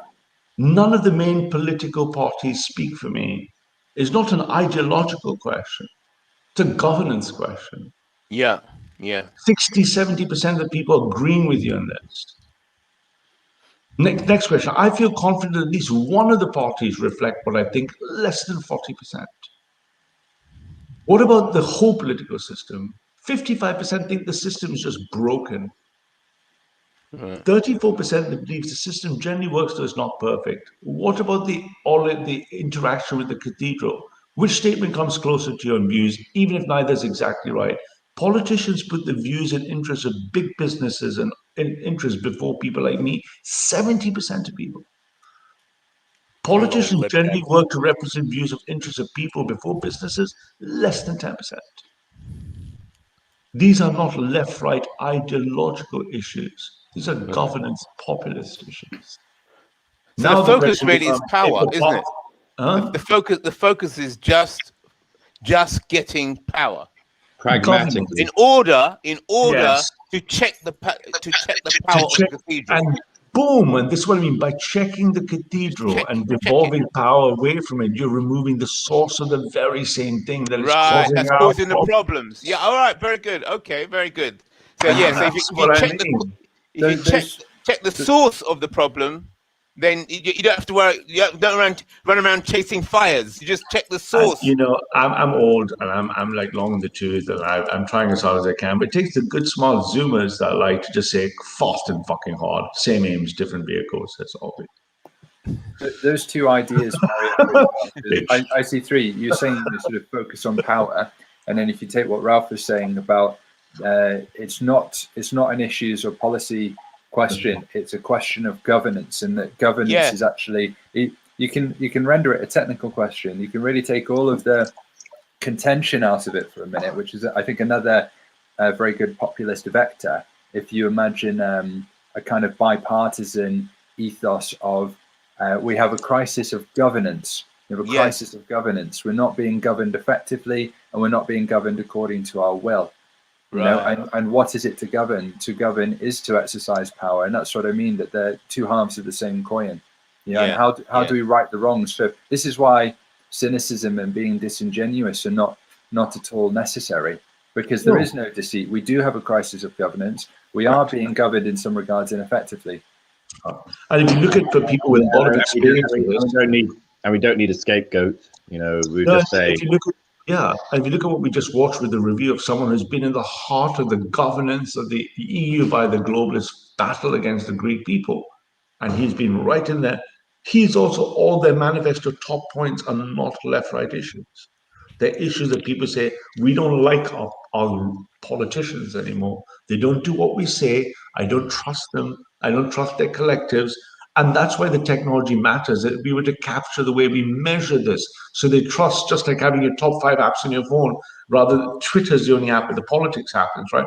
Go, no, I go every day, I'm getting an event. Who in my area agrees? Let's name and shame and hang them on governance issues, not ideological issues. Right. Yeah. Yeah, Okay. punish the politicians issue, not make you believe in my ideology. Why? Because by inference, therefore, you are weakening the globalists, you're strengthening the people. And then if you believe that naturally the British people didn't want to be replaced, that would follow downstream. Don't why analyze that now? You're not even a single person in Parliament. Now, if you look at what the AFD is doing, from what I watch very well, and a lot of information sharing, they are adjusting their ships. They're shedding that skin and they're moving, going, hang on. The way to do this is to get the people on our side. And to get the people on our side, let's listen to what the people are telling you. Yeah. This is quite fast, actually. It's quite because it should be very fast because and powerful and effective in that it's very simple. Just good governance. That's all. Good governance is a top issue, is by the data I just showed. We're just about good governance. We're just about good governance. Don't worry. Once we've got good governance, we'll deal with all the issues. But we're about good governance. Exactly. When you tell the people, how do you want to deal with the issues? Let me give you an example. Suppose I had to buy a car, and I didn't want to run the bits, but the car was not running well. I wouldn't care about its bits. I would care about its higher metric that this car isn't doing well. Now, if I told you, look, I'm not going to tell you about how the car works and the different torques and the transmissions. I'm just going to tell you, hey, this car is a better car. You'd be like, okay, I'll take the better car. Then I'll talk about the bits I need changing in the car. The people are telling you they don't like the way they're being ruled. Right. Amen. So just focus on governance. Good governance. Can I just ask, everything else is downstream. Yes. Can I just ask Ralph, when it comes to the Alternative for Deutschland, how much scrutiny is for their voters on specifically the politicians' merits or qualifications? That's different. That's a campaigning thing when you're not a politician, and then there's a staying in your seat after you win an election. So there's trying to win an election, getting an election event, and then staying in. And what happens is, if you're an incumbent, you've got to satisfy them because most people get disgruntled with incumbents. If you're not someone, you've got to woo them and win them and seduce them. So there's the woo, win, seduce pattern to enter, and then there's stop them getting disappointed with you once you're in. Our cases, again, Yagni, you ain't going to need it. I don't care about the post, any of that analysis. I care about what's necessary to organize, digitize, scale up, and go get those British people who we know don't want to be replaced. We know they're not globalists. Brexit told us by the largest plebiscite in British history that they're not globalists. I don't need to know more than that. I need to know how do I get them right. I love that word. I love that word seduce. I keep telling that to my nationalist mates. They keep like, no, let's just say how it is, you know. And you got to seduce the public. That's right. They're like a woman. Seduce is one word, but I think better than that is listen to them. I think because having sat on sales and tech all my life and stuff, I know if you don't listen to your customer, if you don't listen to it, you're not going to win. There's a truth in there, which is, you know, lo and behold, the public need to be treated with a degree of respect. And listen to it, right? I mean, just take the Claire example. She didn't want to listen to us. And at some point, we didn't want to listen to her. Why? Not because she's Claire. I like Claire. No, we didn't want to listen to her because she didn't want to listen to us.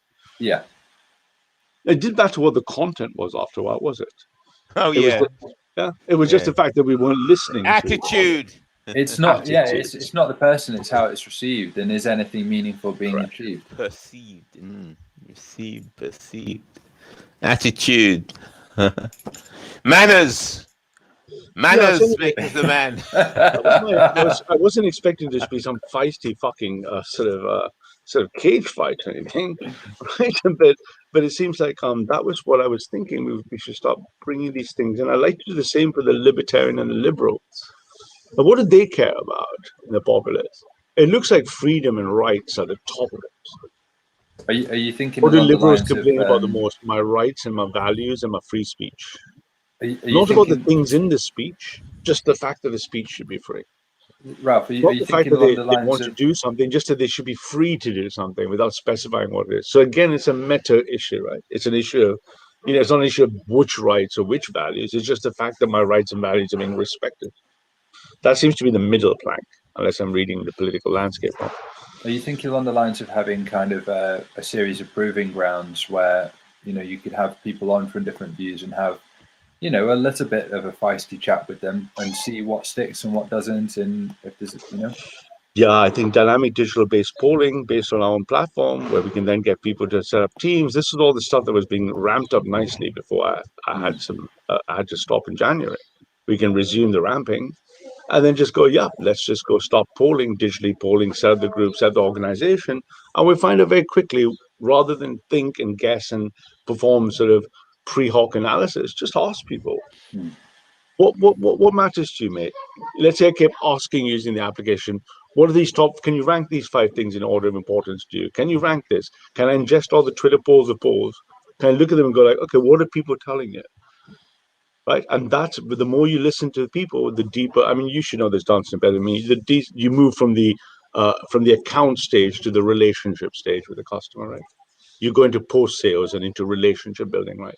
You go to pre-sales, then you go to sale, but a sale is not enough. You need a relationship, right? That way you can sell him again, upsell him, cross-sell him, repeat sell him, right? So Account relationship manager. building. The Yeah, account manager. relationship. Yeah, relationship. I find there's a mischievous kind of satirical humor in this notion of fixing everything through like basic human decency, and it's just like listening to people, listening to what they want, giving them a fair shake, and then attempting to sort of fulfill the national desire in a positive way. It's very neat and it's very simple, and it's amusing that to destroy such a terrible moloch as globalism, all it takes is just be human beings. That's right. Yeah. I think the people are already listening, aren't they? So, right, they're already listening. They already are telling you what they want, and the people in the globalists and the power are not listening to them. We already know that, right? So, I like to annoy people in my life. For example, I mean, I don't like to really, but when I was younger, I was even more irksome and annoying than I am today. So, I mean, I'm pretty insufferable today, but I was terrible when I was younger. And there's a famous playwright, David Mamet. So I used to play a lot of chess at Harvard Square, and I just, for some reason, we got off on the wrong foot. So he spent a year or two just, I'd annoy the fuck out of him just pathologically because I'm a bitch. But he wrote a film called Glengarry Glen Ross, and here's the scene from it, which tells you everything you should know about sales and selling. Genius play, a very good playwright, and a great scene. Land belongs to the BM.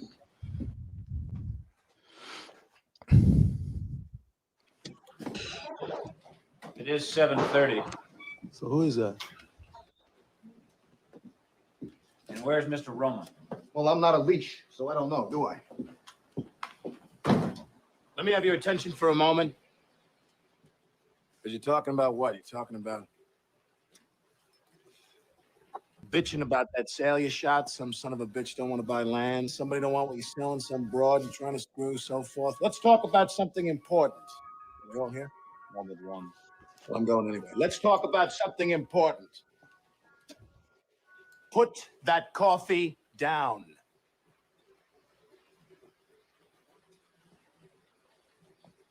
Coffee's for closers only. You think I'm fucking with you? I am not fucking with you. I'm here from downtown. I'm here from Mitch and Murray. And I'm here on a mission of mercy.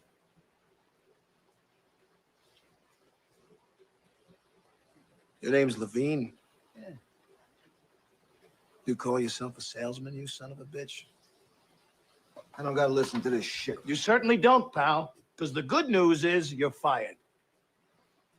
The bad news is you've got just 1 week to regain your job, starting with tonight. Starting with tonight's sit. Oh, have I got your attention now?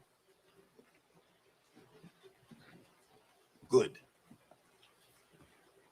Because we're adding a little something to this month's sales contest. As you all know, first prize is a Cadillac Eldorado. Anybody want to see second prize?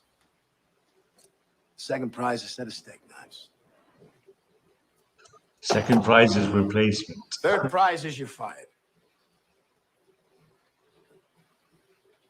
You get the picture?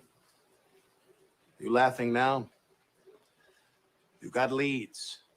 Mitch and Murray paid good money. Get their names to sell them. You can't close the leads you're given. You can't close shit. You are shit. Hit the bricks, pal, and beat it, because you are going out.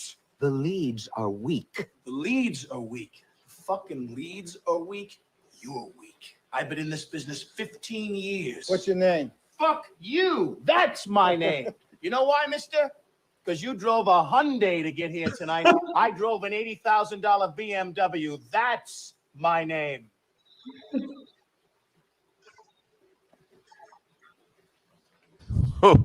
Name is your wanting. You can't play in the man's game. You can't close them.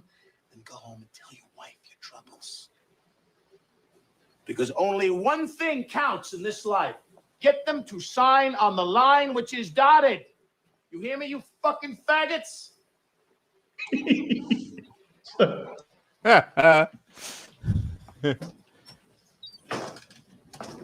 A, B, C. A always be B, C closing. Always be closing. Always be closing. AIDA. Attention, interest, decision, action. Attention. Do I have your attention?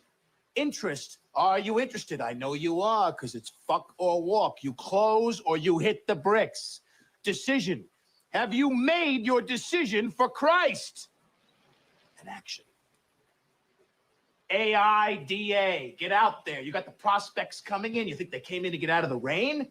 A guy don't walk on the lot lest he wants to buy. They're sitting out there waiting to give you their money. Are you going to take it? Are you man enough to take it?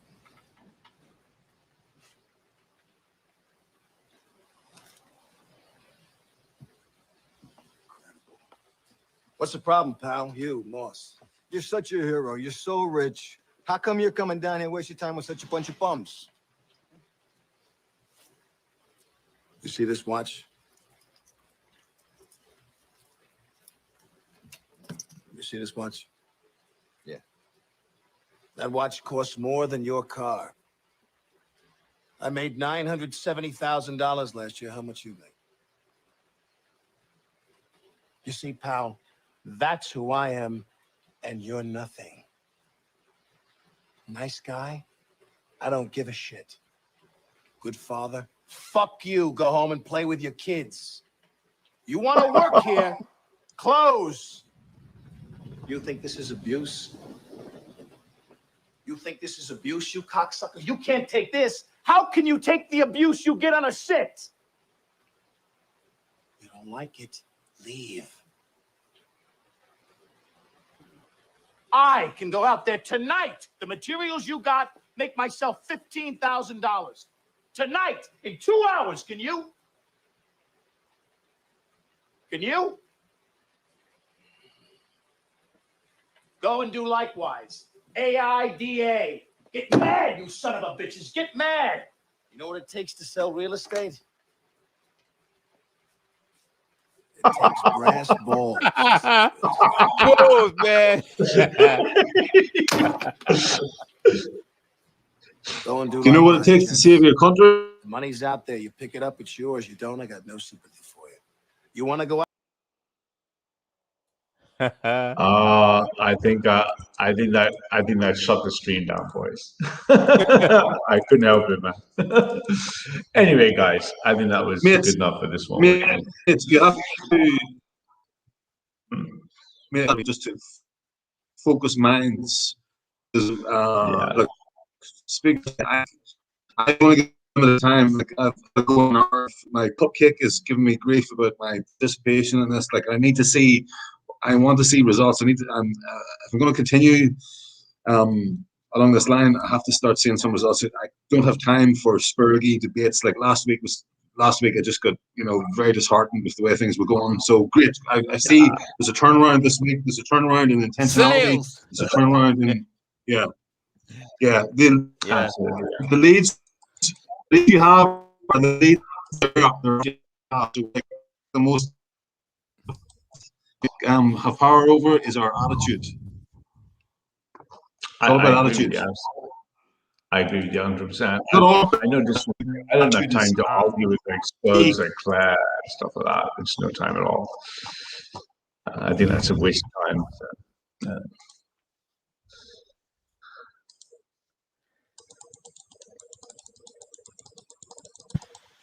I don't know why things are breaking. Yeah, amen to that. Amen. So anyway, guys, so that was that bit.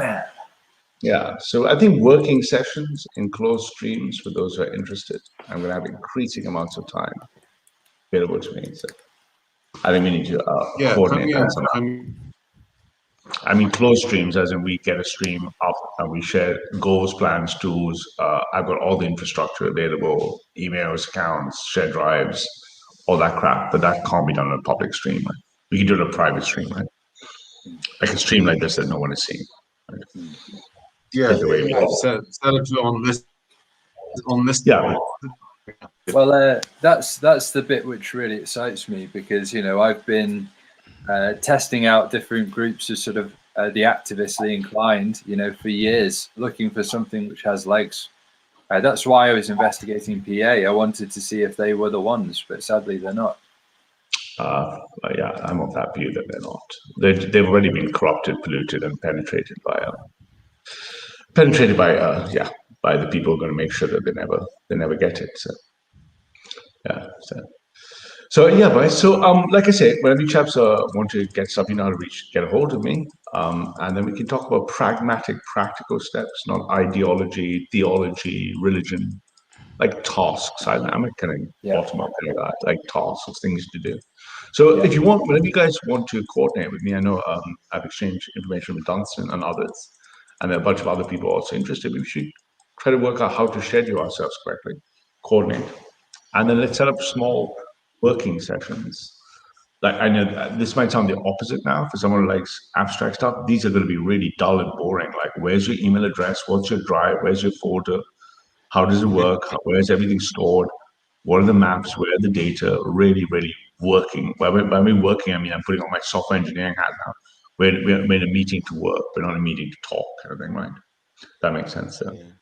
Yeah, I've got to learn to how to manage, because of your software and computing, how to get to information really quickly because you arrange things properly. You know how to arrange files and information so you can get there quick and directly.